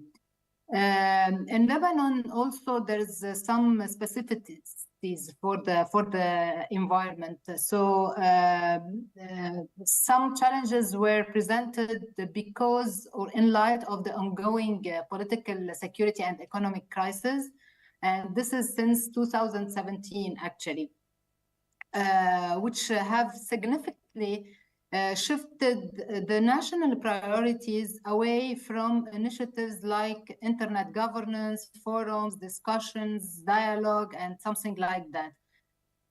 The crisis in Lebanon created an environment where all stakeholders from all sectors, so from government, private sector, technical community, academia, students, everybody were driven to focus more on their immediate political and economic concerns. This challenge was presented a big challenge on how, and the question was on how we can align or adjust the discussions within the Internet Governance Forum in Lebanon with the urgent needs of the country. So, and also we worked a lot to provide guidance or advices on how the digital inclusion and digital governance can remediate or can contribute to address some of the current problems at the national level or at the community level. Also, there was another challenge regarding how to engage all groups. So mainly I would like to focus on one category, which is very important because it forms actually our future, either in the dialogue or in the policy making, which is the group of students or youth. Actually, in Lebanon, students were unfamiliar with internet governance concerns and lacked the proper engagement within the processes of internet governance at regional, global, and of course at national level. And this is due to that our the curriculum at the universities does not include any related topics or something like that. And here I would like to recommend that we need to introduce some topics of internet governance and policy dialogue, policy making within the curriculum of at the university in order to get more students engaged. To remediate to this problem, actually, we thank a lot the technical community and the academia, where we partnership a lot in order to provide capacity building workshops, to provide necessary knowledge and skills to engage meaningfully youth into this into the IGF in Lebanon in particular, and at global and regional level. Thank you, Mirna, so much for this input, and that makes the score 2-2. Technical community in both countries, they are doing their job excellent. Thank you, Charles. Thank you, Mirna. I believe I will have a question from online. We do have a question online from Zainab Bauharb in Lebanon, saying, Canada is a huge country compared to Lebanon. How can the Canadian Organizing Committee include all voices from the different provinces? And I'm assuming this would also be different between the Canadian IGF and the Youth IGF in Canada, but I'll transfer it over to Charles, I guess, or David. Sure, thanks. That's a really good question, and I'll just, from the Government of Canada perspective, I won't lie, it's a challenge. We have a vast country that is, lots of rural and remote communities that are not as well connected as larger urban centers in southern provinces. So it's something that we are continually trying to improve. Technology always helps as communities start getting online, and they're more connected now than ever. So we definitely rely on technology to help us out. So all of our meetings and all of our strategies, our virtual participation is an option, and that's a lesson learned from COVID. I think everybody learned that lesson, that we can operate more efficiently and more effectively and engage a lot of stakeholders when we have hybrid environments. So we absolutely always integrate that into our ongoing engagement, and also just connecting with larger stakeholders. We encourage them to also reach out to their networks and sort of cast a wider net for us. So we can't be everywhere at once, but I think if we have good connections and good relationships with the folks that we do have, they can then take messages to their community as well and sort of bring their concerns to the table too. Just to echo a bit of David, in terms of the CIGF, yes, Canada is very large. We have a volunteer committee that organizes, and I think you've heard Dr. Hussein talk about that. We rely very much on the community to come together from various parts of Canada to develop and to push forward ideas that we're going to take forward into an IGF for that year. We, as CIRA, are often looking as a national operator across from coast to coast, where we can reach out to folks that we may know that are interested, or where we make calls to different parts of the country for participation and interest. On that same note, we have had the CIGF in different locations across the country, but this, as you alluded to, does take resources, time, and effort in a country the size of Canada, which can take 6 hours to get from one side to the other. Again, CIRA has been fortunate enough to be able to support. We do rely very much on regional expertise and regional views. There's really no sense of having a CIGF without having representation from different parts and communities across the country, and also from different backgrounds and different stakeholder groups. So we're very conscious about trying to level that out. We're not always able to do so. It is sometimes more centered around parts of the country than others, but we really work hard to reach out. Just really quickly, CIRA is very involved with also investing in communities across the country. That's also under my remit.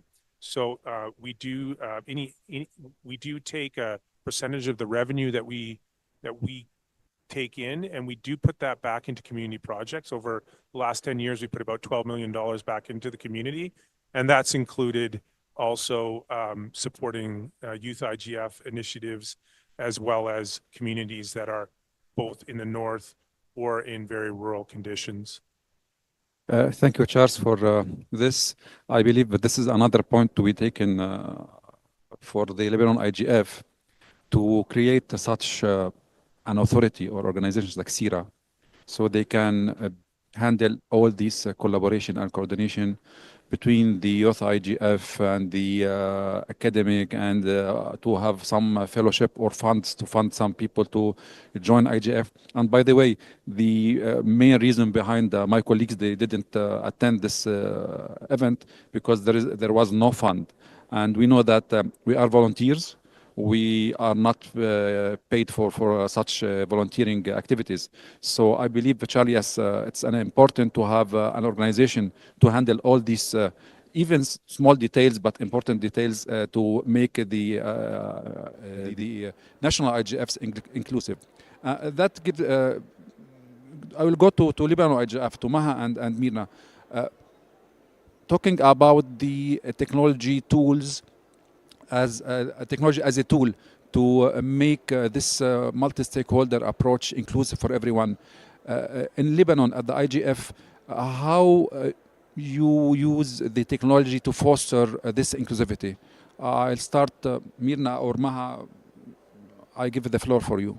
You heard the Canadian point of view, so please let us know how Lebanon IGF dealing with this technology to get more engagement in the multi-stakeholder process. Mirna, should I?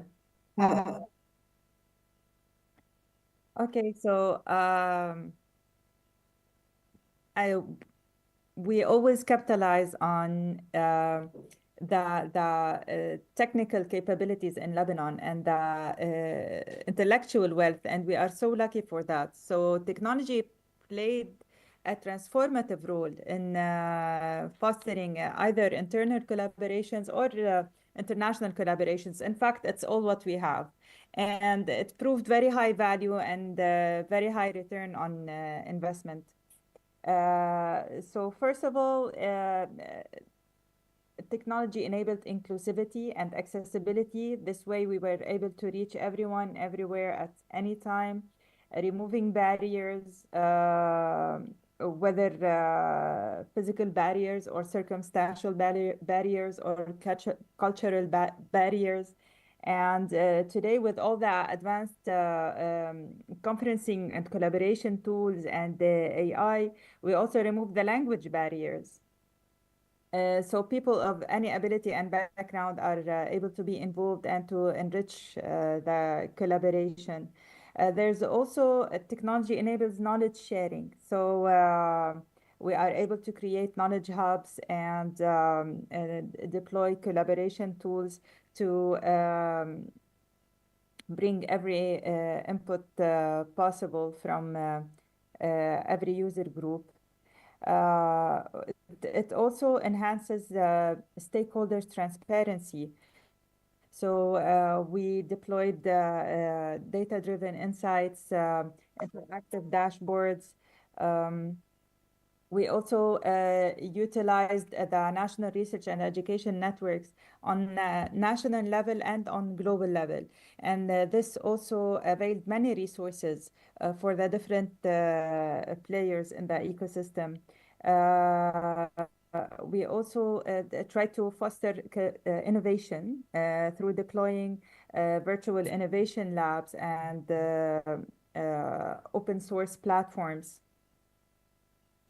And lastly, we also use the technology to scale our collaborations and initiatives nationally and globally. Mirna, did I forget something?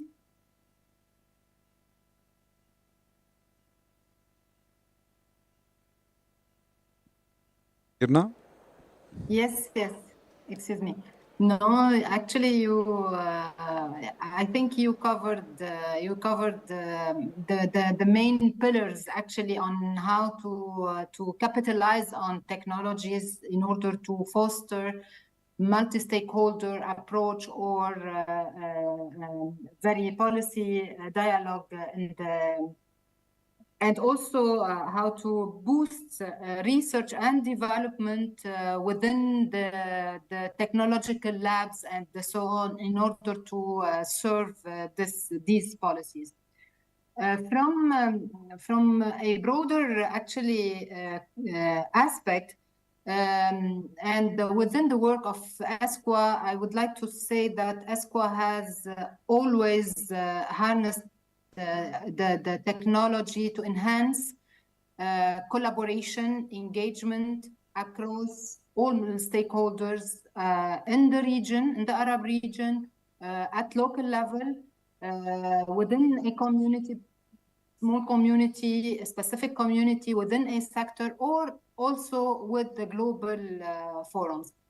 Actually, we use a lot everything related to virtual platforms, collaborative tools,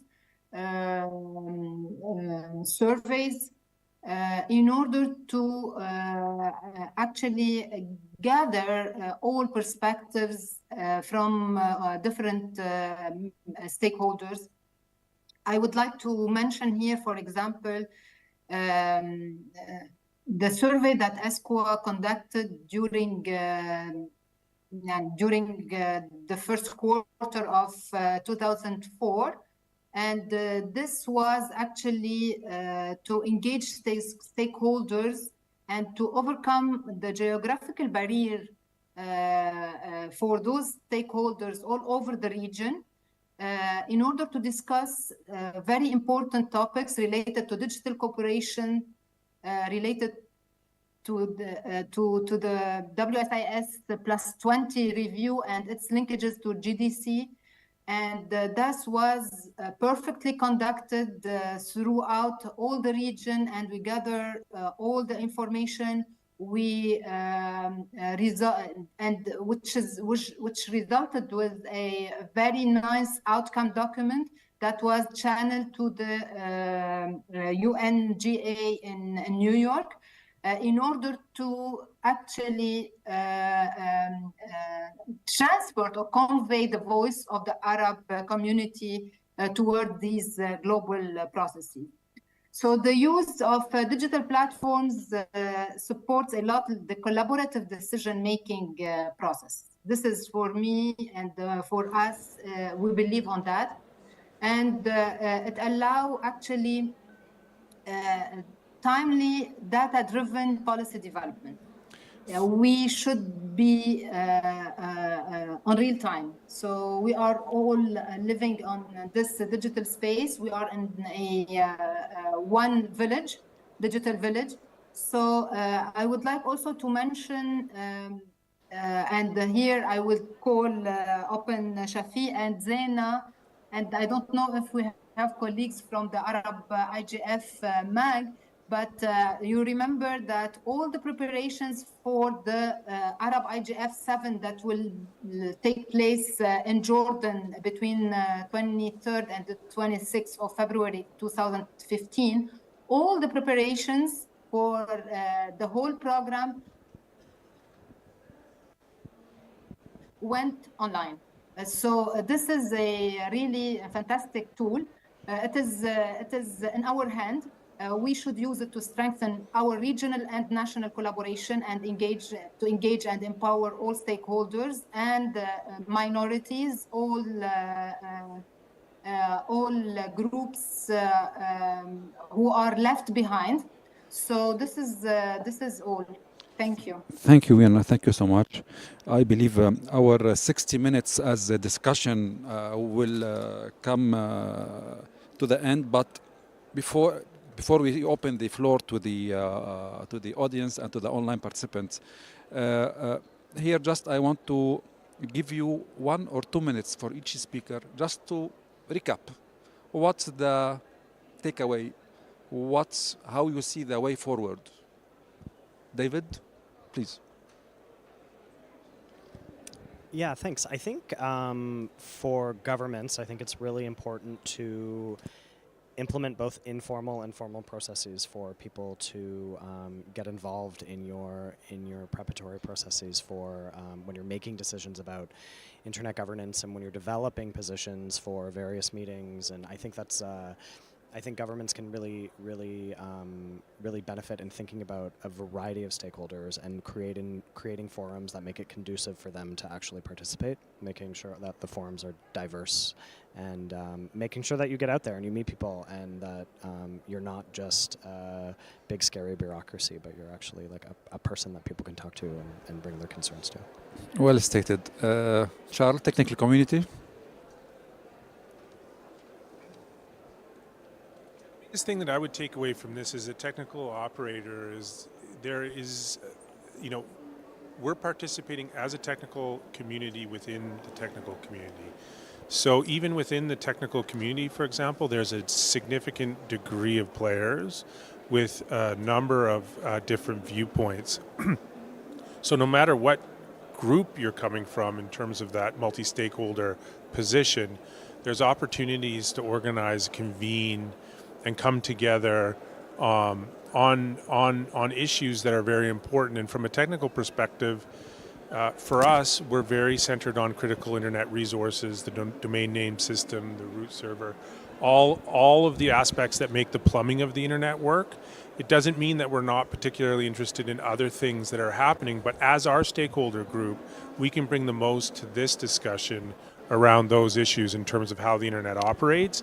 And we can do that by convening both across Canada as technical operators, but we're also doing so, as David mentioned, very internationally as a technical community for a technical community coalition for multi-stakeholderism. Sorry, TCCM. Great. TCCM.global. Anyways, my point is that we can come together as operators. We don't need to come together as all operators. And the same thing for governments, academics, civil society. Thank you, Charles. Mirna, 1 minute, wrap up.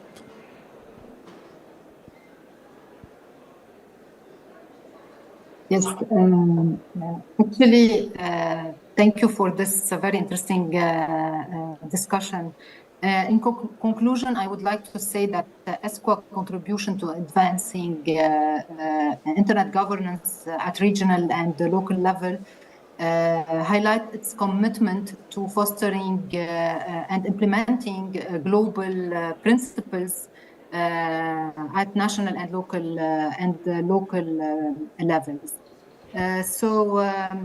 Looking ahead, actually, ESCWA will continue to champion these models in all its initiatives, such as Arab IGF, other initiatives.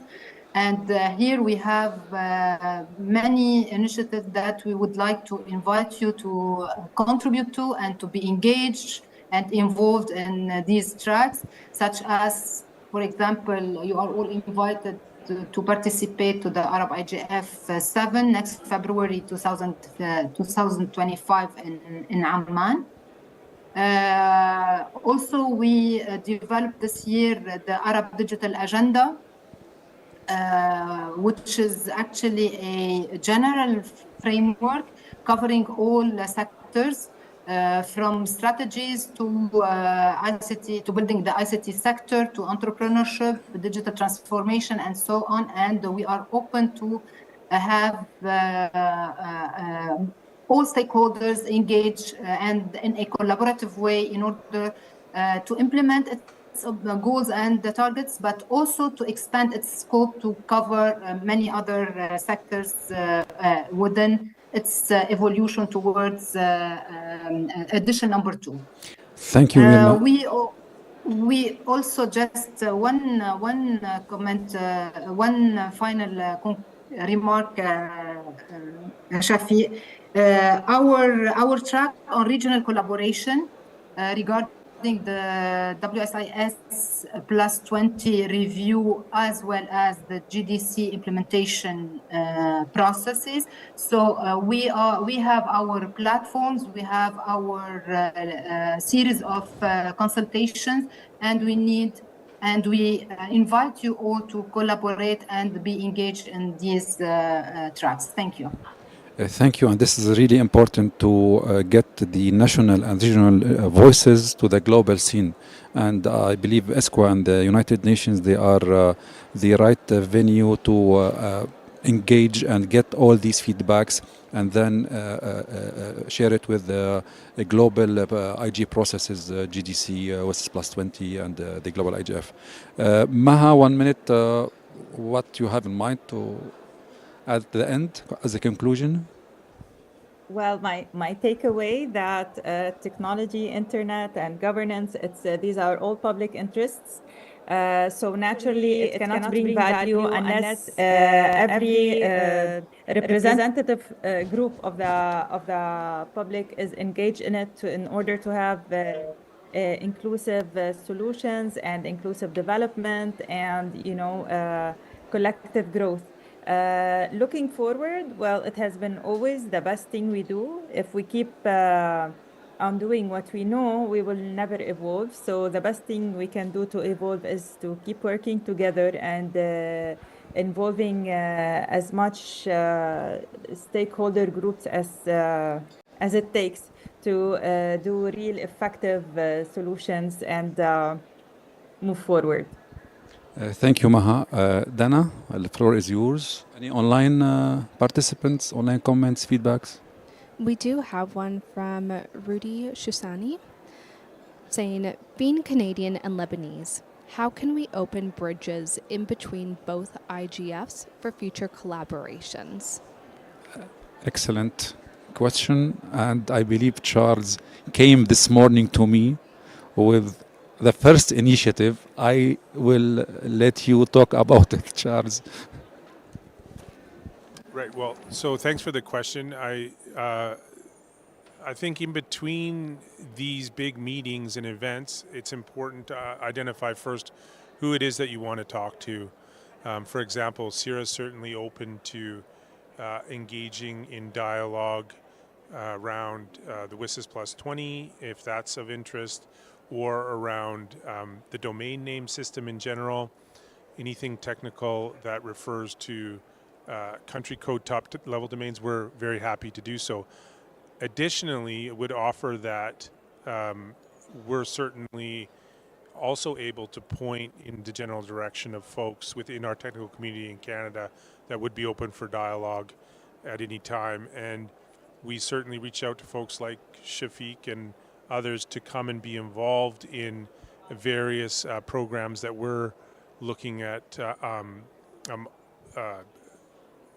setting over the next, I would say, 8 months, particularly around WSIS Plus 20.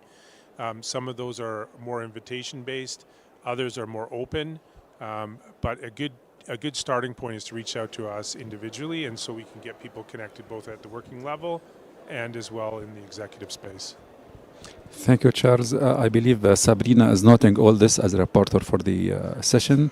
This will be an excellent call for action coming from CIRA or the Canadian IGF. Dana? We have a question from Zainab Al-Hab, Lebanon. My question is to David. My GAC colleague, is it relevant using the national IGF platform to promote the new GTLDs program?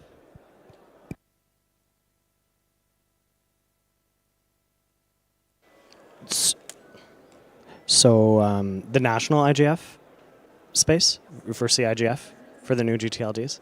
Yeah, okay. I think, to promote, I think it's important that people know that it exists and that it's coming up, and we think it's gonna really, it's gonna be a change space in terms of what's gonna happen at ICANN, and it certainly is a priority. It's a priority for government. I know that lots of folks are tracking it. So it's certainly, we use venues, we engage very much with the CIGF, the Youth IGF now. So, it's certainly a space that we can bring our priorities to, and we can discuss our priorities with stakeholders, and, priorities at ICANN, like the new round, is certainly one of those priorities. So yeah, it's certainly something that we can speak to. Yeah.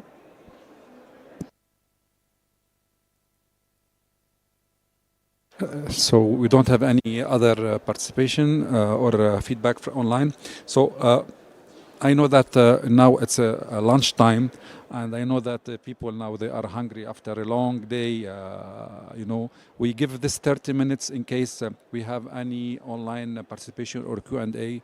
But I am happy to give you your liberty if it's done and you don't have any comment or feedback from online. Nothing perfect because we did a lot. I think what we did in 70 minutes will take us the whole next year to, if we want to execute it. So once again, I would like to thank Sira, David, Charles. I would like to thank Sabrina online for her efforts and for the follow-up. IGF Lebanon, Mirna, Maha, and the Secretariat Zena. Really, I appreciate your efforts, and hopefully next time you will be with us here on site. Thanks, Dana, for your support and online moderation. It's really it's not an easy job to follow up on all this. And once again, as you can see, even though Lebanon is a developing country, Canada is a developed country, but both countries are working in multi-stakeholder environment with different approaches, but these approaches works taking in consideration the environment that we or the stakeholders live and the challenges that we are facing every day. So thank you once again. Thank you so much.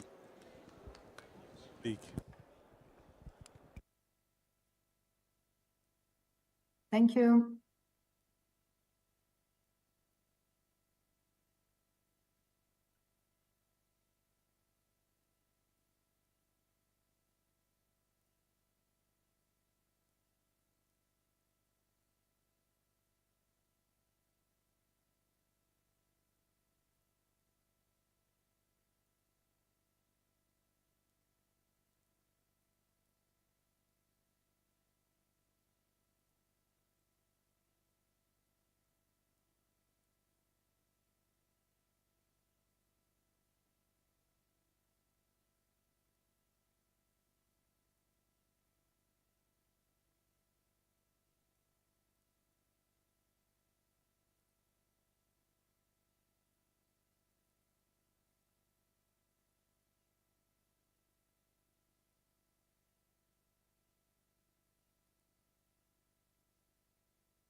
All right, test. Can you all hear us? We are on channel 4. Let's see if our transcripts work. Let's test everything before we start. Can you all hear me? Can you all hear me? Yes? Channel 4. All right.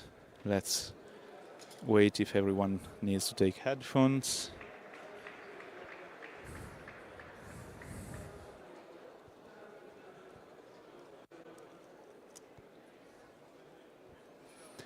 All right, I think we can get started, right? All right, so good afternoon to everyone. My name is Luca Belle. I'm professor at FGV Law School, where I direct the Center for Technology and Society.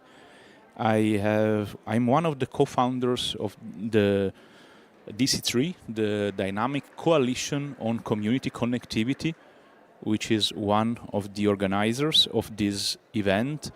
We have organized this together with another coalition called the Dynamic Coalition on on data-driven health technologies, led by our friend Amali Mitchen and our co-panelist Amado Espinosa, that should be online. So if we could have actually our online speakers on the screen as well, so that we can have a nice family picture. They should be Amado Espinosa, Oda Shoshi, and Leandro Navarro. If we can have them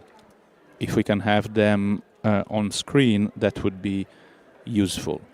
So I'm going to quickly present the speakers and then quickly introduce the theme of our session, so that then we can start our conversation. We have here, starting from the left, Renata Santoyo, who is a telecommunications expert and working with the International Affairs Department of Anatel, the Brazilian telecoms regulator. Welcome, Renata. Then we have Talant Sultanov, who is policy advocacy advisor for the Global Digital Inclusion Partnership, an institution I have the great pleasure of sitting in the board of. Welcome, Talant Sultanov. He is also a member of the MAG, the Multi-Stakeholder Advisory Committee of the IGF. Then we have here Osama Manzar, that doesn't need introduction for those who are in the connectivity field. So he is one of the founder and director of the Digital Empowerment Foundation, and he is a senior fellow is a British Chevening Scholar, international visitor of the leadership program of the US State Department. He is also advisor of the Women in Digital Economy Fund and many other very interesting hats that he wears, having connected more than 35 million people in India. Then we have our online speakers. Hope they are already here with us. I see on top of my head on the screen our friend Leandro Navarro. It's a great pleasure to have you with us, even if only online. So he is co-founder of Pangea.org. He is one of the most well-known academics in connectivity studies and community networks. He also is a member of the Gifinet and A-Show-Cat community networks, and has done a lot of very interesting work and studies. Also co-chairs the Internet Research Task Force Working Group Gaia, Global Access to Internet for All. Then we have our friends from the Data-Driven Health Technology Coalition that will be part of the second segment of our session.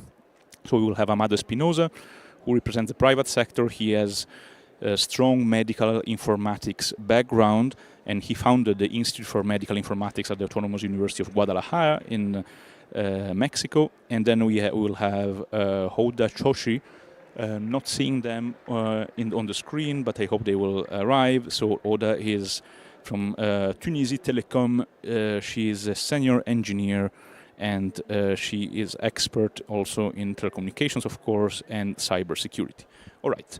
So now that we have introduced all the speakers, let me provide a little bit of introduction as regards the theme of today's session. So first, we are, as I was mentioning, we are splitting this session in two parts, more or less. The first one, we will present some of the finding of this booklet that you can find here and also available online on the IGF website, which is a pretty Byzantine website. So if you want to have a direct link to all the reports that we have been doing over the past years, there is a website called comconnectivity.org where you can freely download all the reports. This year reports is dedicated to cybersecurity in community networks. So over the past almost 10 years, 9 years actually, we have been working on a lot of different issues exploring community connectivity. So for those who are new in this field, let me just remind that community networks are community-driven, bottom-up, crowdsourced connectivity initiatives that are usually built in remote area, rural area, or peripheral areas or low income area as an alternative option to connect the unconnected, or to provide better connectivity to the poorly connected, right? So they could be developed by local communities, a group of individuals that have no technical expertise at all. They could be also driven by local administrations, local entrepreneurs. So it's really the beauty of the community network is that it is an effort driven by the local community for the local community. We have explored over the past years how to build community networks, how to regulate them, which funding models are more appropriate for making them sustainable, what is their impact with regard to the promotion of human rights, what is their impact with regard to the promotion of digital sovereignty. They are a very good example of community-driven digital sovereignty, meaning the local communities understanding how the technology works, developing it and regulating, self-regulating it. Now, something that we have not analyzed yet until this year are the cybersecurity implication of this, because is a double-edged sword to some extent. The fact that the infrastructure is created by people that do not necessarily have a strong technological background means that a lot of open source infrastructure and equipment is used. Maybe not a lot of knowledge as regards existing legislation that can impinge upon infrastructure like not only telecom legislation, but also we will see data protection regulation that must be complied to and create some cybersecurity issues. So as the beauty of the community network, the fact that they are community driven, can become a vulnerability. The fact that the infrastructure is built without thinking to bad faith actors that can hack the infrastructure, that can transform the infrastructure into a botnet or into a easily targeted with distributed denial of service attacks.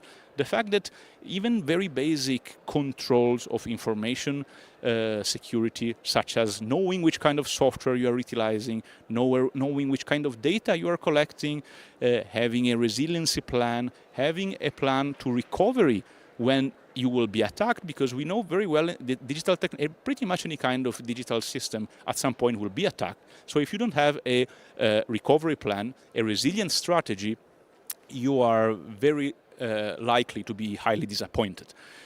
And so these are very similar challenges what community networks face to what also we will see in the second segment, digital data-driven technology in healthcare system face, of course, in very different ways.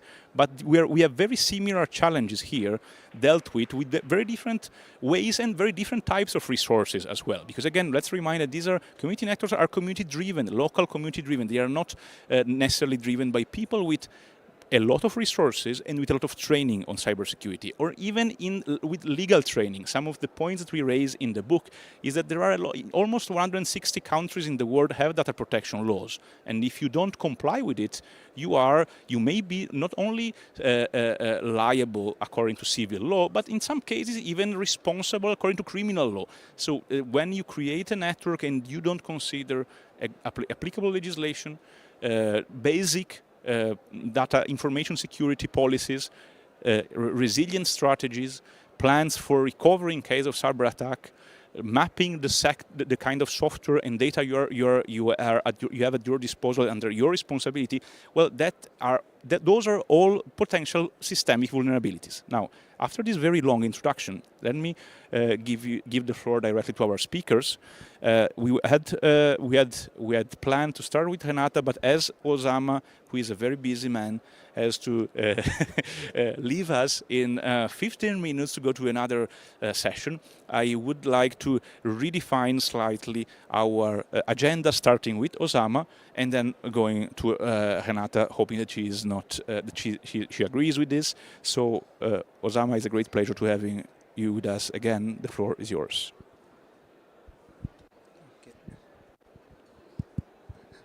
Thank you very much. Everybody who knows our work will not expect anything technical that I'm going to talk, because I don't know the technology. We work with communities. I want to give you a little heads up on this chart. This chart is basically the geomap of all the community networks that we have done in the last 15 years. In India, they are 280. That doesn't mean that they are the only community networks. There are many more, but we have been able to do it. And Luca has been able to look at many of those networks and document it also. So there are three things that I want to say. Internet is global, but users are local. Again, internet is global, but community networks are local. Not only local, it's hyper-local.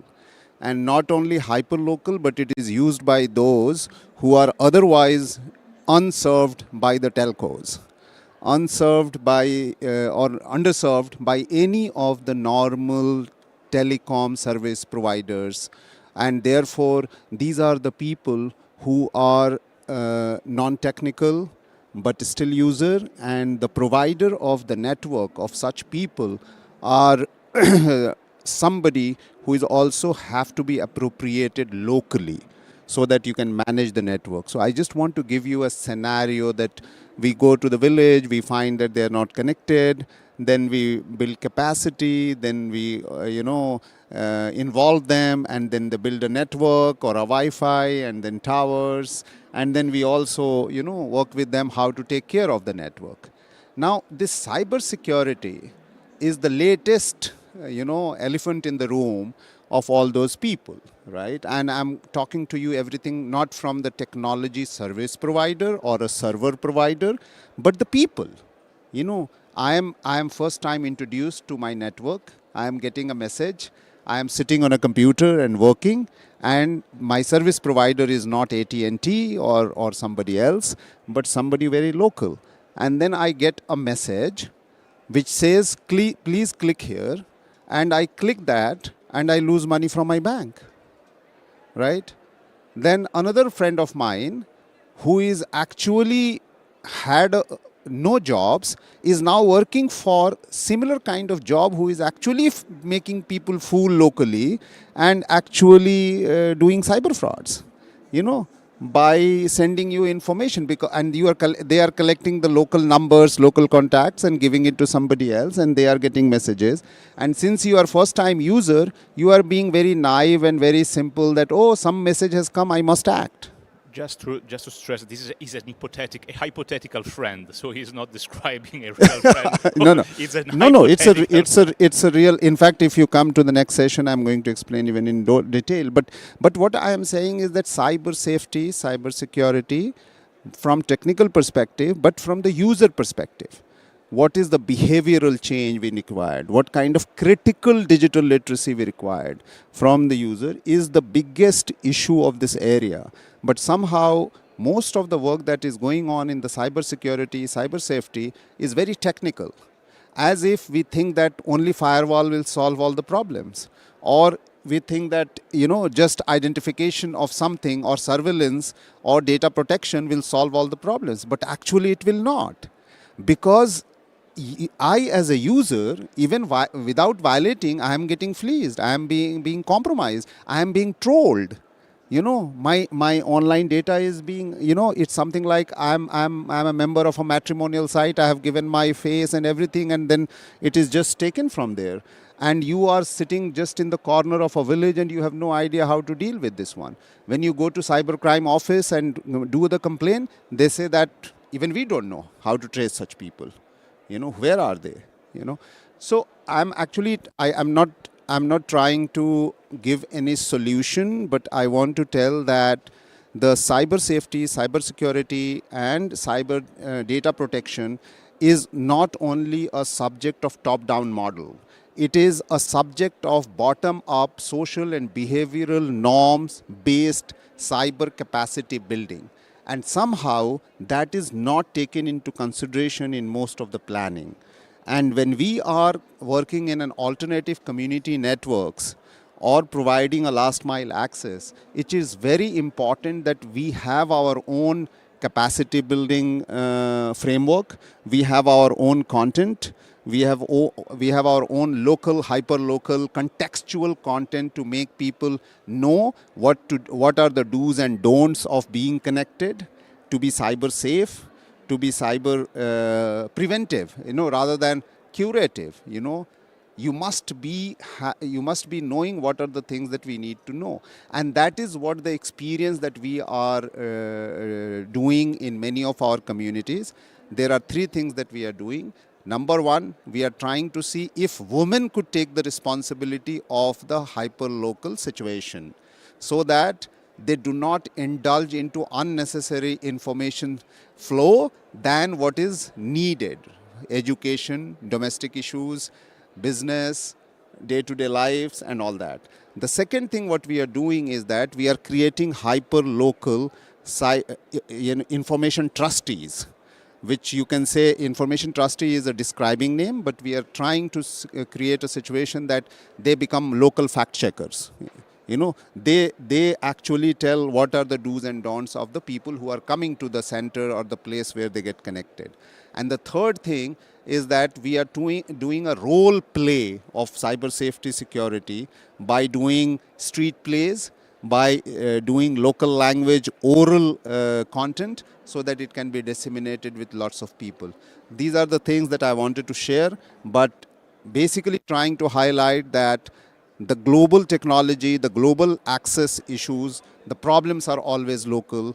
And when we are talking about cyber capacity, we need to have a local solutions. Thank you. Thank you very much, Osama, for this very important words. And again, I think that this is a very key message, and that comes in a very recurrent way in cybersecurity discussion about cyber hygiene, capacity building. At scale, we have reports by Microsoft saying that more than 90% of cyber incidents actually happen because of phishing, and for considering what usually it is considered the weak link, which is what stands between the screen and the chair, the human. But actually, what I think that one can revert this logic through education and capacity building. The individual becomes the strong link. So when you are the ones understanding, and even basic things about cyber hygiene, like do not use 1, 2, 3, 4, 5, 6 as a password, which is still the most used password. So if you understand this, you really go much farther than at the very early stage, especially in community network, where those who are connected are frequently unconnected. So really is the first approach with technology they have. Now, I would like to give the floor to the regulator. There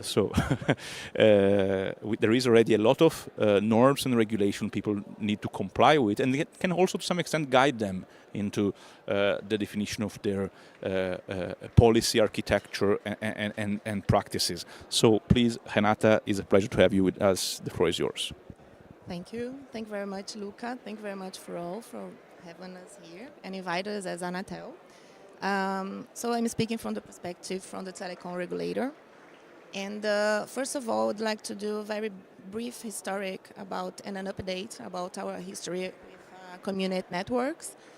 It was something that we started being more involved from 2020 when we had a memorandum of understanding with UK, and we did a work, sorry, with a partnership with APC, and we have some very interesting outcomes as a policy briefing with the framework from the regulatory status, and also a manual for lay people with a video that it was very interesting because we had the opportunity to teach and help communities that don't know anything about connectivities or how to deal with regulator to construct their own community network, and how to deal with regulator. That's something very complicated sometimes. Which license they need to take, how to use the spectrum to not break any rule. So it was very interesting beginning. After that, we had the opportunity to internalize this work as a temporary committee in Anatel.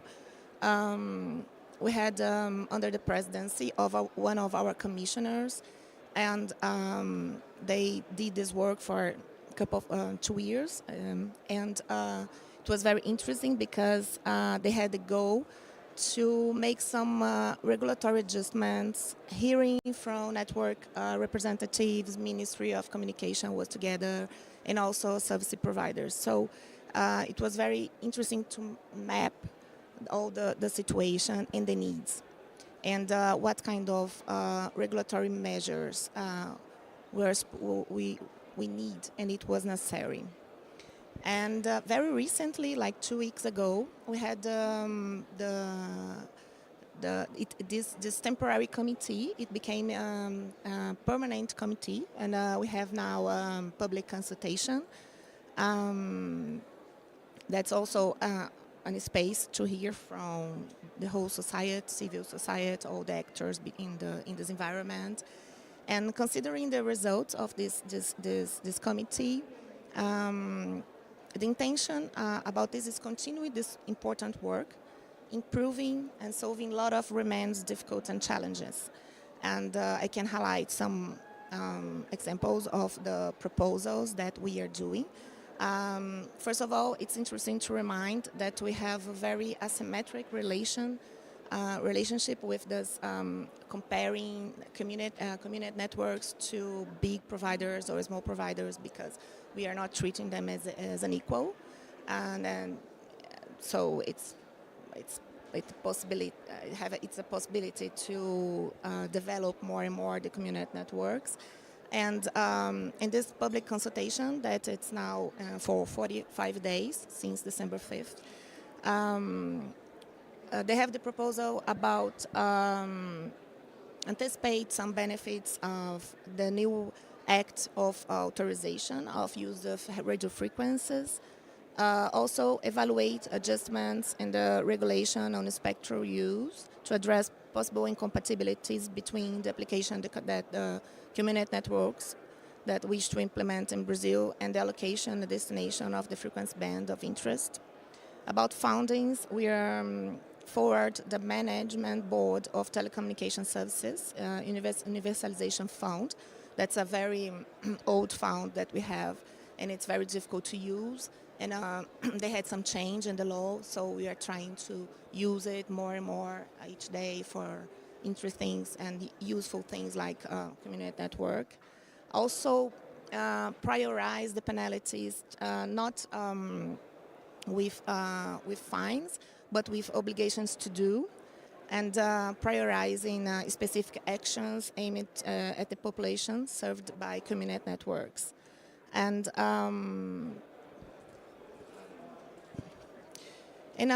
so it's possible to see that we have a lot of challenges.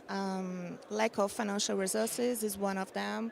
Regulatory barriers to the establishment of networks, difficult in mapping the benefited communities, obstacles related to geographic isolation, and of course, cybersecurity. And about cybersecurity, we have a specific regulation for the whole ecosystem and cybersecurity. And security, of course, is a priority for us, especially for a successful model of community networks. And in August of this year, Anatel reviewed the cyber regulation, and a new article that we have in this review, it's about the telecommunication service providers. They need to communicate any accident, security incident to the National Data Protection Authority. This include community network. That's the way we think we can maintain all the principles and guidelines that apply to all the actors in this ecosystem, large, small providers, also community networks. And we believe that this way the ecosystem can flourish. But they're still being treated as an asymmetric approach, and then we cannot apply the same rules, of course, because they are like, for us, restricted interest. For example, they have a license that's a private limited service, and big providers are collective interest, and so they don't have the same obligations. So it's something to help and to foster the development of community networks. So the principles were maintained, and but as well as this asymmetry in processing this new regulation of cybersecurity. And so we also, to materialize this resolution of cybersecurity, we developed some guidelines that's very interesting of cybersecurity regulation, applies to the telecommunication sector, and approved by the cyber regulation, emphasizing the adoption of good practice and national and international standards related to cybersecurity. It's all available on the internet, and it promotes the dissemination of a culture of cybersecurity and the safe and sustainable use of telecommunication network and services. This was a work that was developed for our cyber working group, and they prepared also another guide. This one is more basic guide, it's more accessible for lay people, and we have also another one that incentivizes the security by design and the development of the softwares. But in this basic guide, that's the first one I was talking about, you can have instructions like data protection, access and account control, activating and monitoring your account, data backup, and all this lot of different instructions just to help. And also in the same way about literacy, we have a partnership with OAS and Cisco Academy to capacity building and to also help to teach how to be more safe when you're navigating and connected on the internet. So I think we believe that all these guides and this partnership with academia, with courses, we kind of lead us for the meaningful connectivity, helping and teaching people how to use internet, because I think that's the third pillar, because we kind of talk about infrastructure, then security, and now we need an effective way to use community networks, right? And have the best they can give you the best performance, and I think that's our measures until now. We are continuing trying to do things, listen to the society. As our friend Osama said, it's not top down. We need to do all together just to see what's the real needs we have. And we are also involved in the Partner to Connect and ITU. We did a pledge about community networks to being followed on WISIS this year. So it was very, very interesting, and it's also on the internet. So I think for now, it's it. Luca. Thank you very much, Renata. And it's very interesting to understand that there are very few regulators in the world that have had this proactive approach to engage with community networks, try to understand them, reduce also the regulatory burden to facilitate them, because what we have been discussing over the past 10 years is that, of course, you cannot have the same regulation for enormous telecom giant, not telecom operators, and small ISPs, micro ISPs, or non-for-profit ISPs. So it's very good that the Brazilian regulator Anatel, together with few others, has had this sensitivity. Now, a very frequent problem in cybersecurity debates is how to identify users, how to make sure that they are not bad faith user, they are the real user they claim to be. And here I wanted to bring to the fore the work that Leandro and his colleagues have conducted and is also described in this booklet about decentralized digital identity and verifiable credentials for members of community networks, which is extremely interesting because it gives us an approach, an understanding of how technical solutions, even not particularly expensive technical solutions, can be used to enormously help people engaging with community networks. So please, Leandro, I hope you are still here. Yes, I see you now. Can we unmute Leandro so that he can present? Welcome, Leandro. We can see now your presentation, almost. Yes, we see it in full screen. Can you speak? Yes, do you hear me? Yes, we can hear you loud and clear. Wonderful. So this is the pattern of representation, but instead of decentralized, could be self-sovereign, digital identity, and verifiable credentials for communities. So this is the work partly funded by a European Commission, but which involves, as you see in the heading, several communities, several organizations that were involved in the development. So just to give you a bit of definitions, we are talking about digital identity in ourselves, or things, or content, or organizations that they want to be identified in the cyberspace, let's say. And then there is a concept called decentralized identifiers, which allow you to have different identities, different tags, whatever. Once you have an identity, people, organizations can say something about you. Like, for instance, you as a member of a community, you live there, this is your education, you are a vulnerable person, and there is accreditation from a NGO that knows your situation, something like that. In the end, whatever claims. So this is a bit abstract. And then I'll give you an example.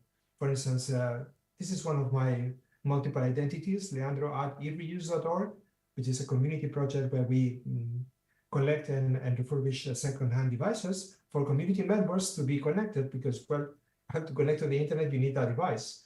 And this is my GPG key ID, in case you want to check my mails that come really from me or someone else. So my DID could be, is not exactly like that formally, but could be deep email, leandro@ereuse.org. And then from that, you could find out my public key, whatever, and then verify an email that I send it to you. So in the decentralized ID world, there are, they call it methods. One method is called key. And here you have your public key embedded in this long name or identifier. But also there is the did web method that allows you to kind of encode a typical, let's say, website, which identifies my personal identity in the Gifinet network as. And then you see again an ugly kind of JSON data structure that is structured like, imagine like the source code of an email, where there is a part that says who is saying what. This is the Gifinet community network that is saying me as a subject, that I'm this person with this identifier as member of the Gifinet community. And then there is a signature which allows a third party to verify that whatever is said here, who issues the credential, who is the subject of the credential, is valid because there is a signature in it. Well, this is a very technical description of the data structure, but imagine that you have a badge like this, which says that I'm a community member of Gifinet. You can scan it with a QR code. You can verify that this information hasn't been tampered with. And this is my email address and public key. Okay.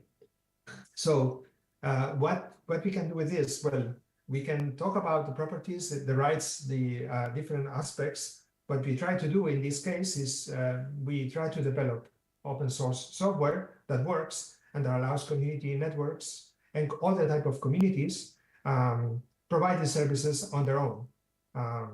And then, well, you can see that there are strange concepts like the issuer of an organization that says something about me, for instance. So I have a wallet where I can hold these data structures, these badges or credentials, and then different elements that I'm not gonna enter into discussion. If you want to know more, we have a, let's say, public repository on GitHub. You can leave us a star if you like it. And also this is our development repository. So I can tell you a bit more about the pilots, the communities we've been working or we are working with them. So for instance, the first three are three NGOs. Pange is an NGO that I was co-founder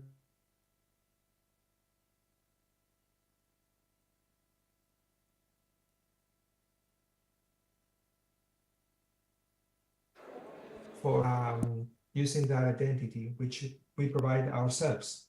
Or there is another NGO, SEDEM, also in my neighborhood, let's say. They can use these credentials to access other online shops from other NGOs, and a federation of NGOs that provides different credentials for instance, when they go and apply for funding, they can accredit that they are members of La Fede, and you can provide this credential to confirm that this is sure and verifiable. And one particular interesting example in this context is this collaboration between Karen Manel is an NGO that works in neighborhoods, in vulnerable neighborhoods, and then they know the families, they issue credentials for them. They might not even have a legal ID at the time, but they can have already an accreditation from this NGO showing their level of vulnerability, so they can use this credential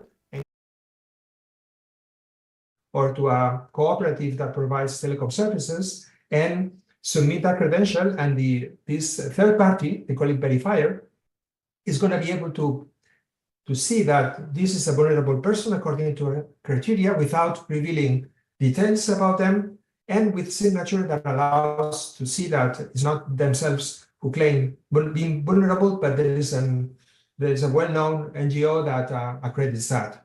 And the same, we do it for giving like computers, laptops to families or children that need them, and then we manage this kind of multi-organization identity management system in the community.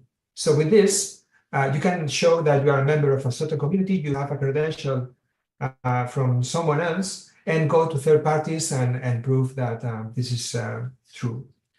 And this model is based on the European blockchain service infrastructure or identity infrastructure that is a bit complex, but you see that there is a public registry of actors, and well, I can have my own credentials issued by, imagine like an NGO that has been accredited by the government or whatever, and then you can submit my credential to any organization in, let's say, Europe or in the world, and be able to prove that this information that I'm submitting is valid and correct, and is, even though I might not have let's say, a legal identification myself. So that's a self-sovereign part of it. So we have seen that it's possible to make it work, although complex, of course. And then, well, I mean, just that many details about, there are challenges, of course. We are not finished with this. We are just started 1 year ago. And then, well, it's difficult to do for adoption. It's difficult to manage governance issues. It's difficult to maintain the software and to make it interoperable with third parties, and especially with public services, if any. And then, well, there is a lot of things to do in the future, and keep working with the communities to understand their needs and to address them, and to be able, as with many community networks, to solve the problems on your own, on using free software that enables people not to just let's say do advocacy, but also solve their problems, and with some technical means to include not only digitally but also in the community, by providing whatever services to them. So that's my presentation. Any comments, questions are welcome. Thank you. Thank you very much, Leandro, and to bring this very interesting initiative into the picture, and also to highlight that there are challenges, right? Work in progress, and in one of the challenges also is to make this adopted by the community members, and to educate them in order to understand that this could be a solution for a problem. And as we were mentioning at the very beginning of this session, education, capacity building, and cyber hygiene to some extent is very important. So it's very good that we have here Talent Sultanov speaking about the cyber education and cyber security capacity building. He has been leading in Kyrgyzstan. So please, Talent, the floor is yours.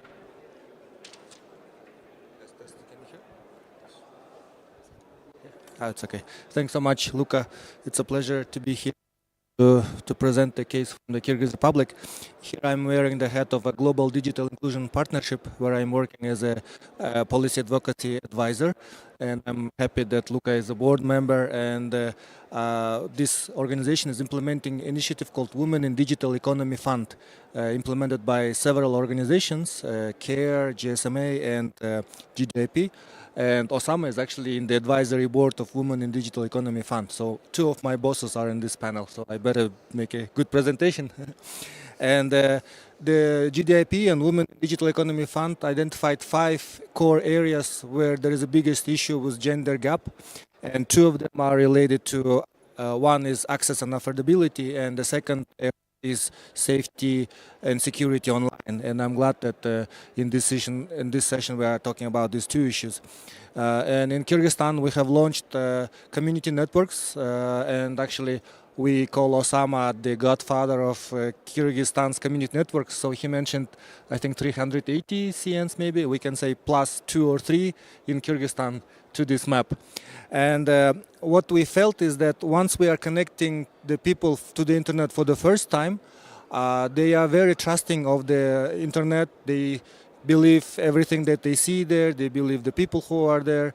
And we felt responsibility that if we are helping people to get online, we also should equip them with information and skills on being safe on the internet.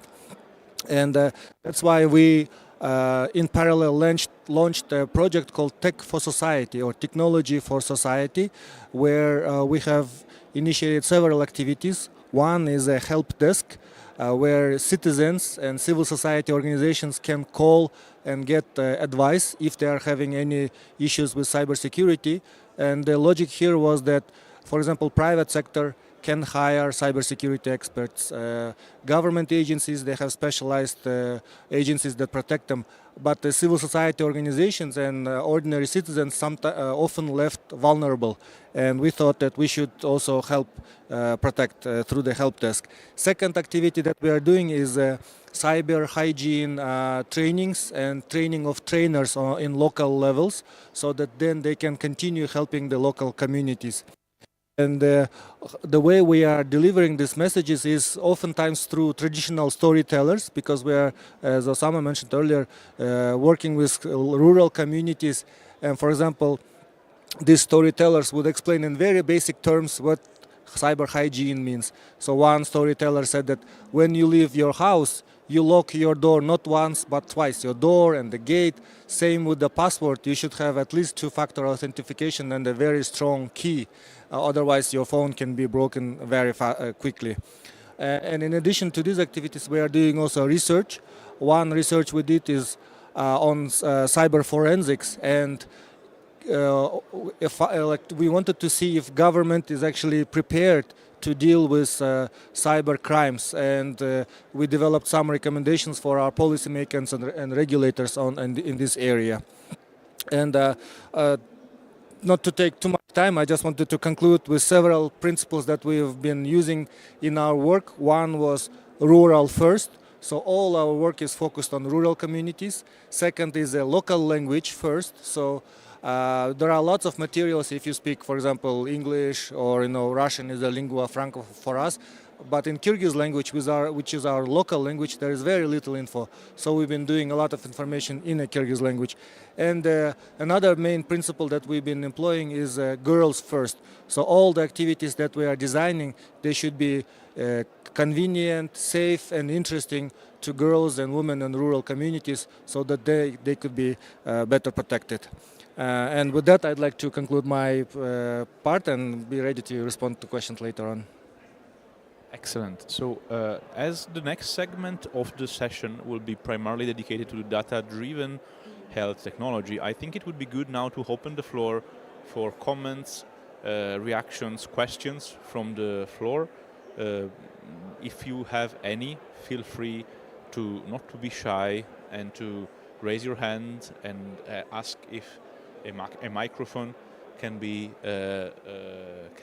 yes, we have a question here and three questions. Could we kindly ask to, well, I will give you my mic because I'm pretty sure. Can we bring a mic for the...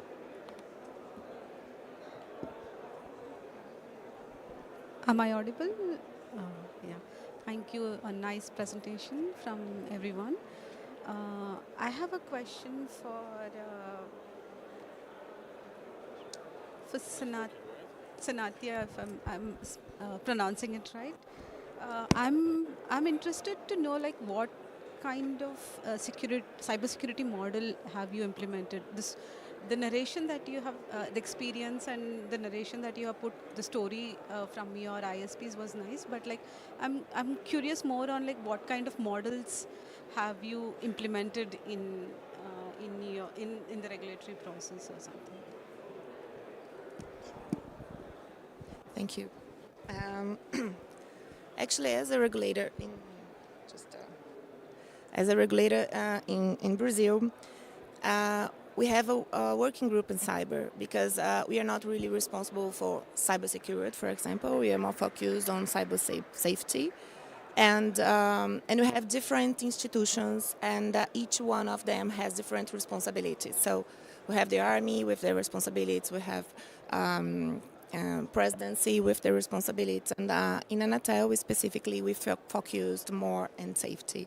As I told before, you have this manual and with some guidelines that try to educate. It's focused more in meaningful connectivity, as trying to open mind to how to defend yourself when you're using the basic risks, the basic cares you need to have. So as a regulator, our responsibility is more focused on this one, on this. Are this material openly accessible to publics? Yes, it is. I'm not sure if it's on a website. Our website, it's Anatel, that's the name of regulator. But I'm sure it's in Portuguese, but unfortunately, I'm not sure if it's available in English. But yes, it's all available. Yeah, I can. Don't know how can share. I can share I can share with you after the session, no problem. Thank you. Thank you for the...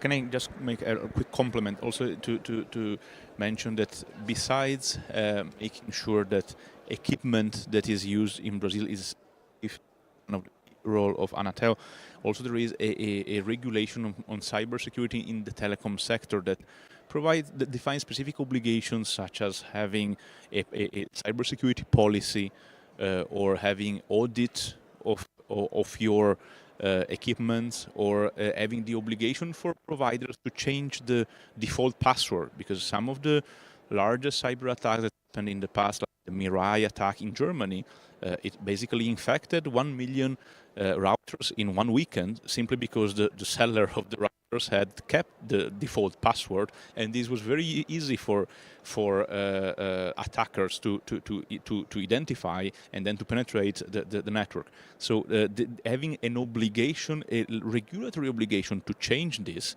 is a very simple step that can make a huge difference. So that is, again, most of the steps that help increase cybersecurity are not rocket science. And having a regulator that prescribes them, it's an enormous step forward. I see there is another question there, and then there's a gentleman here. Yes. Yes, thank you. My name is Wouter Natris, and I'm a consultant in the Netherlands, but I run one of the dynamic coalitions here on internet standards, security and safety. And I think what you've just been saying is exactly what we're trying to promote. As no matter how good the initiatives we've been hearing are, miss one girl and the whole village is still a botnet. So yes, we have to train at that level, but at the same time they're vulnerable because the service providers higher up do not have a routing security or do not have a DNSSEC security, or they don't have whatever. So people can be attacked where they don't have any influence at all. I can't change my network to DNS security or put in a routing security or whatever. So I think that is where other institutions have to become more proactive to not perhaps regulate in a traditional sense with fines or whatever, but in the way to expose weaknesses in networks. And I'll make a little promotion here, but I've been asked to become the coordinator of a community that's going to be started the next year on internet.nl. And internet.nl is a tool, and look it up, internet.nl, and then put in your local bank, for example, and see how secure it is or it isn't. If we bring organizations together that's going to implement this tool, is going to expose the weaknesses of your institutions and of your internet service providers, etc. And that also means that they become accountable because it becomes visible. And we have to train people not to be gullible, but on the other hand, we have to make the tech organizations, whether they're small or big or small, more accountable to the tasks that they have, and that one of them should be protecting us as end users. So when you move forward with this initiative, I would suggest that you have these two components in it. You keep training, tremendously important, but also start exposing. And when you expose, people become accountable. Thank you. This is an excellent comment, and actually the fact, I mean, if we want to add an additional layer on top of your comments, besides training and also making accountable, is also, in my experience, also facilitate to some extent the creation, the integration of these practices, which have a cost. So let's also be honest about it. The reason why most devices or most services may not be cyber secure is because cybersecurity has a cost, and the consumer do not perceive this as a criterion of quality. When they buy something, they want the shiny features. They don't necessarily want the most secure object or service. And if the most secure object and service costs more, they will go for the cheaper one. And if we want to apply this logic to community networks, they are usually created with very cheap Wi-Fi equipment and not necessarily the most secure, right? So something that actually is very interesting also in Brazil is that if you have costs for cybersecurity, now in Brazil you can declare them in your fiscal declaration as costs that are deduced from what you have to pay, which is an enormous incentive. So very few people know it actually in Brazil, but actually there is a very big, if cybersecurity becomes a fiscal advantage, then a lot of more people will do it. Because people, I mean, are from the individual to the large corporation, their rationale is driven by costs. If something is very costly, even if it is an excellent thing, most people maybe will not have the resource to do it. I think that adding this very interesting discourse, also the fact of help facilitating achieving the regulatory result with financial help or tax cuts could be very interesting further element. Yes, sir. Oh, thank you for the lecture. My name is Momodou Sombai. I'm from Liberia, West Africa. I was I work with the regulator in Liberia, the government. So I was kind of thinking with the community networks, how can we learn from your experience, or are you willing to to learn? I mean, to lend us some of the knowledges that you have given, if and when we ask you, or are you willing to help other, like in Africa or in other countries? Thank you. You know, there is a thriving community network community like in South Africa. We can put you in contact with some of the members of this coalition work there. I don't know if Talent, because Talent has been focusing on Kyrgyzstan, but his work is global. So, and then maybe Anatel wants to do a partnership with their Liberian counterpart. We have here two representatives, so we can discuss this. But I'm pretty sure that Talent could be your man here. Yeah, thanks so much. It's actually a very good question. I'm very glad that you asked. The Women in Digital Economy Fund, where I'm working, areas in addition to funding for women-led organizations is a policy advocacy for governments in Africa and Asia. And we are publishing this document that's a collection of case studies from around the world on best practices. And one, we would like to disseminate it more widely. I'll share the link. And also we'd like to collect other promising practices from around the world to learn from. So yes, we'd like to share the experiences that could be interesting and relevant to you, and also learn from you as well. So maybe after the meeting we can exchange contacts. And also I wanted to add one interesting fact about the cost that you mentioned. So in Kyrgyzstan they decided to block TikTok, and because it's such a popular application, people still want to access it, and they've been downloading VPN to be able to. And of course they are not downloading the paid quality VPNs, they are downloading the free ones, which come with all kinds of viruses and junk, and they are actually becoming more exposed to dangers than before it was blocked. So that was an interesting lesson for us. Thank you for this, Talent. Now, I think I'm mindful of time, and we still have 40 minutes, and we have now or maybe less, 30 minutes, and we have to get into exactly 30 minutes, and we have to get into the second segment. Can we have again our online speakers on the screen? Can we have our online speakers on the screen? I saw that also Amali. Amali, do you want to provide some introductory remarks to the second segment? Fantastic. So can we have Amali?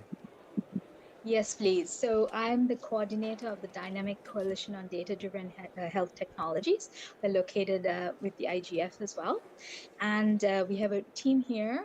We have Dr. Huda Chehi. We have Yon Abkut. He should be a co-moderator with me online. I think Dr. Amado may not be with us right now. So what we are a group that looks from the patient or really grassroots level user of the internet services to gain health information. Either it's getting the information or it's connecting. We all know of the telemedicine that we had recently with COVID. It became very important to use the internet connections to get services, maybe from a doctor, maybe from the pharmacy, and so forth. Now, for us, when we see reaching the last mile, it means rural areas, but it also means communities, vulnerable communities in urban areas who can't afford to get the service from an expensive telecom. So they often will use a community internet service to get this information or have this access with the doctors and the pharmacy and so forth. We also have people like the local doctor and the local pharmacy. They may also be using just the community network. Now, we're dealing with health data. It's highly confidential data. And so we are very concerned of the level of security. And it was wonderful to hear all about the initiatives that all of you spoke about. So that's really something wonderful for us to hear. So that's just a little spiel on who we are, and we welcome everyone to join us. So we are very much grassroots. We're very much the end user, supporting healthcare services. I'm going to pass this on to Yon, actually, just perhaps before Huda Chihi gives us a presentation, if you can spend 5 minutes. I think there was a couple of questions from our own team as well, and perhaps some other online questions. Over to you, Yon.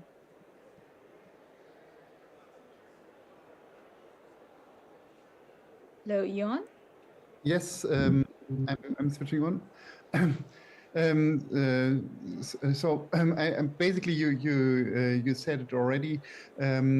Privacy is a major concern in health, and when data is used for commercial purposes, of course, this is a concern that we should base this on an informed consent and not have it done without the consent of the patients.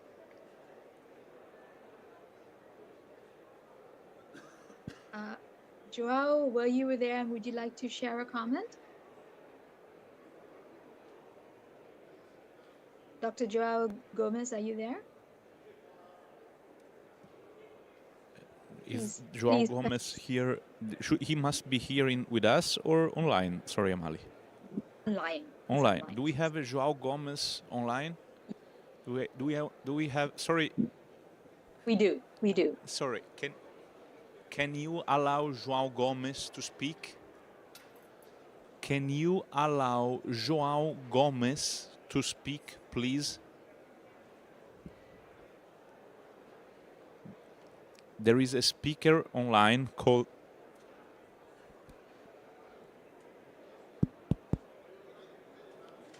The name is Joao. The name...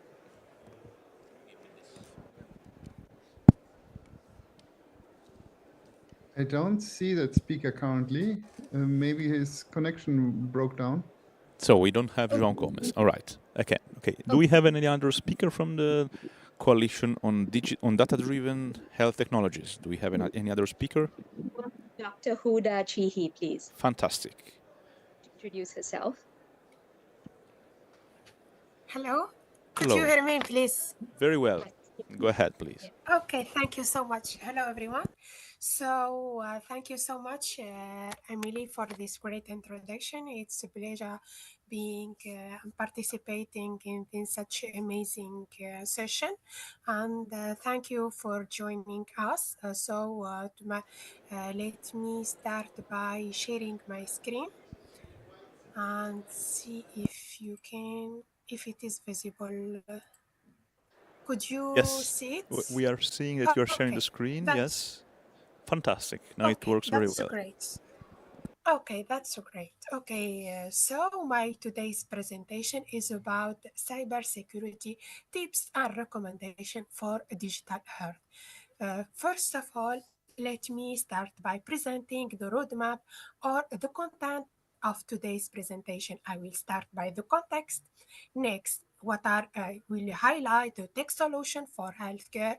After that, I will present what are the kind of different types of cyber attacks in healthcare sector. After that, I will come up to the importance of cybersecurity in healthcare, and I will sum up by the different tips and recommendation and best practices of cybersecurity in healthcare, and I will present the importance of artificial intelligence integration in healthcare. And by the end, I will conclude by the different key takeaways of my presentation. In fact, here we speak nowadays of a paradox of digitalization. In one side, healthcare services improvement with the digitalization, but we find also some threats coming up behind this digitalization. So another important thing is we find that there is a transition of healthcare services due to autonomous application, such as artificial intelligence and machine learning that we will see in further slides. And we speak especially due to COVID-19 in different kind of cyber crimes, which is the result of e-health or remote and virtual application of healthcare. So another important issue is there is a lack of awareness and lack of cyber security tools application in healthcare sectors. So we find that the majority of healthcare centers using the legacy tools, which is useless due to a rise of new and emergence of cyber attacks. Every day we find new emerging of new threats, especially in healthcare sectors, because it's the threat, the life of patients is very important. So nowadays we speak about ransomware as a service. So it's very dangerous for healthcare sector. Another important centers is they don't have the enough budget to improve their healthcare infrastructure that we will highlight in next slides with more details. What are the tech solution application in healthcare sector? So we speak about virtual reality, extended reality, or the metaverse application in healthcare sector. We speak about the blockchain application, the artificial intelligence, machine learning, telemedicine, and which is based in the data storage of patients in the cloud. And we speak the different of e-health, which is enabled basically in the application of internet of medical things. So all of this technology improve the healthcare services due to and make the healthcare services for both the doctors and the patients who suffer from disability, or old people who can't move to hospitals. So in particular, and the application of internet of medical things enable the remote of medical operation and enables improves the experience of patients. So here we highlight the importance of digitalization, but in other side it's very important if we take care of the security threats that we will highlight in next slide. So digital ecosystem is very important for both patients and both medical sector, but because it's enabled a landscape of exchange of and opportunity of improving the quality of digital healthcare services. But to improve the quality of healthcare services, we need to improve the collaboration between the virtual labs and the IT experts that will help healthcare staff to improve the infrastructure with a very low costs. And another important thing is we need to improve the skills of healthcare staff to understand the importance of the application and of digital services in safe way without harming the patient life and without harming the infrastructure and leading to disruption or digital of healthcare services. So here the digitalization role here is very important in terms of custom optimization, quality, service quality improvement, and patient experience improvement.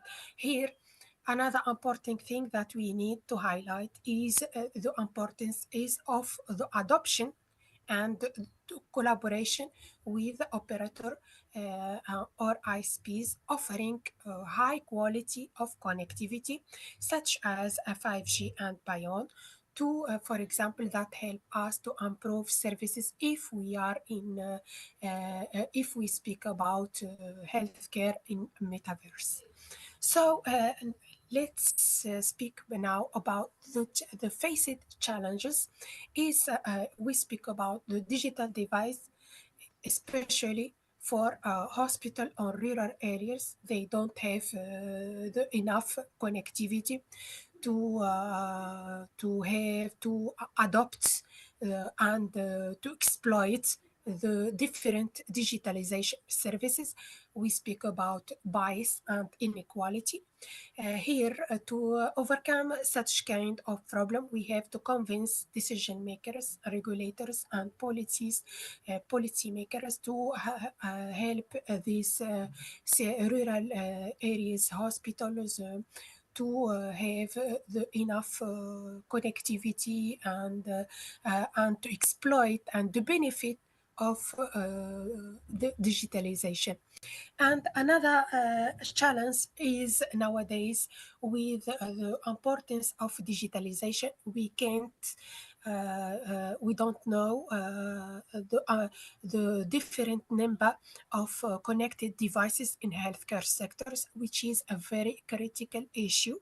So another challenge is related to cybersecurity skills gap.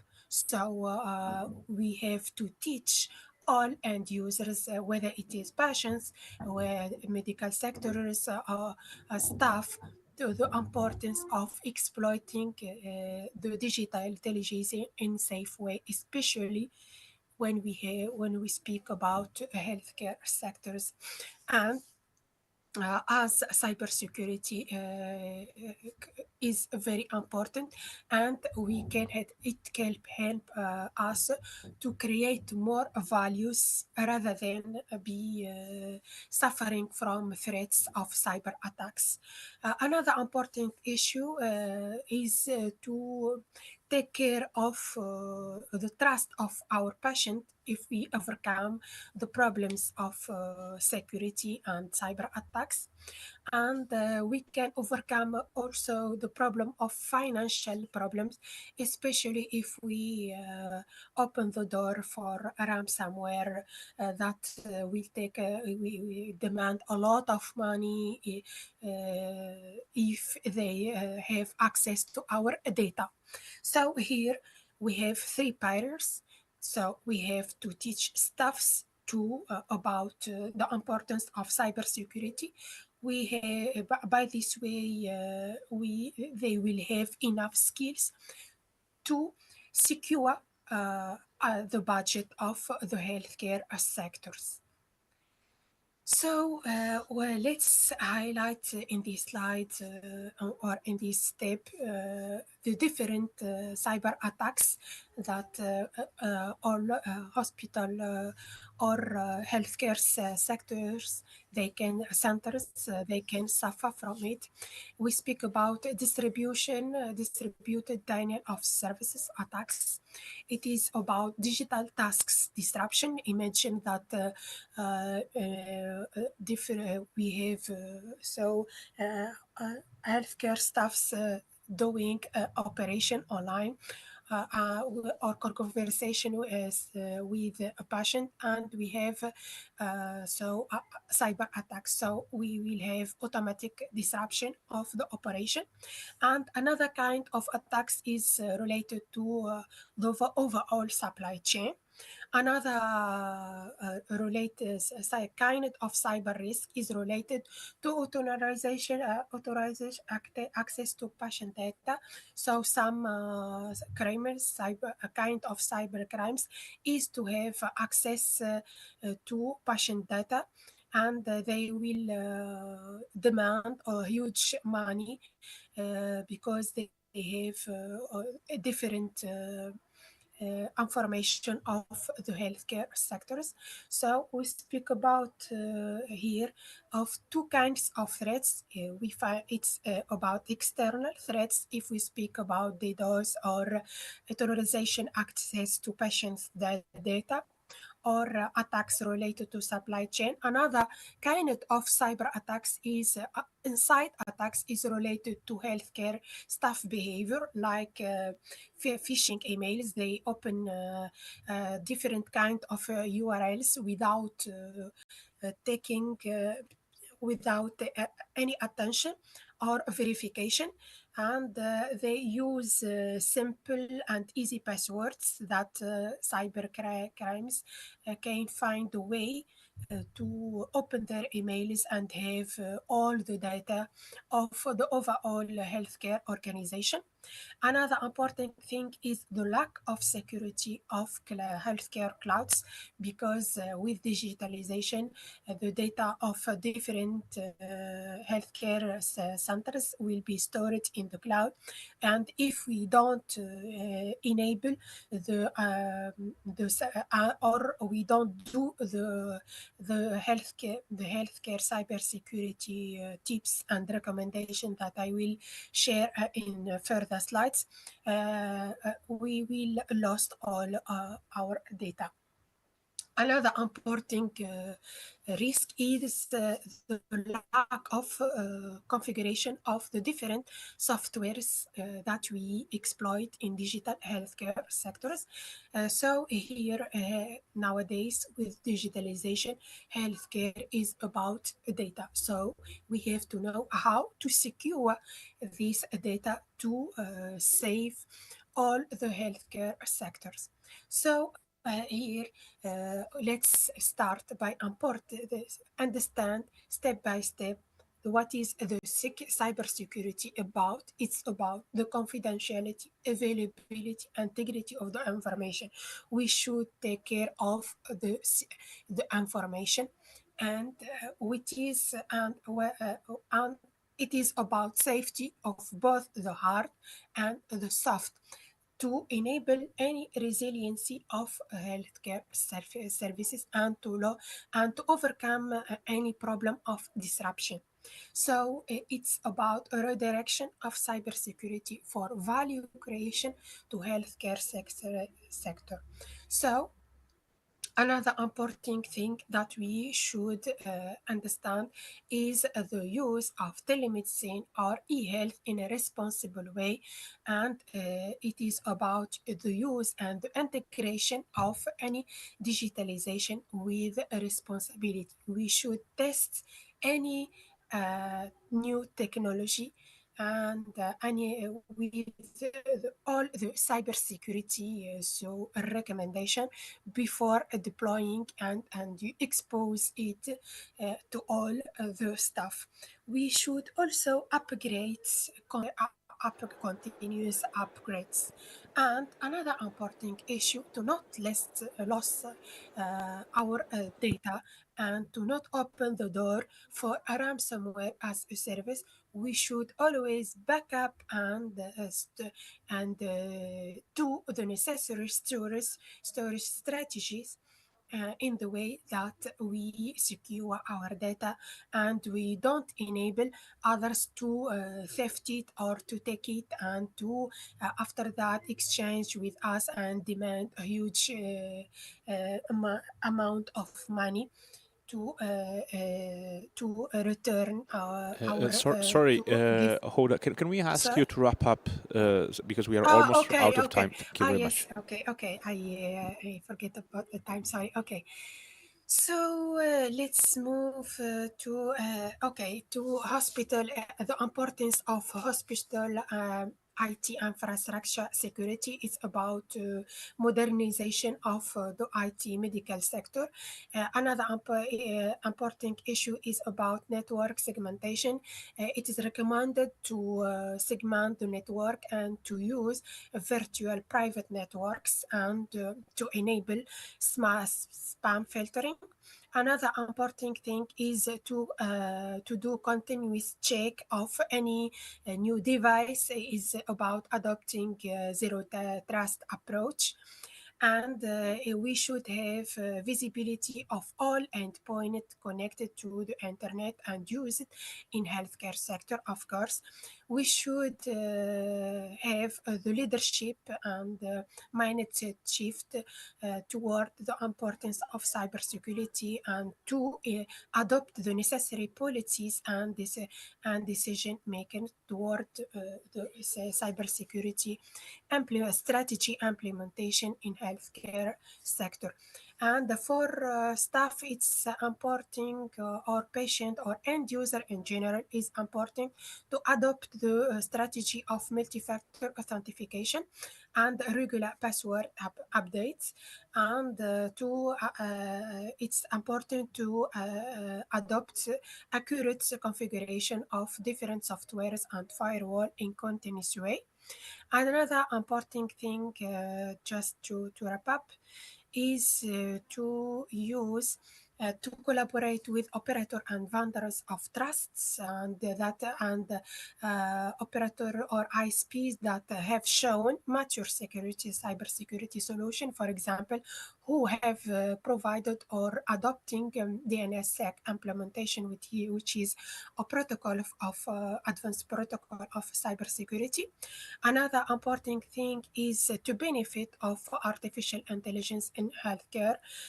So it's important to adopt the antiviruses that adopt or integrate artificial intelligence and machine learning, because they enable autonomous and advanced monitoring or facing to any threats of cyber attacks. It helps also to improve the threat hunting and threat intelligence assessment. So another important thing we should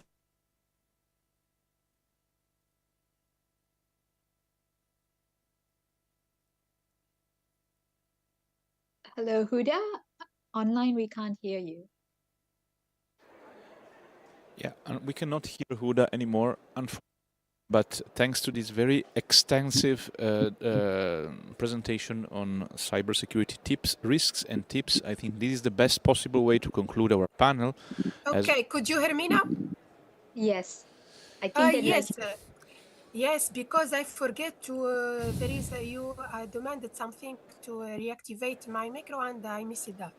So I can continue with this? Yeah, I think that we really have to wrap up now, and as you Yes, thank you. No, I have just a few slides. Okay, so just to wrap up, I spoke about the importance of artificial intelligence integration in healthcare. So, but in a responsible way, it's enabled advanced threats or attacks detection in proactive way, but it should be implemented and integrated in a responsible way to overcome any problem of bias, which is based. All right, fantastic. So I think that we now it's time to wrap up, because we are almost being kicked out of this room. So we really have to conclude. And also, as I have to go to another 5 minutes, I will have 4 minutes to go to the toilet between one session and the others.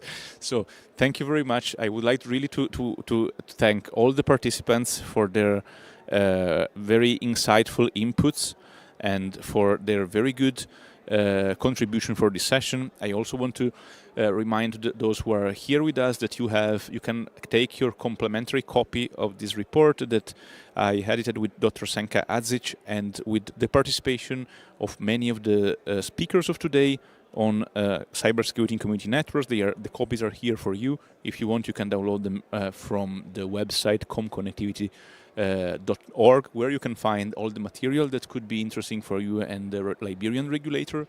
So yes, we are fine with the workshop of today. Excellent discussion.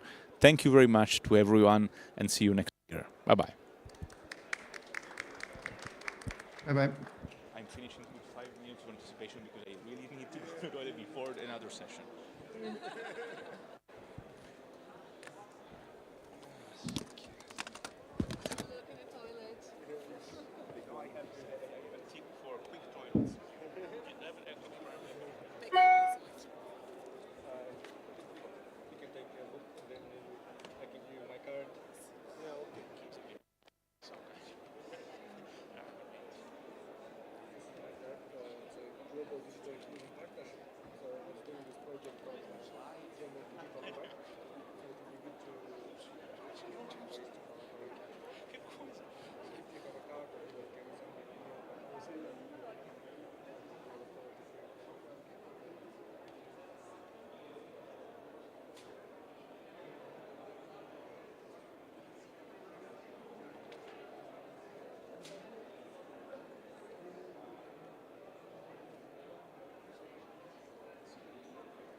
You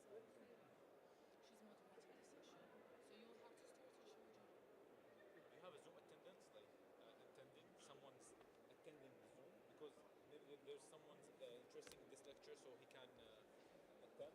I don't know if they will attend, but nobody will speak. What?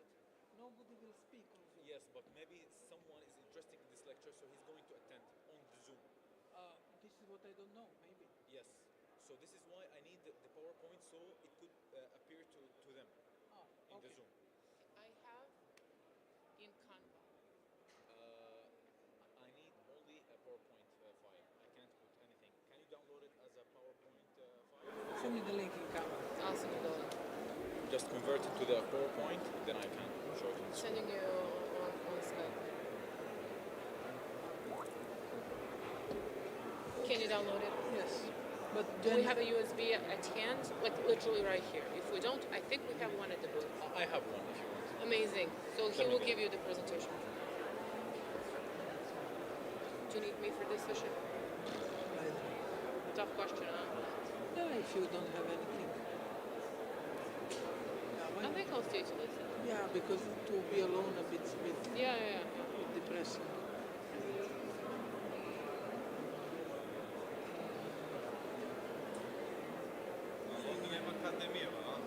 Nema, ovo je bez veze. Aj pričat ću ja. Samo ću da mi ispričam priču. A dobro.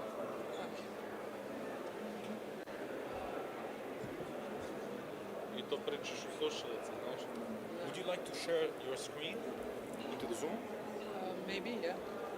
Let's try to put the PowerPoint. No, I don't have UBS. Don't you have one USB? Ne, ima, ali nema USB-C. Okay. Zoom. Zoom, yes. Can you share it on... Yes. You have a link to Zoom? Yes, I'm going to give you the number, the serial number that you can put on Zoom. Okay, share screen on Zoom и показваш. What is the link? I'd like the meeting number. How? На папиру, човече, како? Yeah, we're... Докато ти коткица. Hello. You're sitting there, you're just there.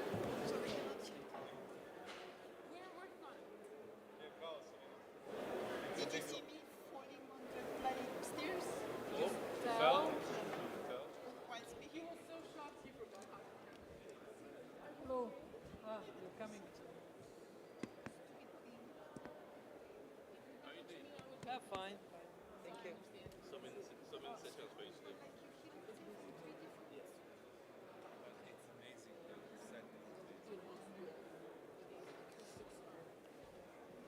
What is the link? Can you go into the Zoom? Zoom. This is the number that you should put. But Zoom, which one Zoom? Yes, this one. Yes, this one.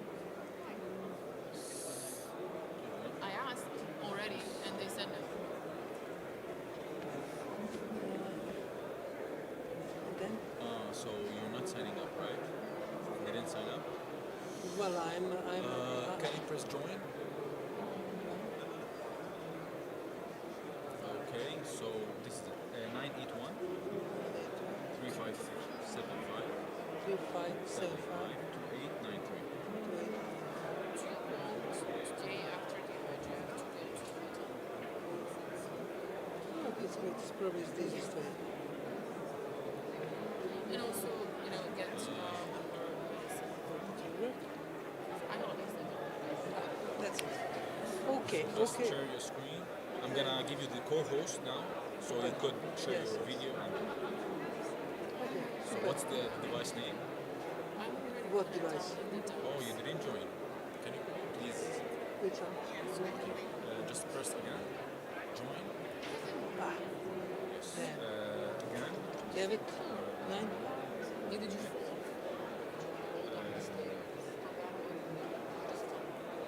981 981 3575 75 2893. Oh, Jovan. Well, still, it's understandable. Their room is very dark. Okay. Recording in progress.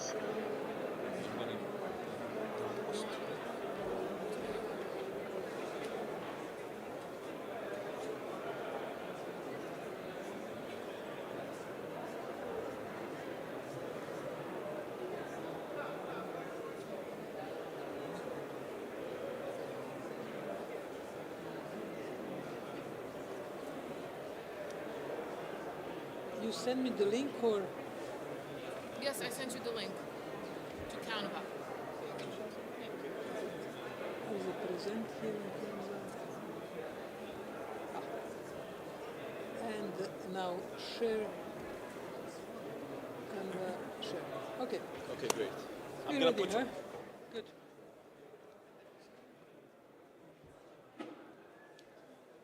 Would you like to talk? No, you were talking a lot. Good. Hello, hello. That's strange.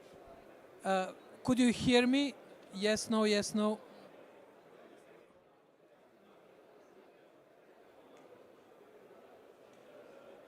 You can hear me? Yes, yes, yes. No? Yes, yes, yes. It is, yes, yes, yes. No, no, no. Yes, no, no. Okay. Solution is very binary. Yes or no? Good. Well, welcome to our session and sorry for a slight delay for our colleagues online and those in the room. And those in the room, you can hear me? You made some expression, no? No. Fading in and out.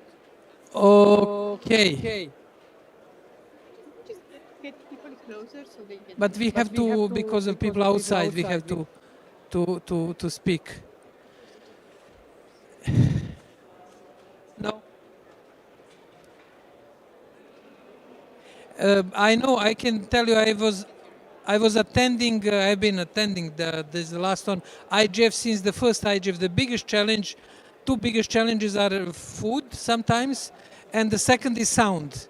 Therefore, that's. It seems the sound works now. Yes, it's okay. Good. Thank you for coming today. I'm Jovan Kurbali, Director of the Diplo Foundation and Head of Geneva Internet Platform. And my colleague Sorina Taleanu is Director of Knowledge at Diplo. Therefore, Sorina is working a lot on the intersection between artificial and human intelligence. Human, artificial, artificial, human.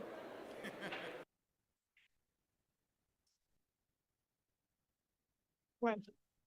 1 minute. 1 minute and a half.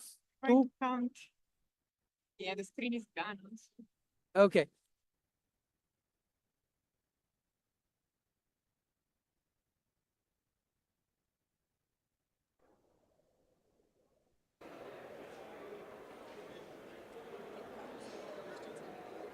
Hmm? No, you can talk.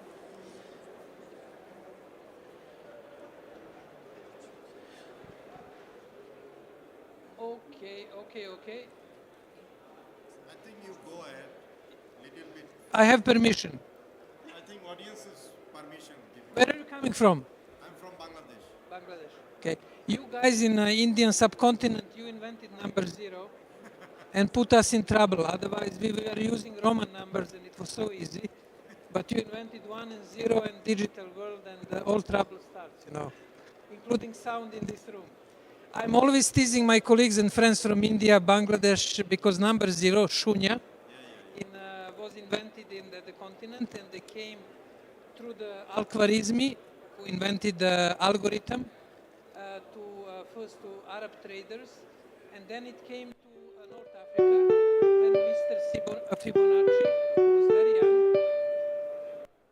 Music is coming. It's better than me. Better than you. Yeah. Very interesting. Speaking of digital challenges. Those are challenges. Oh, there was proposal that I start singing, which is terrible idea, I can tell you. Okay. Some people are giving up, huh?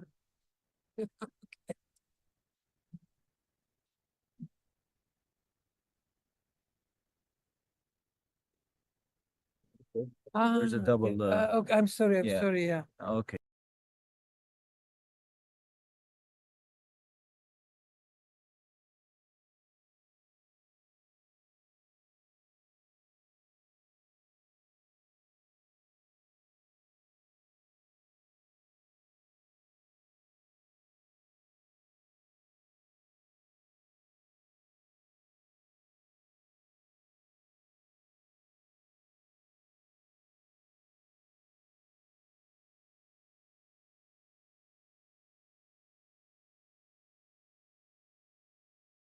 myself personally since 1992 when I did my master thesis on international law and expert systems. At that time, AI was about expert systems.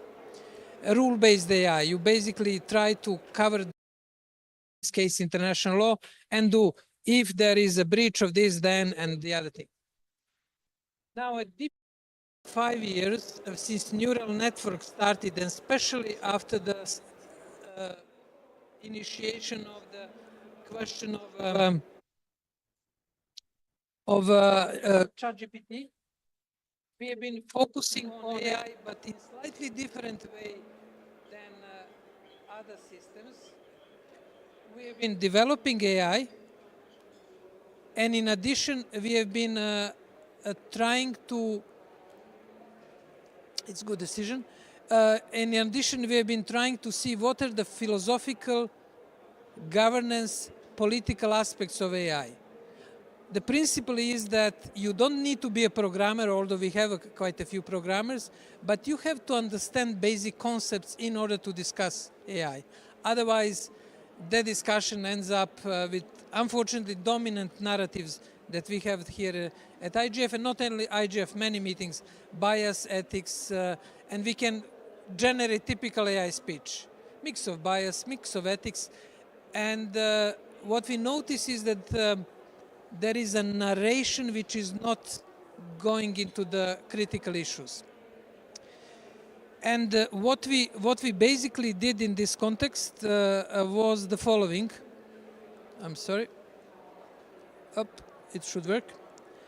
We were discussing, are we holding the globe together or we are fighting machines and people? And most of our discussions, especially when the hype came in 2023 with ChatGPT, we were really concerned because being involved in AI, we were concerned that there was almost surrealistic discussion.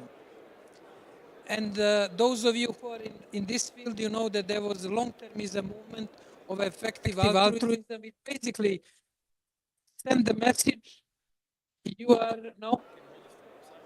Like this? Upside? Yes. Okay. My God. So many details. That was basically long-termism movement which was saying, don't discuss AI, I'm simplifying, don't discuss AI currently, let's see what will happen in 20, 30 years, and let's prevent that AI destroys humanity. I'm caricaturing a bit, but it was the narrative. You can recall the letter signed by lead scientists, Stop AI and these things. One worrying signal which I noticed was it became a bit of ideological narrative. And when there is ideology, then there is something fishy. I was born in socialist country and I can detect in no time ideological narrative. And it was ideological narrative. More or less similar to communist narrative, which says, don't ask any question now, just enjoy, follow the orders of the party, and in 30 or 40 years, we will be in the ideal society. If you complain, you go to Gulag and you get in trouble. Now, that was a bit of initial narrative, and we said, okay, it's a bit tricky. We have to make more serious discussion about it. Therefore, we started pushing for immediate risks of AI in the education, in jobs, in the day-to-day life, in use of AI by content moderation platform, by Google, in any walk of the life. And we were particularly concerned about one aspect which you can consider as a mid-term aspect, which was a massive codification of human knowledge by a few platforms, mainly platforms in the United States and China. Therefore, when you interact with ChatGPT, you basically, as we know, you're training the model. And that was, or Google, or Alibaba, it's not a matter where from it is coming, but the idea that knowledge is centralized and captured was very problematic. Therefore, we started developing bottom-up AI, trying to show that with relatively little resources, you can develop your own AI and you can preserve your knowledge. And we say that it is technically feasible, financially affordable, and ethically desirable. Because knowledge, which is codified by AI, is that it defines our identity, our dignity. And that's it's extremely important that we know what is happening with our knowledge. Or knowledge of the generations before us. This is more or less the context in which we have been doing that. But I'll ask Sorina now, Sorina, to build more on these discussions. You have to hold it here. No, here. Let's see if I can do this right. Good afternoon, everyone. Thank you for joining our session. I think what we wanted to do today is to have a bit of a dialogue around some of the more philosophical issues surrounding AI, because at least I personally feel we talk a lot about, challenges and opportunities of AI, and we need to govern it because how do we deal with the challenges and how do we leverage opportunities? But what about the more human side of all of this? Of this, and I do have a few questions that I'm hoping we can go through quickly, and I'll just, I'll actually do it myself if we can just maybe switch. I do like slides quite a lot, and at Diplo we do have quite a few very nice illustrations that I couldn't miss an opportunity to share with you. So I'm going to do a bit of that, bear with me, and then hoping to have more questions from you as well.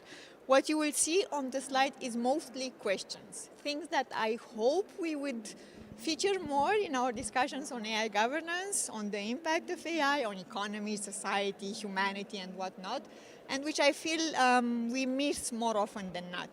So starting with this, we talk a lot about large language models, right? And generative AI and ChatGPT and all of these things.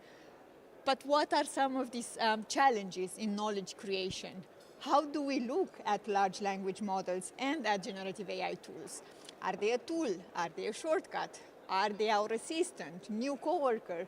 How do we relate ourselves with these tools? Are we even making conscious choices when we interact with them, or are we exercising our agency as humans? To what extent? And the broader question, what roles do we imagine large language models playing vis-a-vis us humans as we interact with them? Are we missing the forest for the trees? We talk a lot about generative AI, but are there other forms of intelligent machines, agents, whatever you want to call them, that we might need to focus a bit more in our discussions on governance, policy, again, implications, and what does it all mean?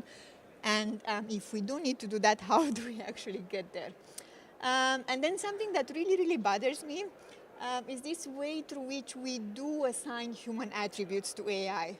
We do talk a lot about AI understanding, AI reasoning, and using these sorts of words that are much more adequate to use for human intelligence, right? But does AI actually reason? Does AI actually understand? And when we use this word, do we actually understand what do we mean by them? There is a bit of hype around anthropomorphizing. I spoke too much today. AI. And I'll just give you one example. I'm not sure how many of you here might have attended the big event in Geneva, which happens on a yearly basis. This is the Global AI for Good Summit. I see at least one person who's around Geneva, but he's busy typing.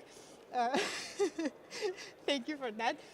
So last year there was a lot of focus on humanoid robots. So you would walk through the conference venue and see a human-like looking robot here, another one there, another one there.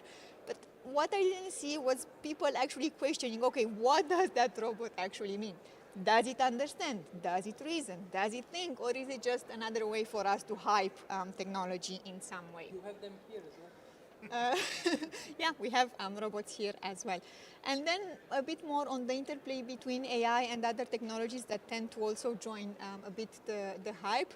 Another example from the exactly same conference, last year the focus was on neurotechnologies and how the interplay between AI and neurotechnology might be impacting the way we relate to these technologies in the future. There were many companies who are coming at the summit and presenting their neurotechnology devices, applications, and whatnot.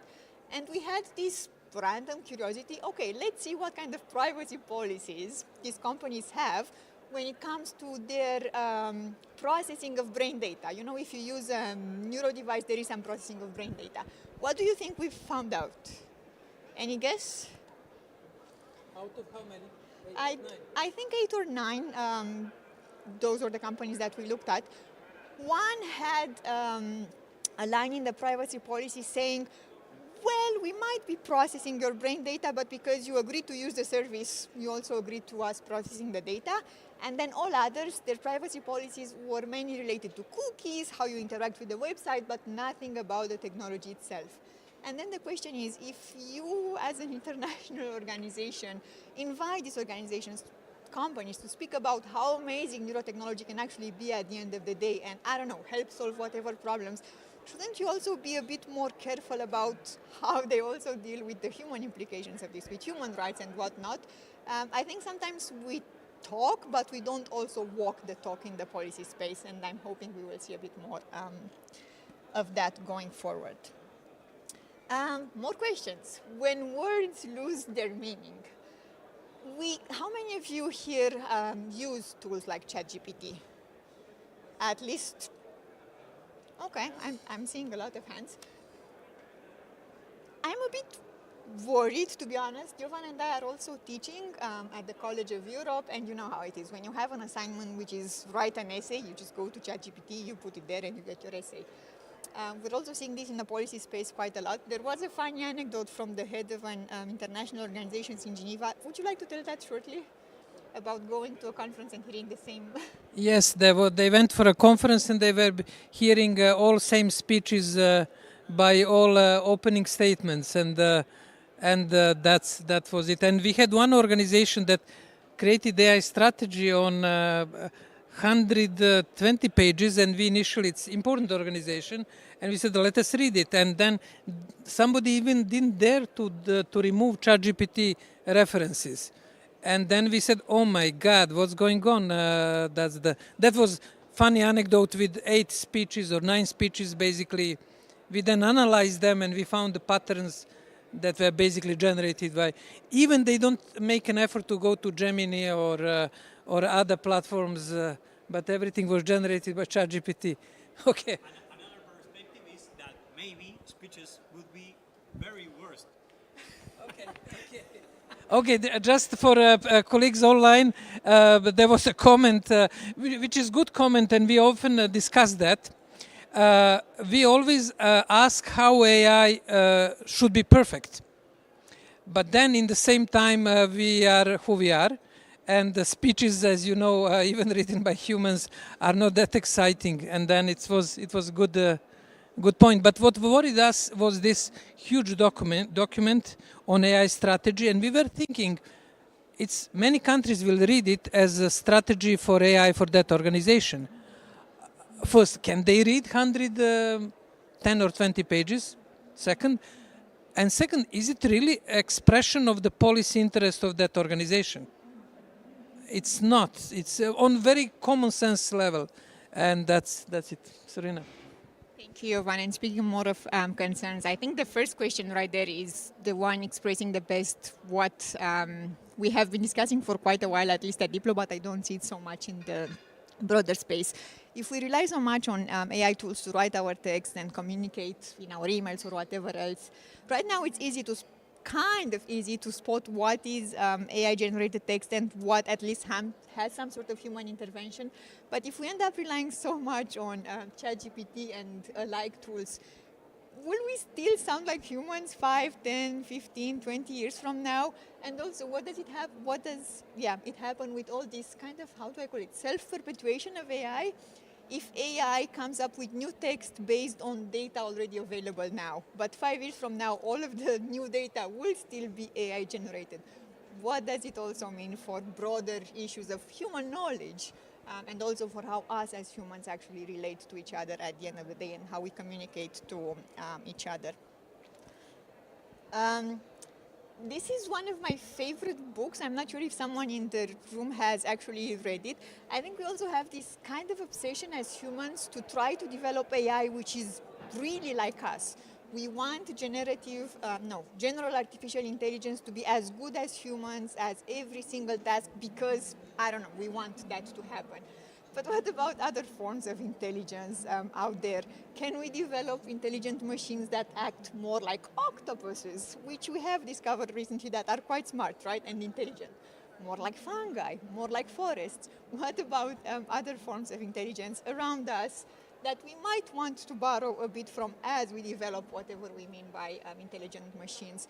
We tend to be so focused on us humans. We are at the center of the earth. We are the best. We know the best. But maybe it's not exactly that also as we look into developing technology. Yes, and we're having more trouble with technology because why not? And I'll end with a few more questions. This is probably the overarching one. What does it mean to still be human in an increasingly AI era? This is more on the interplay I was mentioning earlier between neurotechnology, more invasive technologies, AI, and Jovan can cover that a bit later as well.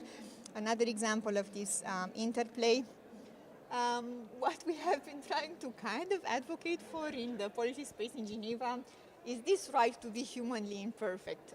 Jovan, would you like to reflect on this a bit?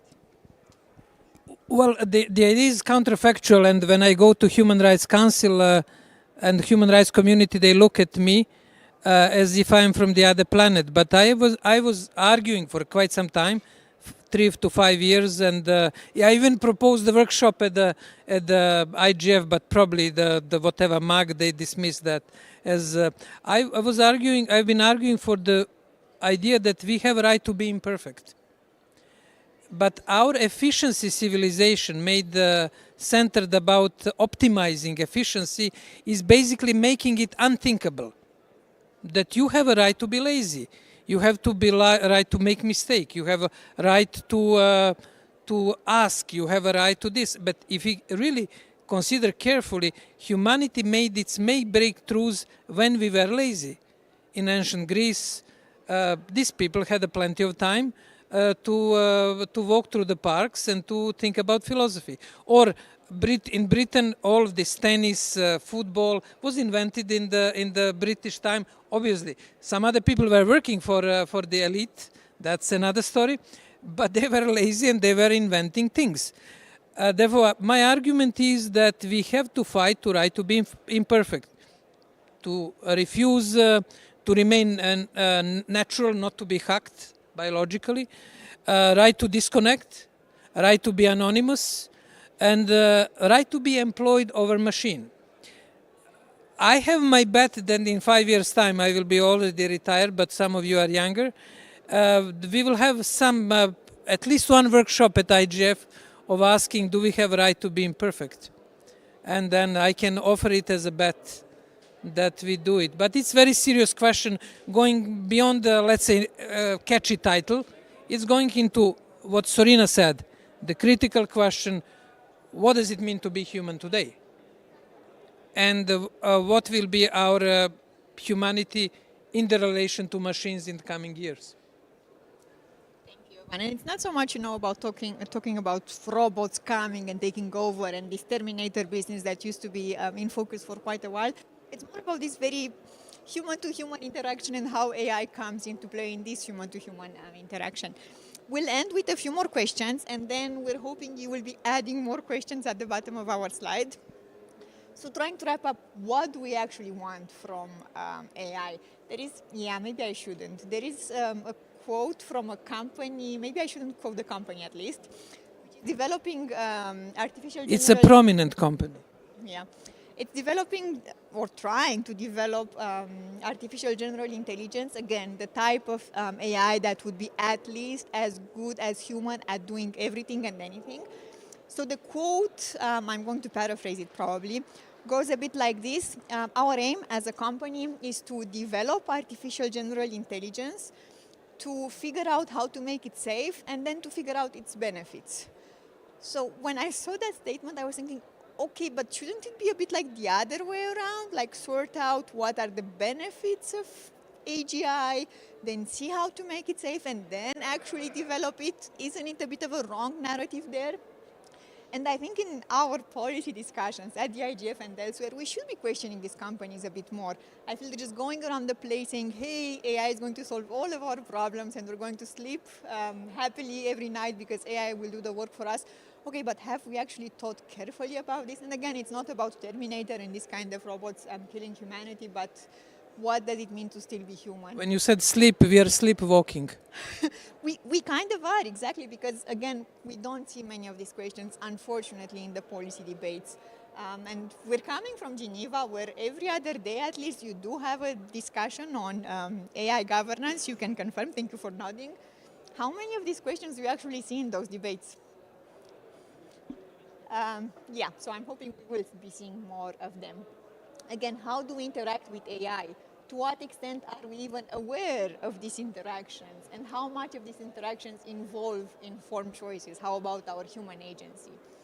As I was saying, is AI having an impact on how we interact and how we relate with each other as human beings?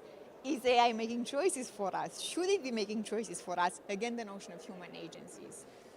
Related to Jovan's point about the right to be humanly imperfect and this focus on efficiency, in a world driven so much by economic growth and GDP and this way of measuring progress, can humans compete with machines? Should humans compete with machines? Should we just do what we're good at and leave machines do like repetitive tasks? And finally, is there a line to be drawn? Can we still draw this line at a point? Is it too late? Can we be asking more questions? Over to you, I would say, and I'm hoping you will have some reflections on some of these questions and ideally more questions, because I think questions are important and we should be asking more of them.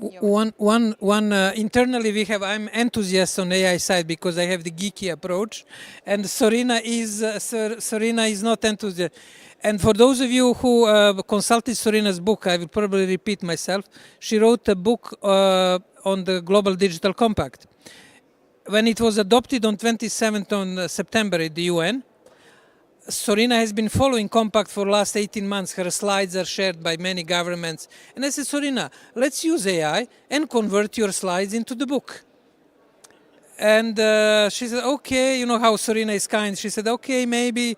And the next day I see Sorina typing. I said, Sorina, come on, let's put the slides and we convert into the book and you have a book.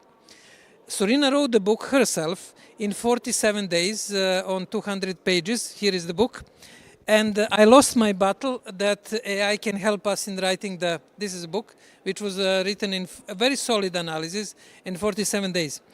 Therefore, we have internal battle, which is healthy debate, with me being more optimistic and Sorina being more careful and pessimistic. But we do reporting from IGF through the website, I don't know, with the use of AI. And we are going to ask at the end of the IGF, whole analysis of IGF, how many, in our view, realistic questions about AI were asked over the 5 days. And how many discussion on ethics, biases, and these things. Mind you, that's important discussion, but we are very often not seeing a forest for a tree. Critical issues about the future of the knowledge. Therefore, we start with the questions or comments. Thank you very much. Introduce yourself, please. My name is Onu, Muhammad Abdullah Onu. I am a Secretary General of Bangladesh Internet Governance Forum. My question is, who institute giving teaching the AI ethics? Everybody knowing, everybody saying that we should follow the AI ethics. Who delivered the teaching process that we should follow this curriculum? This is the AI ethics? My question. Okay, I'm first bit cautious about AI ethics. I think there is a human ethics, and I'm cautious about biases, for example. I'm full of biases. You are full of biases. We are biases. Historically, culturally. Therefore, there is a very important discussion how to organize that and how to make a common sense curriculum, not too hyped. And I'm afraid that a lot of energy in AI debates is going to the, let's say, ethics. You have now more than 1,200 guideline standards on AI and ethics. That's losing any context. Therefore, I would be careful on that. I wouldn't focus on AI and ethics. I will focus on how AI functions and what are the implications for society. Direct implication. We run AI apprenticeship. People create their chatbot. They interact. We tell them this makes sense, this doesn't make sense. Is it going to offend somebody? What are the biases that could be tolerated? What are the biases which are illegal or can harm people? Therefore, you put general discussion on ethics. We love philosophy, but philosophy should be practical. You put it to the very practical level. This is missing, and that should be, in our view, developed through the apprenticeship programs. Yep. I agree with you. Already we are suffering is the misinformation, disinformation, malinformation through by social media, so many channels. Given the there is no ethics, there is nobody follow the ethics. Now we are facing upcoming day is the AI ethics. How we are suffer and how we are manage this kind of thing. Nobody maintain the rules, nobody maintain the ethics, but everybody is saying that we should follow the ethics. Let me say, it's very simple. Diplo has AI systems. I'm director of Diplo. If you go to our website and you ask the question and you feel insulted, you won't, but if you feel insulted, I'm responsible. I mean, law is very simple. Since Hammurabi, who invented the first legal rules, it's very simple. You start the business or non-profit. You start something. Nobody forced you to start it. You use it. You're responsible if damage is created. I'm sorry to say, but you have some laws on AI on close to 200 pages. And principles are legal. I'm a lawyer by training. Legal principles are very simple. Diplo does the chatbot. Okay. Has anyone forced you to do it? No. Is your chatbot harming somebody? So far, no. But if it harms, I'm responsible. And that's the end of the story. There are legal rules that apply to it. And frankly speaking, I have been in this field for many years in AI. But I'm always amazed when I go to these AI events. And I think then they go into algorithm models that machine will take over. And then it becomes. But these issues are rather, in its core, rather simple. And law is codification of ethics. Don't kill somebody. Don't insult somebody. Don't steal somebody's property. And that's simple. We are trying to simplify discussion, because, but not oversimplify, because we found that a lot of energy, including, I'm sorry, in this space, is focused on issues which are nice to talk about, but which are not even sometimes good philosophy. If we discuss good philosophy, it's great, but sometimes it's basically repeating notions on ethics, bias, and that's a bit of my concern on it. Therefore, practical AI apprenticeship, responsibility, legal responsibility, focus on issues, concrete issues, train people to understand it. That would be my advice. We have a question over there. Let me just bring. You were last year as well, you're our followers. Okay, I'm Tapani Tarvanen from Electronic Frontier Finland, not the foundation. Now I want to jump straight to the deep end of the philosophical questions here. Assuming that AGI becomes actually possible, which I'm not sure of, and it's as good as people in every way, so why isn't it human at that point? You could argue that those machines, if they are our peers in every way, they are our offspring, basically. And they should have human rights at that point as well. So how do I know that you're not a machine? And why should I care in the end? Because I don't know what goes inside your brain. We don't understand how we think, for that matter. Now, I don't think we are LLMs, these large language models, nor any other type of present artificial intelligence. There are other kinds of, AlphaGo or Stockfish, as somebody might know here. They are not LLMs, but they are still artificial intelligence. But perhaps, we can come up with true IGI. And also I have to point out historical point here that neural networks have been studied since 1980s by Teuvo Kohonen, as you presumably know. So it's not a new thing, but only now because the data available has made it more practical. But the philosophical point, is there a line to be drawn? Is there a line to be drawn reading from the screen? If and by whom?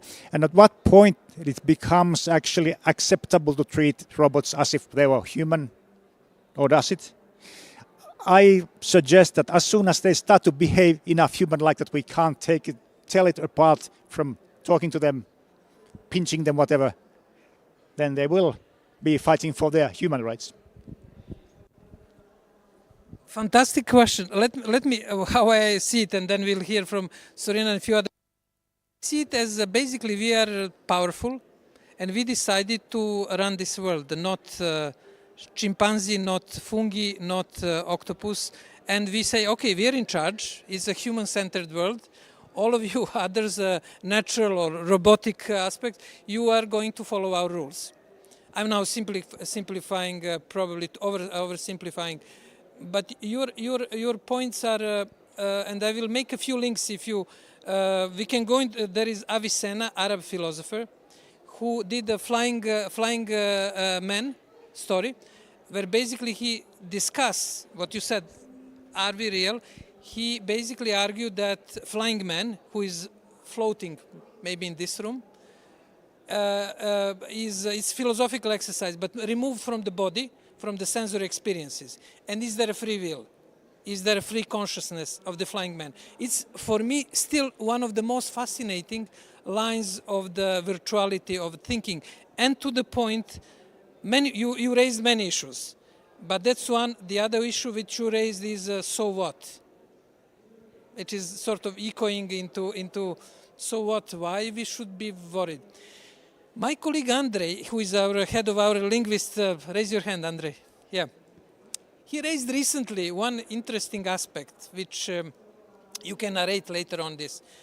There was discussion, this type of discussion in Abu Dhabi at one event. And he said, why we are afraid of AI? Because it is the first machine which is not doing exactly what we expect. When you press the light, you got the light. When you press the accelerator in your car, you accelerate. When you write the text in word processor, you have the text which you write. Always the reaction is basically expected, predictable. For the first time, we have a machine which is hallucinating and which looks like us. Therefore, we started being worried about AI because it is not anymore this precise machine like everything else before invented by technology. Suddenly, it's like us. It hallucinates. Imperfect. It has the right to be imperfect. Therefore, it was interesting insight by Andre, and he may later on. We have a question from you. Introduce yourself. I'm Henry Pollitt from ISPA in Belgium, and I wanted to jump on what you said there because then we should submit AI to exams and graduation by having a smart question like the human to select them and bring them to something because, sorry, I don't know if it works. Okay, no, I'm saying that because it can generate, there's a lot of topics right now, but just jumping on that answer, if you generate, you don't know what to generate, then you must know how can we have a system to validate what the AI is doing, of this engine is doing. You need to kind of have like a human goes to a graduation process, and at the end of it, through his education, you are graduate. The AI should also be kind of testable and make sure that what you say is not hallucination. That's what I wanted to say about that. And the second, if I may ask now, the two other points, how would you see the AI, because the information is coming from so many sources, So is there a way that you can conceive an AI system where you would have like an open, I wouldn't say open interface to the data that is populating these processing engines of AI, but in a common way so that they can integrate? Because otherwise you have a kind of single model according to a topic map of some kind of people, but not integrated. It would be great to have like a common efforts so everybody could work towards an AI of value, because this kind, I wouldn't say standard, but the model could be integrated afterwards. Today it's like a big collection, like a big vacuum cleaner that is sucking all the possible data to different purposes, and sometimes maybe commercial purposes more than intelligent purposes, but it is something that we should tackle. And the second aspect, the last comment I would say is, what about using the model like open source? Because who's the data from? Is it the one that produces it, or is the one that collects it? And if the open source of software could give some interesting aspect, because you have different kind of license. You have license that say my data is public domain, do whatever you want with it. Some others would keep it, no, this is a proprietary domain. If I give it to your model, you need to give me something in exchange, or I give you free, but then you give it free. That's all the difference between all this license model in open source. Could that be an interesting part, considering the data like software in a way? That was my question. Thank you. An excellent question, and while we are preparing the answer, it will be very concrete and answer with practical tools, not just narration, but how it can be done. Sorina, you can reflect a bit on the evaluation, validation of knowledge, or not, of these things.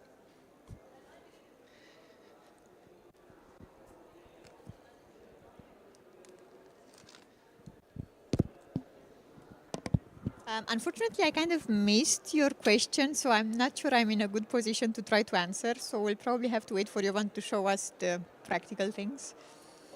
Okay. Well, I was fast in finding, therefore. Answer to your questions, which are critical questions. Yes, knowledge can be developed bottom-up by us. And here is very concrete example. We use all what we use is open source, from language models to all applications that we use. And we are now doing transcribing or reporting from IGF. Our session will be transcribed. And here is the key question. Let's say yesterday was a session benefit. You can click on any session, and you have a session at glance. You have a report, full transcript. And what is very critical, you have also what were speakers and their knowledge and their input into the AI model. You have a speech length, you have knowledge graph for the overall session. You have in-depth analysis. Did people agree? Today we had mainly agreements. Not disagreement, but different view between differences, partial agreement and other elements. You don't have it for the whole day. Therefore, what was discussed during the whole day, here is a knowledge graph of discussion, and it's very busy. You can find your discussion and how you relate to all other discussion. Now the key question is, okay, we created then AI chatbot, and we can ask the question, let me ask the question. What should be human right to be imperfect? Probably nobody referred to it, but let's see, maybe. Yes, 5 minutes. We basically processed through all transcripts, and we get the answer. Oh, common knowledge, but then what is the key? AI identifies on what basis the answer was given. Therefore, it makes a reference to what you said. If you spoke at the session and you said this, that should be referred to you, not into some abstract chatbot where you have. Let me ask some other question, which is more common. What should be AI governance? That's everybody's nowadays talking about this. I'm sure there will be some answer. Therefore, what is currently, just to explain, therefore we transcribe the public sessions into transcript, analyzed by AI system, and we had here some answer. Now, answer is based on sources where you can have exactly who said it, at what time, what were the pointers, and we always, this is our principle, whenever we generate any answer, it must be attributed to somebody or something. For the sake of precision, for the sake of fairness, if it is book written by somebody, an article. This is the major problem. And your question pointed in this direction. Can we do it? Yes. It's doable. And big companies, OpenAI and Google and others, can do it. Why they don't do it, this is another question. But they cannot give us explanation that it is technically impossible. It is technically possible. And that's basically what is, I would say, critical for the future serious discussion about AI. Or here, you have video summaries. You can go to our website. Everything is public. Let's see, I went to the wrong web page. What is AI governance? And then here you have the answer with the details based on the logic and knowledge which was delivered yesterday and today here in this space. And here you find the answer, and then here are the sources. What was the specific session? Voichi Aida, what AI decided to rely on this. Abdullah Al-Shmarani, Allah Zahir, Rupeng. Therefore, the answer was based, AI decided to choose their paragraphs. And that's critical. And then when you click, you go to the website, to the page, with the transcript from that session. And you can go through that session. Therefore, your point, it is technically possible, financially affordable, and ethically desirable. I try to answer with concrete example what we are experiencing today in the building. We got indication that we have 5 minutes. What I suggest, this issue started with the questions. There are many questions which Sorina listed, which we have to discuss. You can drop us an email. We are creating a small group of philosophers. We're proposing one idea to Norwegian host of IGF to have a Sophie's World for AI. Those of you who read the Sophie's World, and to have a session with the author of the Sophie's World in Oslo, and to ask him how he would be considering writing Sophie's World today.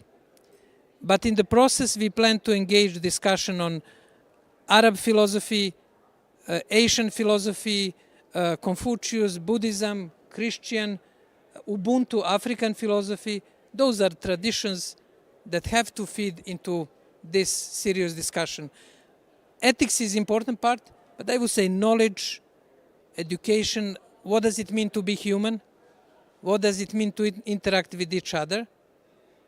Is it going to be refined or remain the same? Those are critical issues in addition to ethics, bias, and other things. Now, without risking of becoming persona non gratas with our generous host, I would like to thank you for patience, excellent questions, and we will leave the cards. You can, if you're interested in this possible Sophie's World, I don't know if Norwegians are going to click on that. I would like to invite you, with or without Sophie's World, that we continue this discussion and see how far we can move and provide more in-depth answers to your excellent questions. Thank you very much.